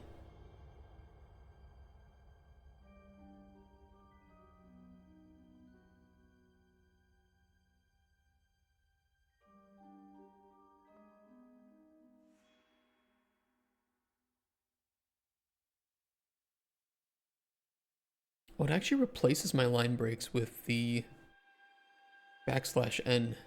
I wonder if it automatically parses \n then.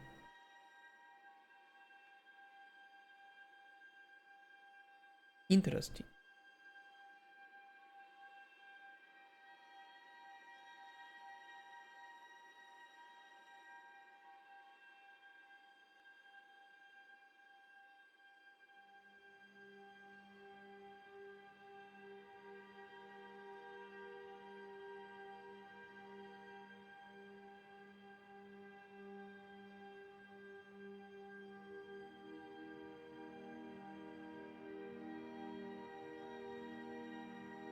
input is not a valid integer in that range.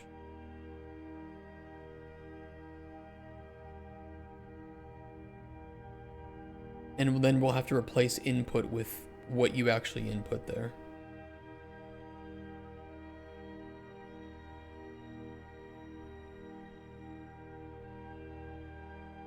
And then what happens if you put in too many inputs? Or like arguments? Oh man, I have not thought enough about the error handling for this.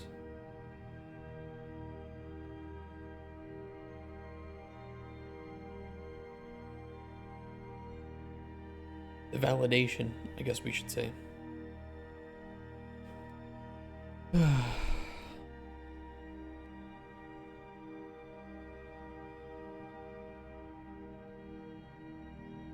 Error is easy.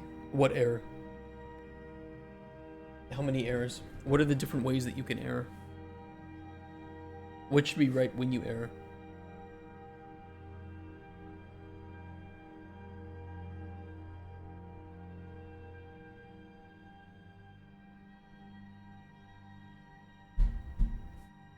That's the real question.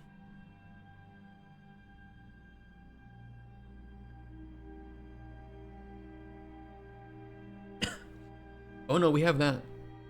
We have more errors though. We have arguments. What happens if you put in the wrong argument? What should we say? What happens if you put in too many arguments? When do we want to make that determination?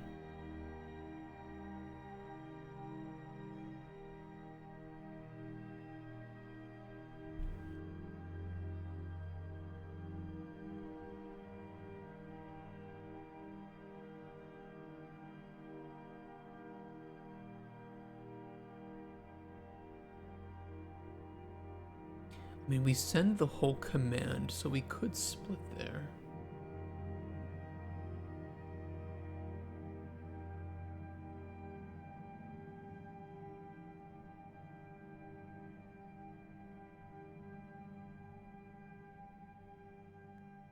I wish it was as easy as simply a single way of erroring. Unfortunately, it is a little bit more complex than that. Table dictionary for checking, even beyond that. But I think we can do it in the parse.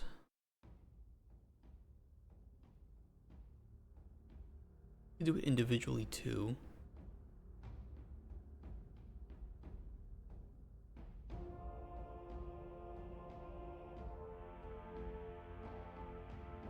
I'd probably create a custom structure for each command.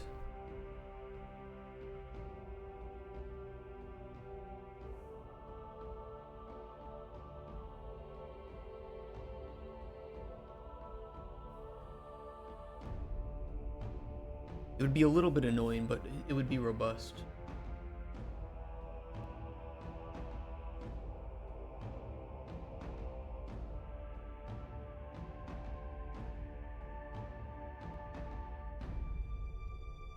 But for right now, I can hard code it a bit.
You know, it would be nice for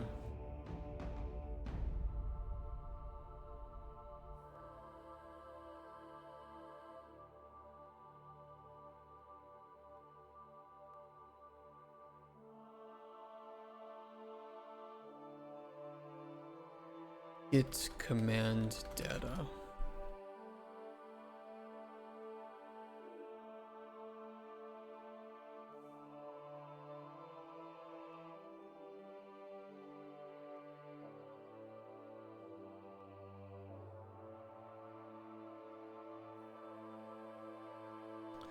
It is a bunch of letters, room size.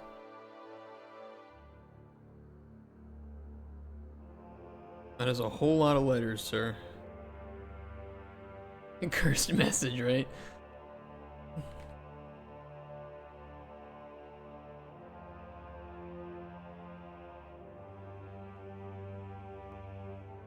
I mean, I assume that you wanted to put it on some line breaks.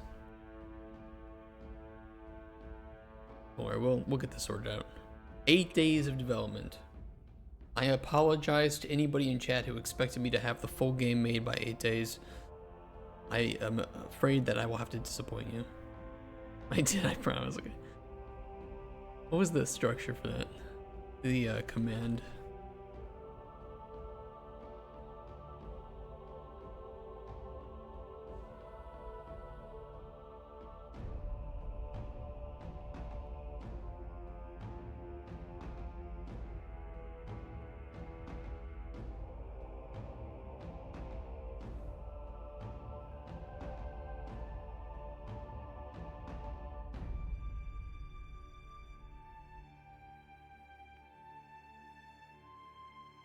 Really check is empty, right? Can I just check like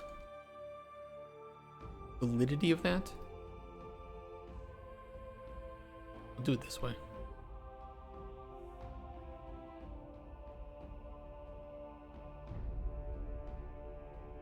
Do a select.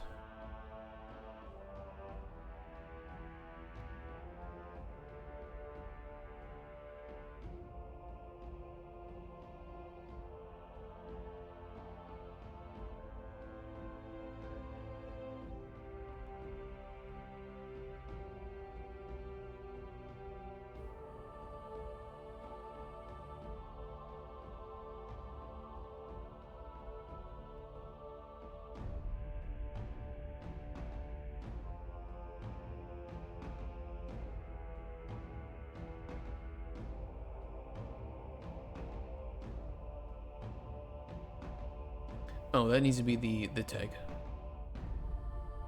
I had that wrong. Input tag. There we go.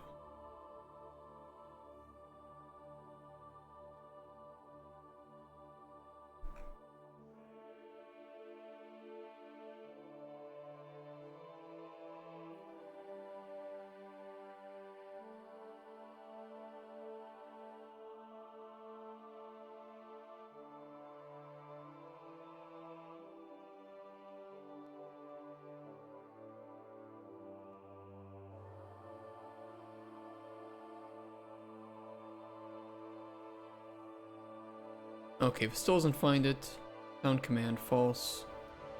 Otherwise,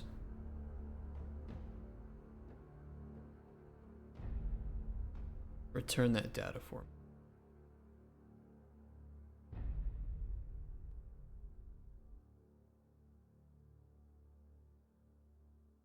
And that is a lovely little peer function.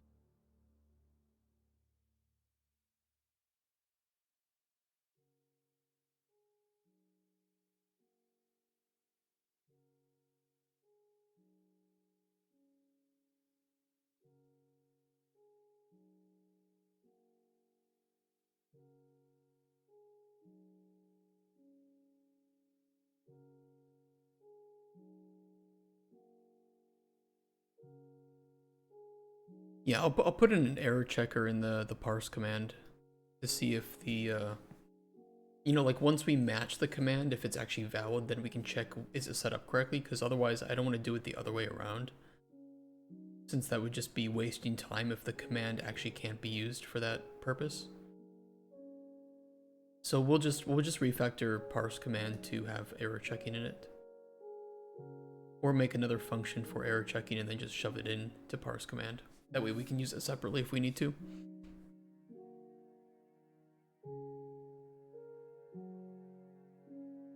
Too many arguments for command.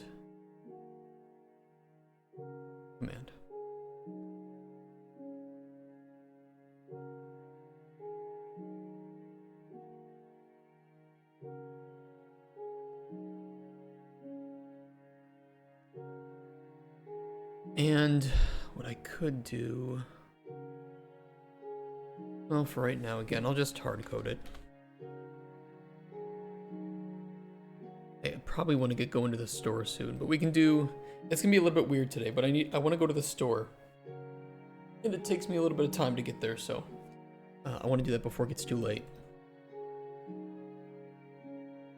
But we'll find a stopping point soon here, because I have not had Cuthbert check out what we've made with the command line yet, and I want to give him what we've made today. We'll watch a quick Tim Kaine video, because you guys have been so well behaved. Go to the store and buy booze? No, I have to go buy a mini fridge. The problem is I think it's gonna be pretty far away. Unless there's a close... You know what? I think I know where I could go.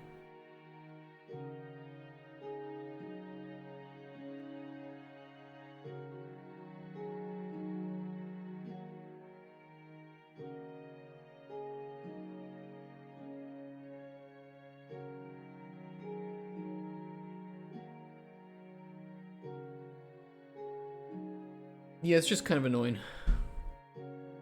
Quick misbehave. I want to replace that input. Replace.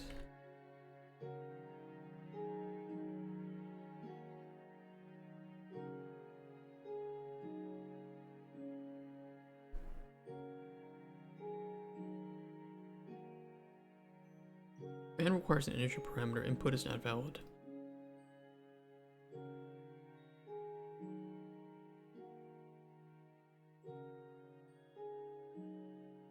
Get debug string on the gameplay tag seems like it wouldn't package. Which thing? Get debug string?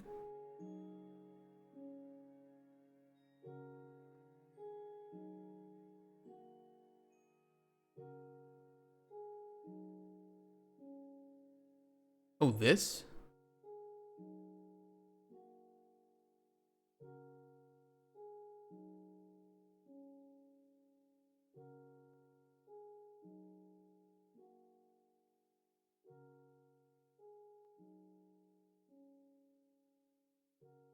We can test it.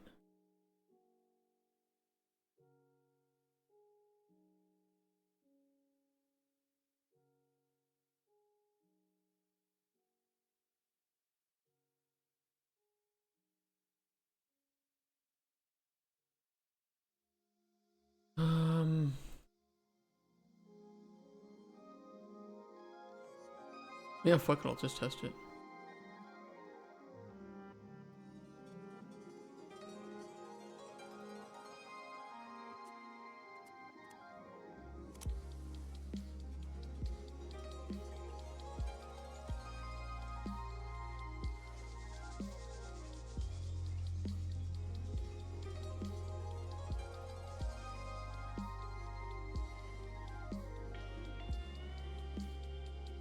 Shouldn't take me very long to make this build. Good mention though. Because if that doesn't work, then I'll have to convert that to a string in some other way.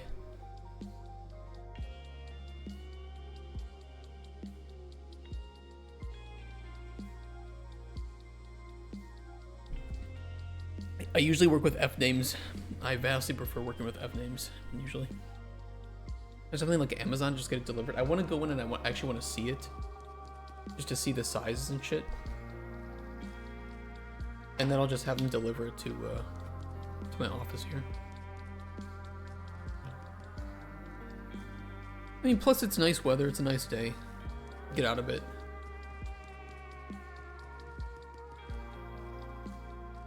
Be good for me.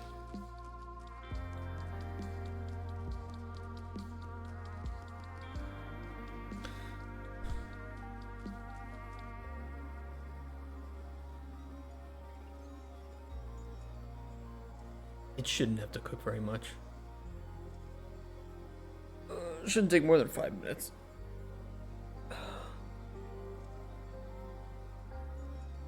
Especially with the CPU I have in this computer.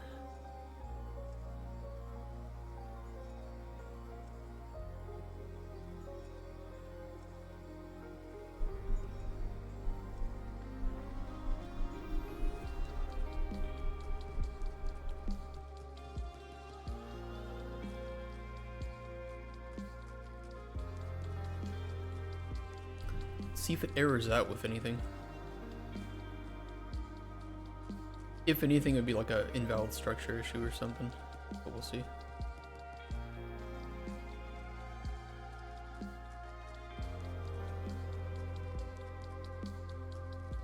Get tag name.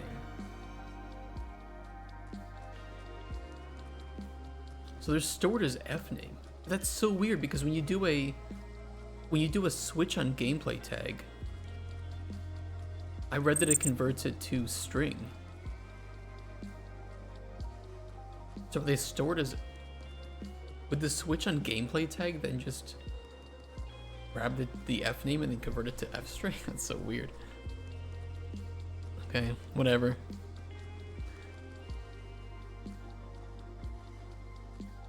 But yeah, we'll see if this works. Yeah, I do prefer... That's why I like working with F names.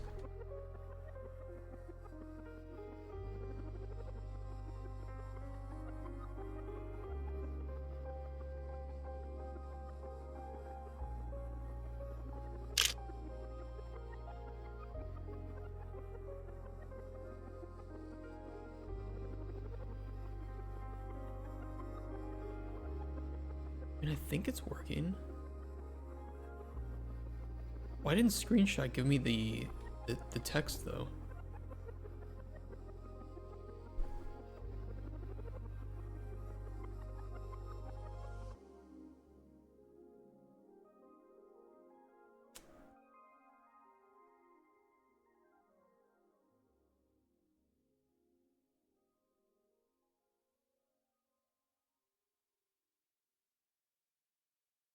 It might not be.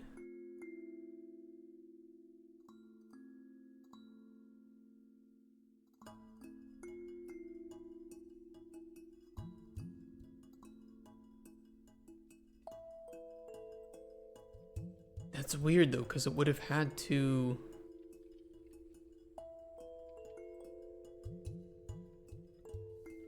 Would have had to run it here to get through to parsing the command. I mean, there could just be some other bug, to be fair.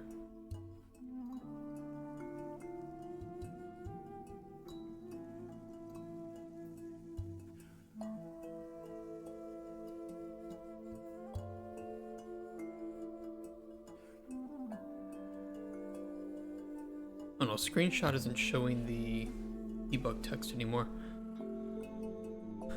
Let's make AI games. This is peak. What is this?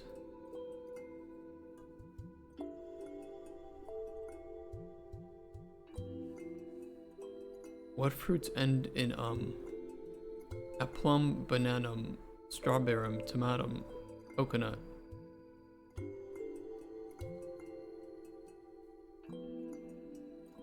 Opium. Nice.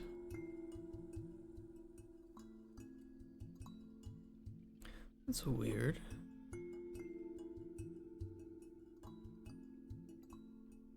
Isn't showing the zoom.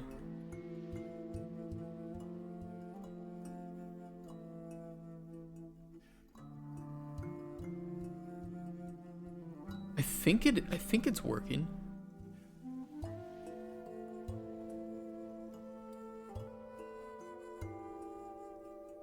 Don't know why it's not showing the zoom though.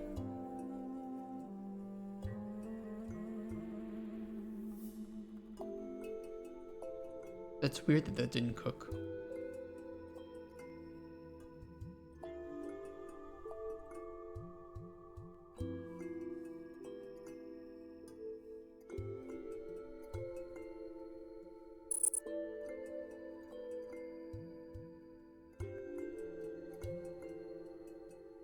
And these should have compiled everything before it did the cook anyway, so... I don't know, that's weird.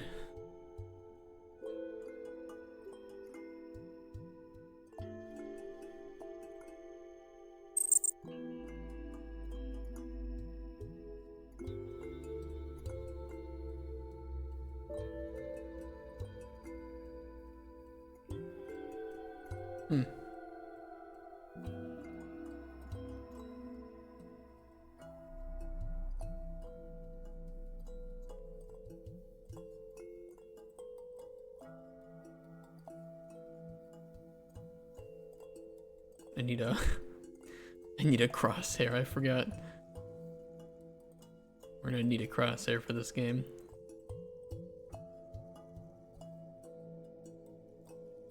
Everything else is fine though.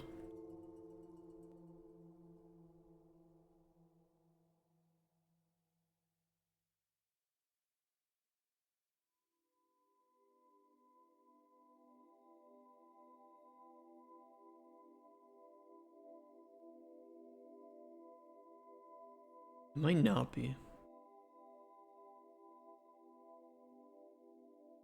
I mean, I can always just make like a little macro or something. Tag the string. Not a big deal.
A bit larger than I would like.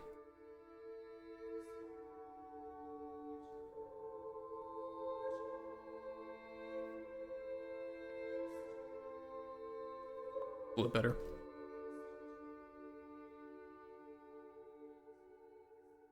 Text to speech. That's what it is.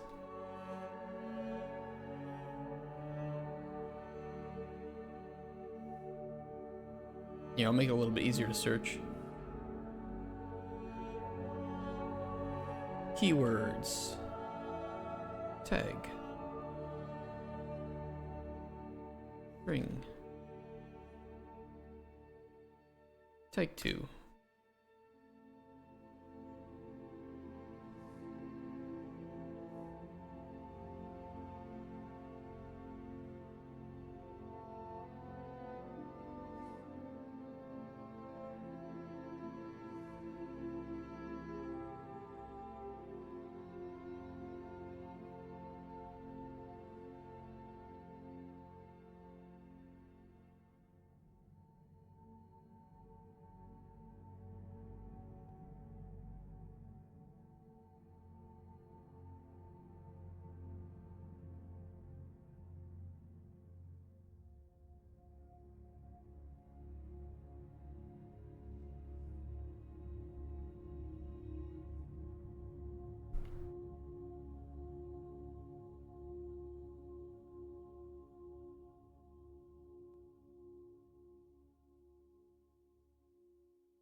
Let's see if that helped.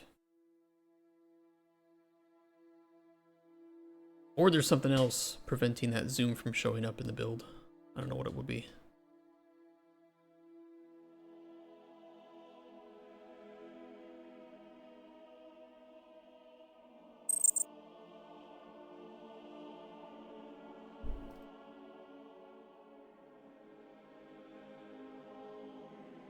Something else is preventing it.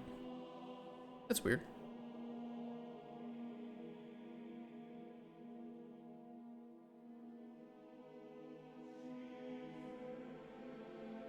Maybe an invalid structure.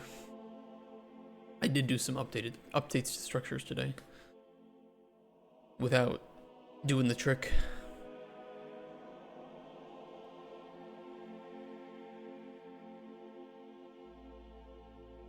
Don't see any.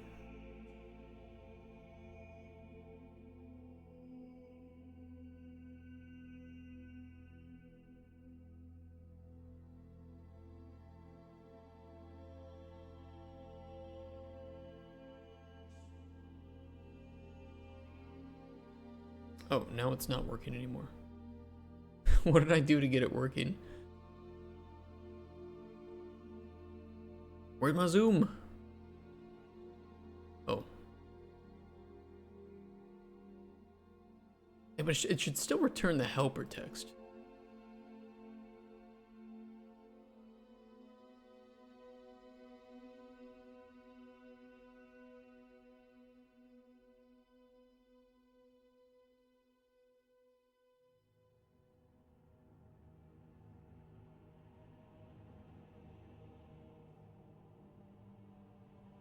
It has zoom. Zoom is here.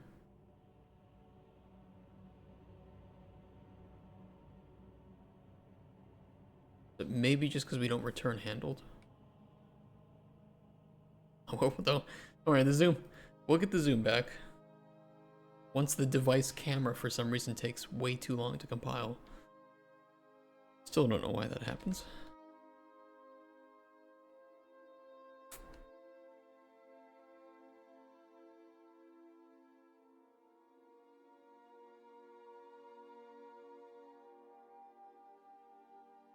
Should just go through each.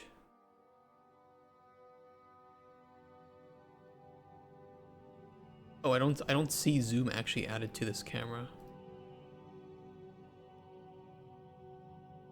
Is it because we overrode default? It is because we did that. Hold on though.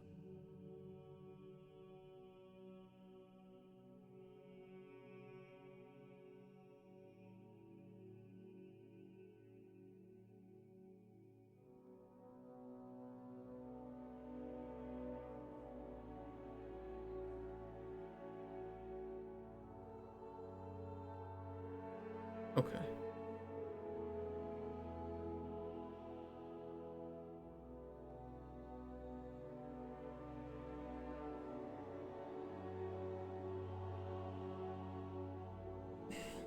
It's a little bit ugly with the way it looks, but I'm not upset with that at the moment.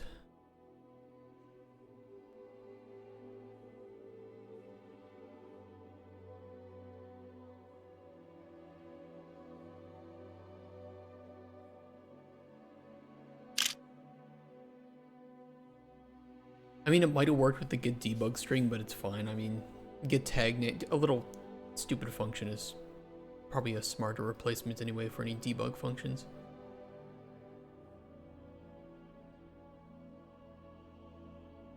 Better safe than sorry.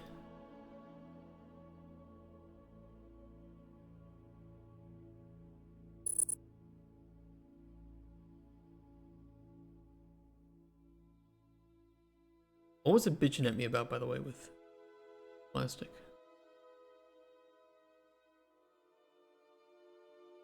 Tempted to access index 0. Oh.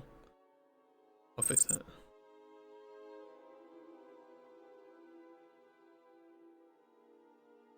We don't like those.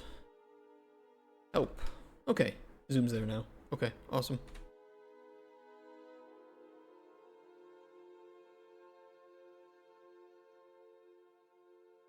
Handle command to the controller. Alright. Give me 1 second. I'm gonna go to the bathroom. Here, B. And then I'll get that fixed. That's what the issue is.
We behaving.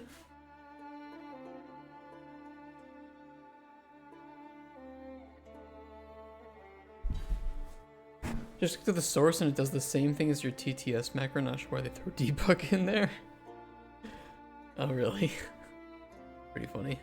That is kind of weird. Like, how many people do you think need to...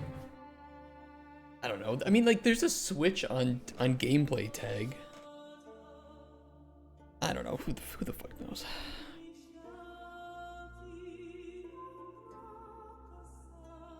I can't do a select because if I do a select, it will still try to get index 0. Fucking annoying.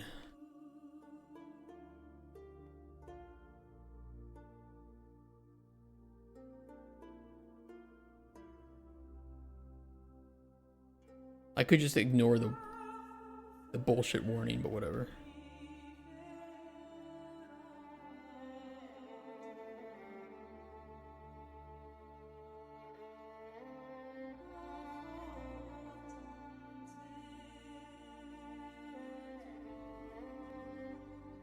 It's really dumb, but if you do a select node,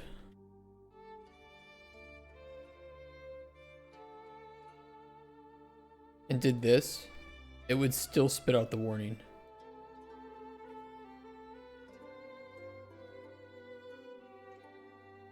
Because for some reason behind the scenes, the select node will still check every single slot on the select node before actually doing the selection. Don't know why.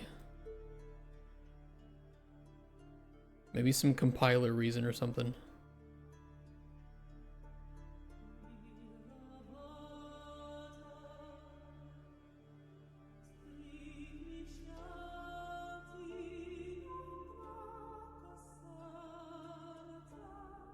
Okay, very nice.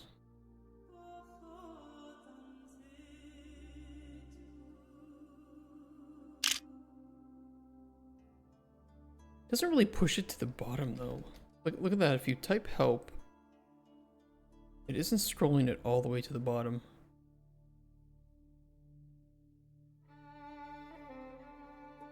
Why is that?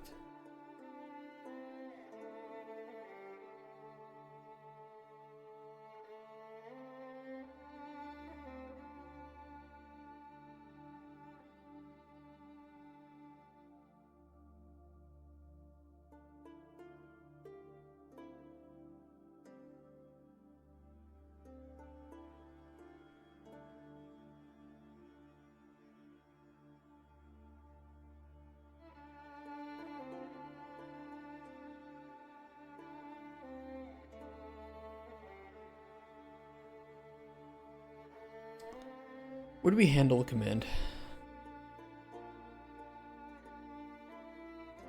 I think I can fix that.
Kind of a dumb way to do it, but whatever.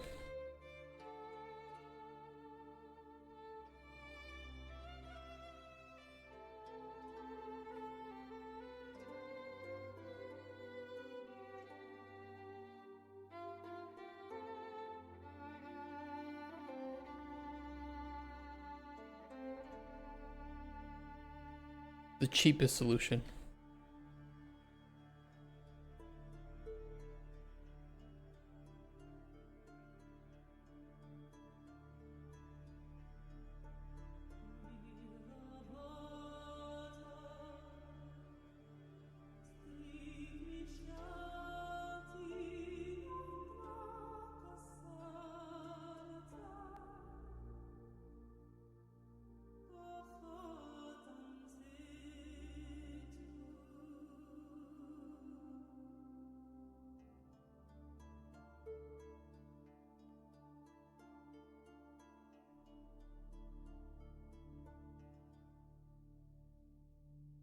It still isn't doing. There's still like a little bit of a gap. It says it's at the bottom. Oh no, it isn't. Fuck, that's annoying. What if you don't want a gaming stream? Well, too bad. It'll be 48 hours till you like it.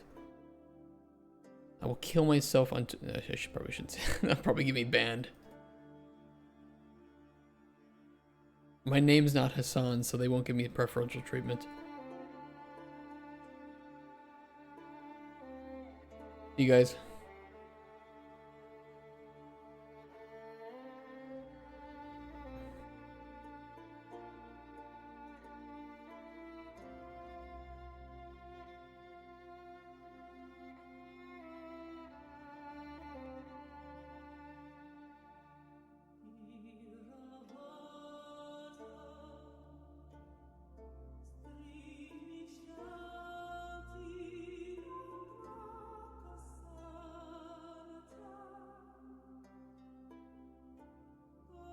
It's so annoying.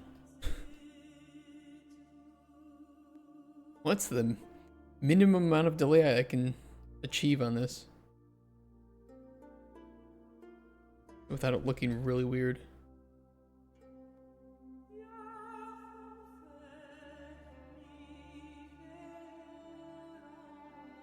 Oops. I did next tick and next tick wasn't working. Because that was my first thought, was like just delay till next tick. And it still has the problem. What if I do 2 ticks?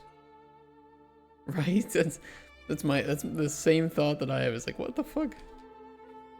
2 ticks. Delay until second tick. Is there actually a way to delay multiple ticks? No. Okay, delay 2 ticks. Needs 2 ticks to solve it. The good old classic 2-tick problem. That's so dumb. And watch as we add more shit to the game, we'll have to keep adding more and more ticks. Like, oh, we added a whole bunch of complex character animations and it's still not scrolling to end. Add in another tick. That's how we'll judge our game's performance, is how many ticks we have to delay to scroll to the end of the console chat box.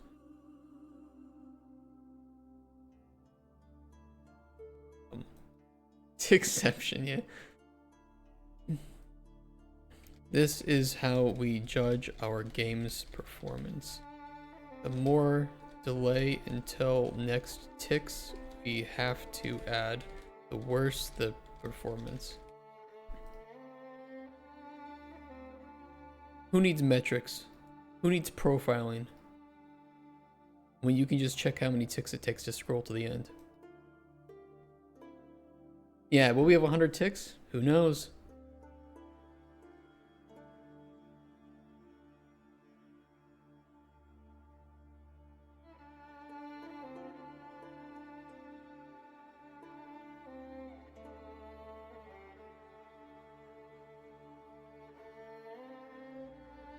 Alright, I really want to handle this zoom. I mean, maybe for now I could just have it working in a super basic sense and not worry about any error handling right now. Because there's a couple things that we'll have to think about probably back when we get on Monday, is like stop working on adding more adding more commands and add in error and argument handling. What will happen with that many ticks? If you're rendering at 60 FPS, then it'll just be 1 2/3 of a frame.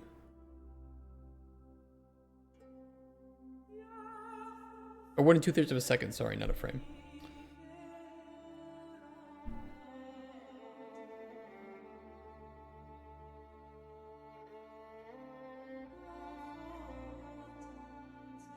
So not a big deal. I mean, the same thing could be handled if you just typed in. This assumes that you're running at 60 FPS. Well, that would be the same result as adding in 100 ticks. Guess you could. Can you get the current FPS?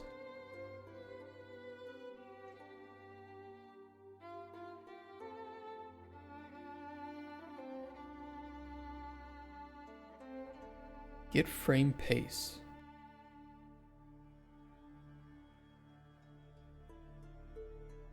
Guess you could. I guess you could make variable delays of ticks based on frame rate. Does this actually work?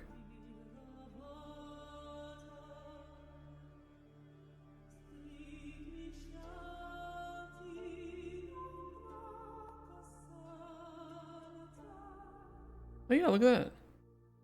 Huh. You can get the frame rate. Pretty cool.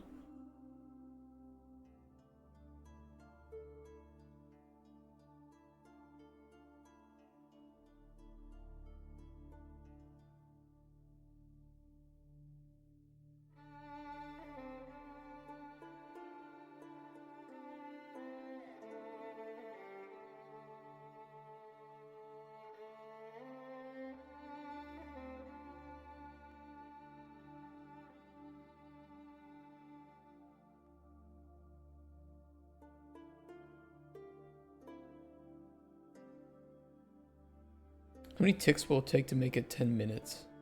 Wouldn't it be 3,600?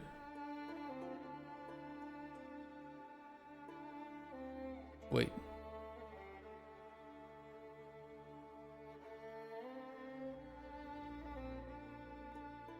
Am I crazy? 36,000. 36,000. That didn't sound right. If you want, I can paste in 36,000 delay until next tick nodes. If you really want me to. If you buy me Death Stranding 2 so I don't have to spend 80 bucks on it, I will place manually 36,000 delay until next tick nodes. No copying and pasting.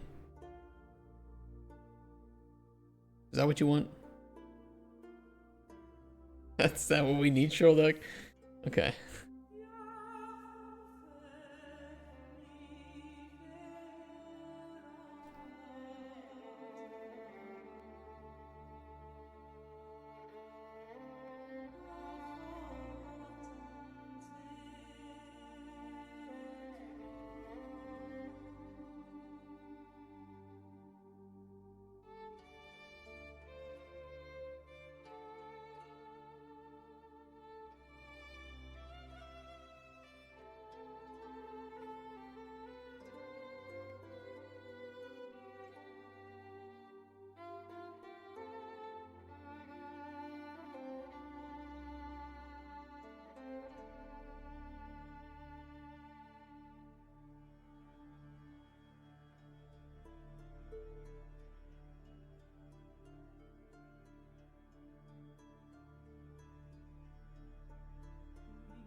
Yeah, we just need to run that.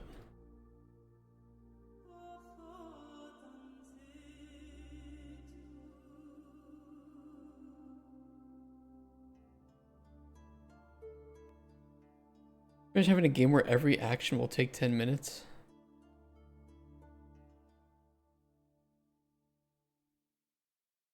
You know, similarly, I can think of like mobile games where every actual reward is 10 minutes away. Fucking Farmville.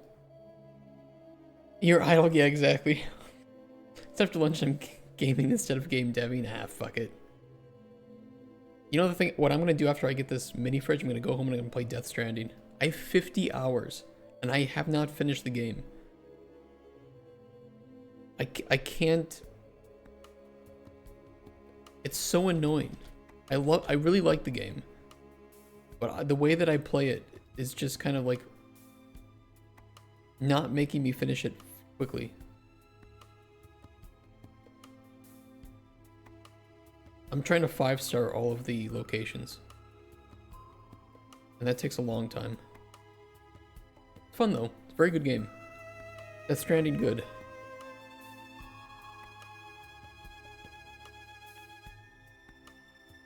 Okay, will that actually work?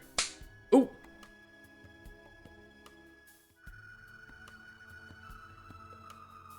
Zoom not handled. Why is zoom not handled? What do you mean zoom not handled?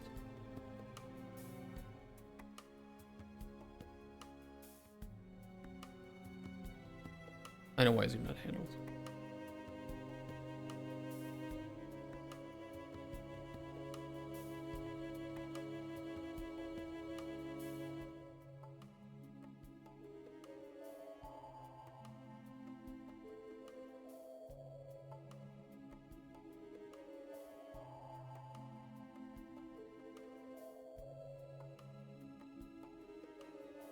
Why doesn't it find it?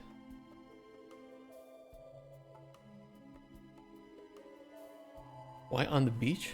What's on the beach? Your mom's on the beach. Fucking whale. Sorry.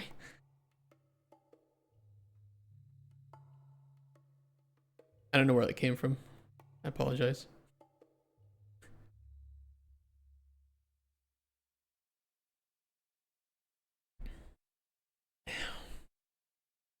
Oh, is the second game called Death Stranding 2 on the beach? Is it really? Oh, it's on PS5. Oh yeah, it is. I didn't even look. I didn't even see that.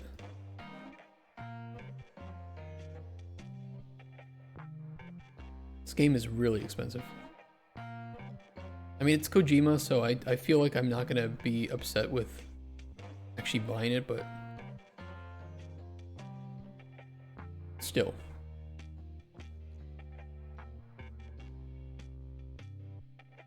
Might be a spoiler. I mean, I don't think it's really that much of a spoiler. From what I've played, I don't think that's a spoiler at all. I don't think there's any spoilers in the promotional images like this one, or there's no. I don't see any spoilers. But yeah, this is fucking expensive. I wonder if it's cheaper in the US version though.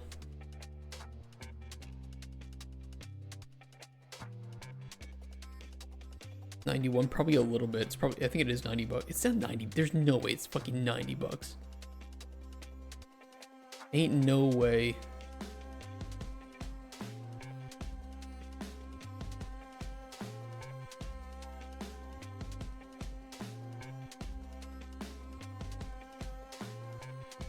Ain't no way it's 70 US dollars, but the equivalent of 91. That's fucking wild. It's so crazy, dude. Holy shit, don't buy this. If you're in Poland, do not buy this game on the Polish store. That's crazy.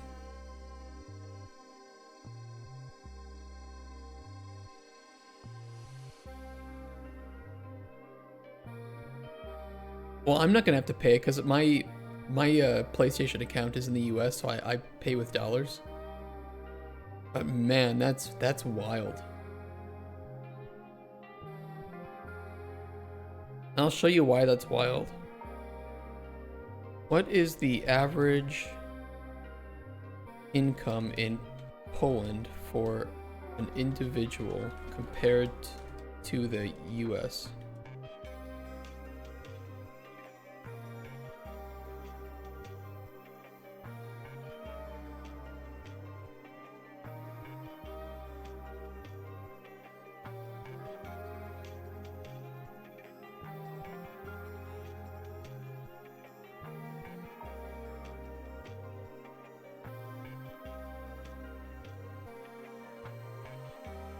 And yet you're paying more.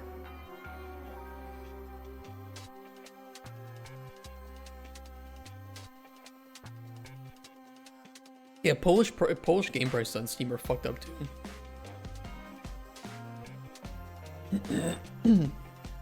Polish people get shafted for game prices. And not just that either, but also electronics. Because electronics are the same price as in the US, but 23% higher because of VAT tax.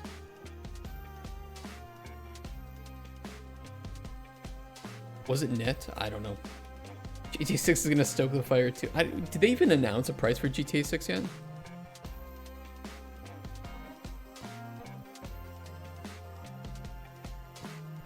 Why was Zoom not working?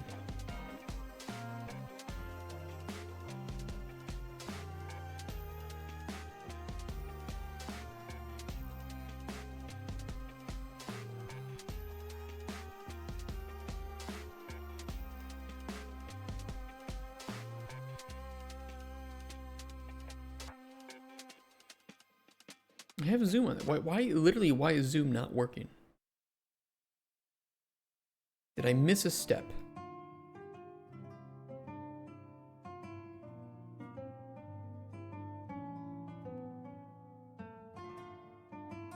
Oh, there was no arguments. Length. Oh, it should be greater than... Oh, hold on.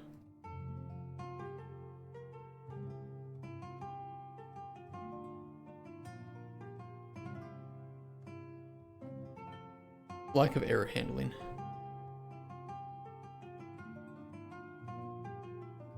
That'll be on Monday. That'll be next week. We worry about errors.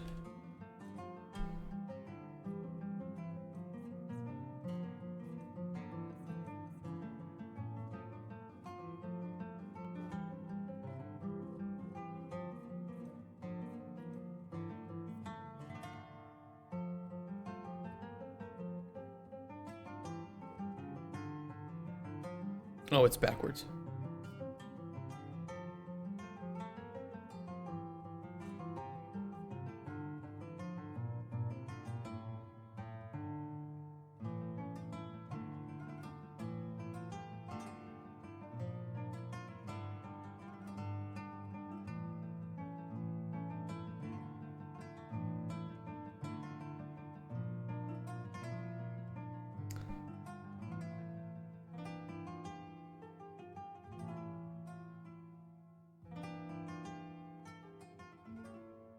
That'll be part of validation on Monday. Next week, we'll worry about validation for these commands. Right now, I'm just going to hard code it.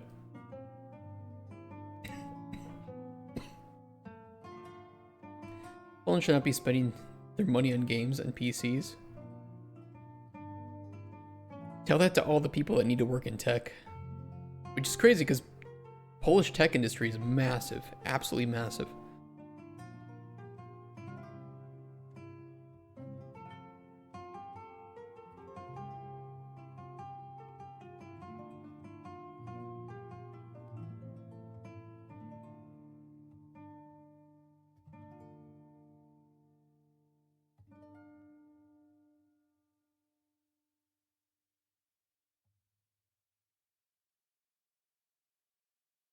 Okay, okay, very nice.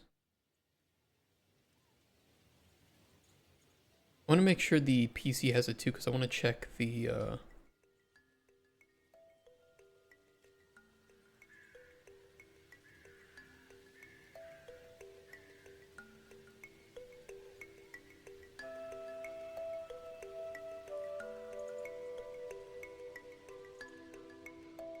I want to check what happens if you're zoomed all the way in and like into the corner. Nice.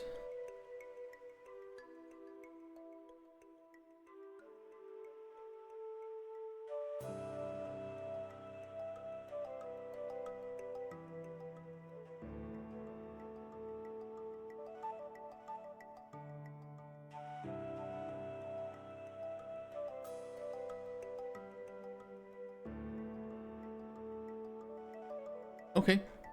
Well, the zoom is working.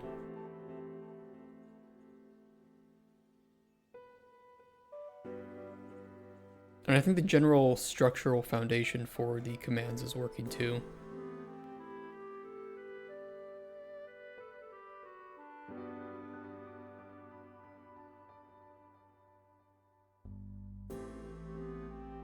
Although there is a bug.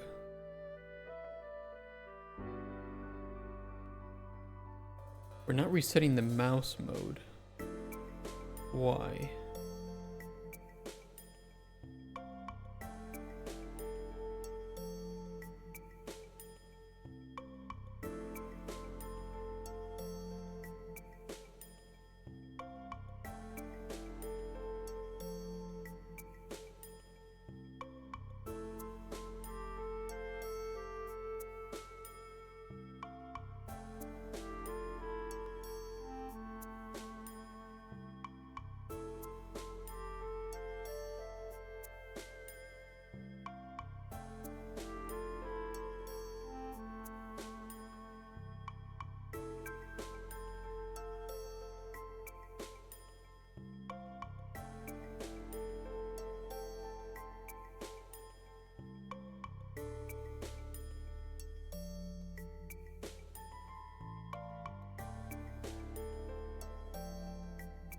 Thinks we're in manual mode, even though we're running the unpossess.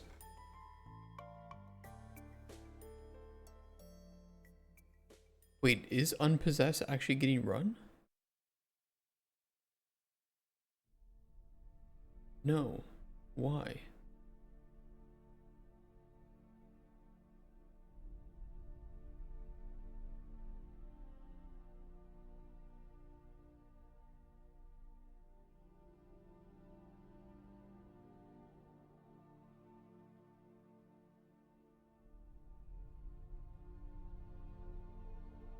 Actually, are we ever... Wait, hold on.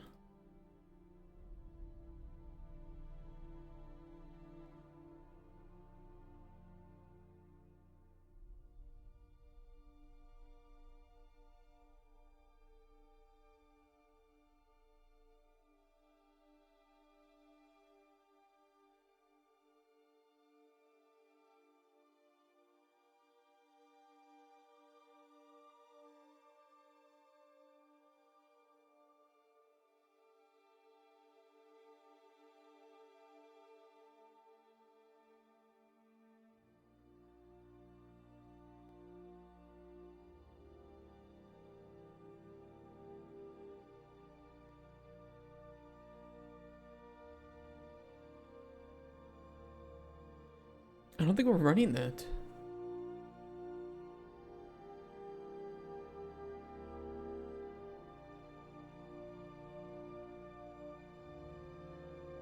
Store's open to right now. We'll fix this. Just I need to grab current pawn and run. So weird. Wait. I could have sworn we were running that.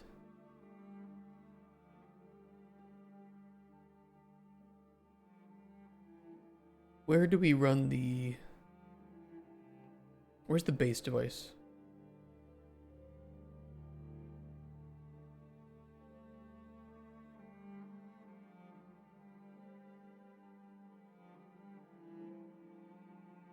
Maybe I just don't run it?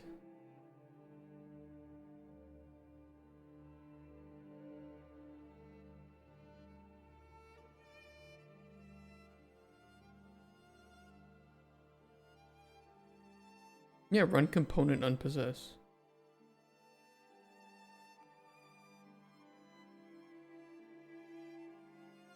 Maybe is this not getting triggered?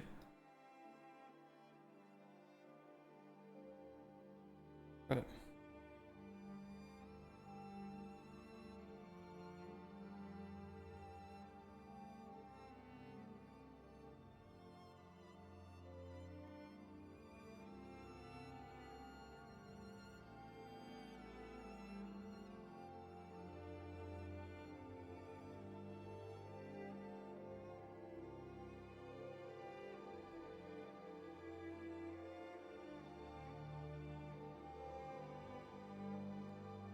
I don't see it hitting.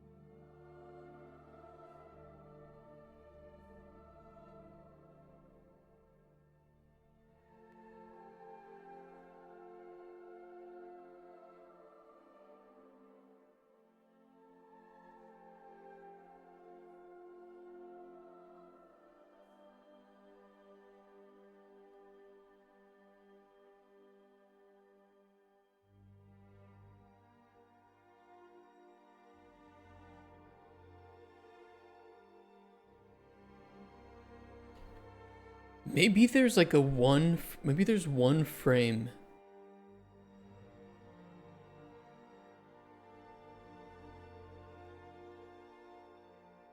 Right before it unpossesses, where if you're still holding down Alt, it doesn't really know that. It shouldn't be receiving that. There's a few ways I could fix that. You're right, Rami. Which one do we want to choose?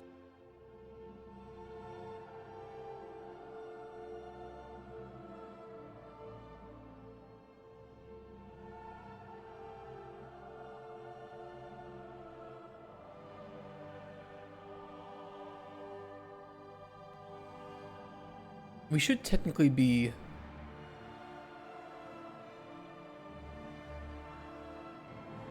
unpossessed at that point, right?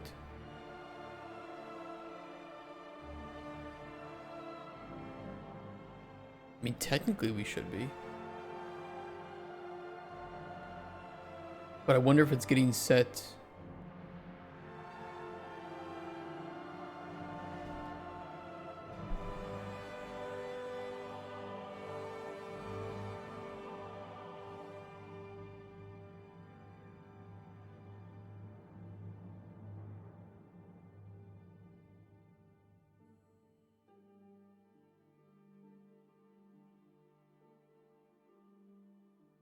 Oops.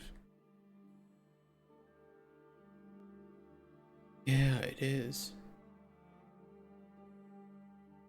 Are you serious? I put that there specifically so that it would be done after we unpossess the pawn.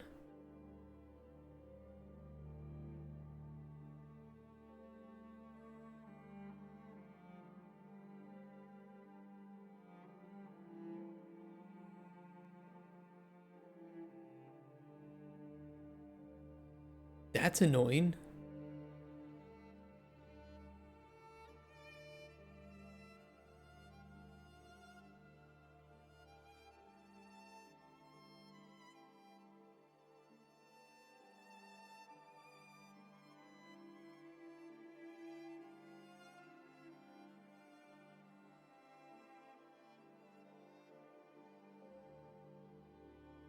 That was the entire point. Why is unpossessed? Does it not unpossess until that's finished, I guess? That kind of defeats the purpose.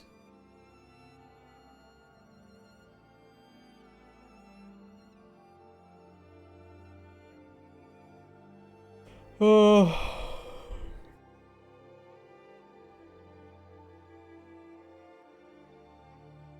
So event unpossessed, but actually you're not unpossessed until it is done firing everything in event unpossessed.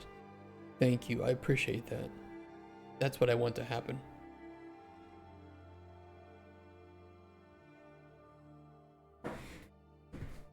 Always a quirk. Always a quirk.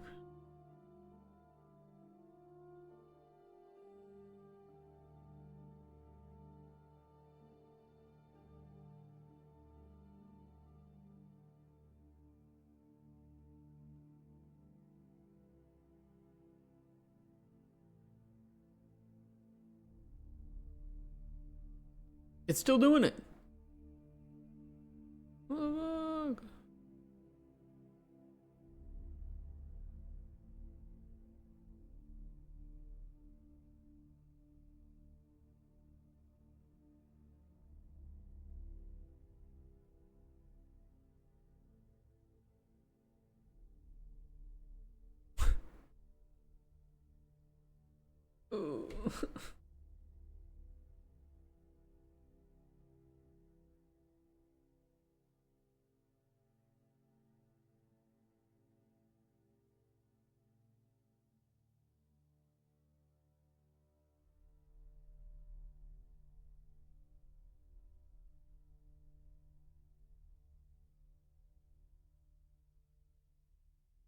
You wanna know what's weird too is we remove the player's ability to use that input action.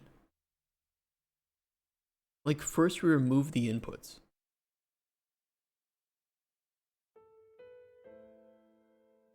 And then we unpossess.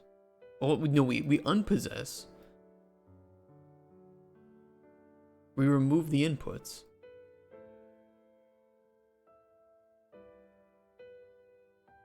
And then we're resetting what we need to reset.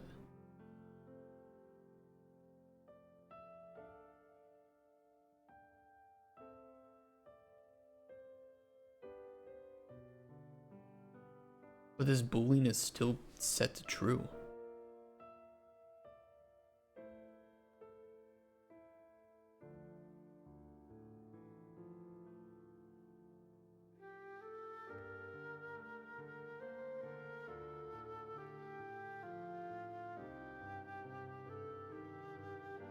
At least as far as I can tell, that's the problem.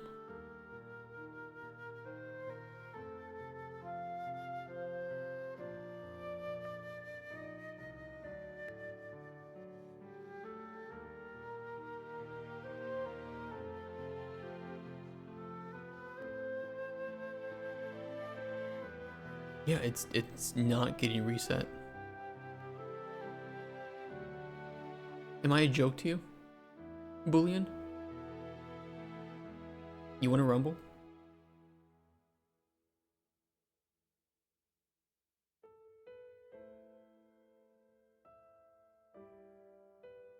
I will send ice after you. You will get deported back to Boolean land.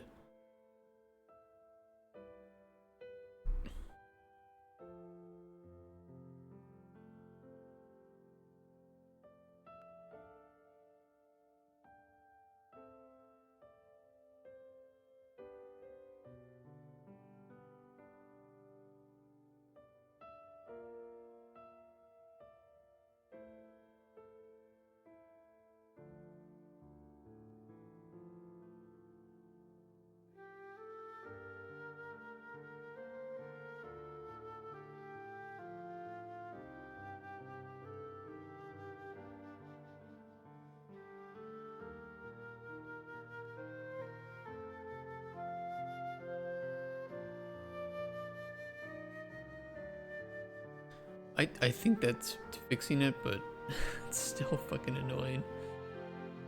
Oh well.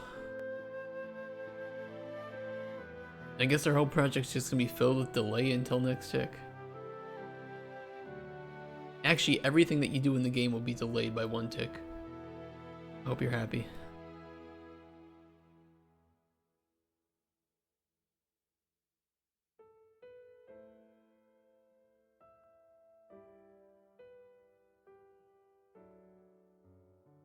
That's how we'll solve it. If everything needs to work on next tick, we'll just delay every action by 1 tick. I'm sure players will find that enjoyable.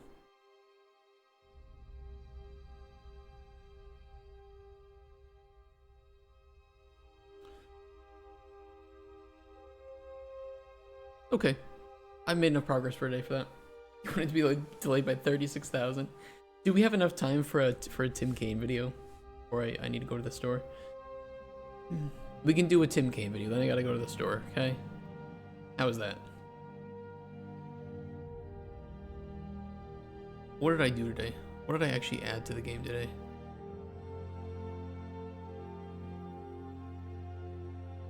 How did I make the game better?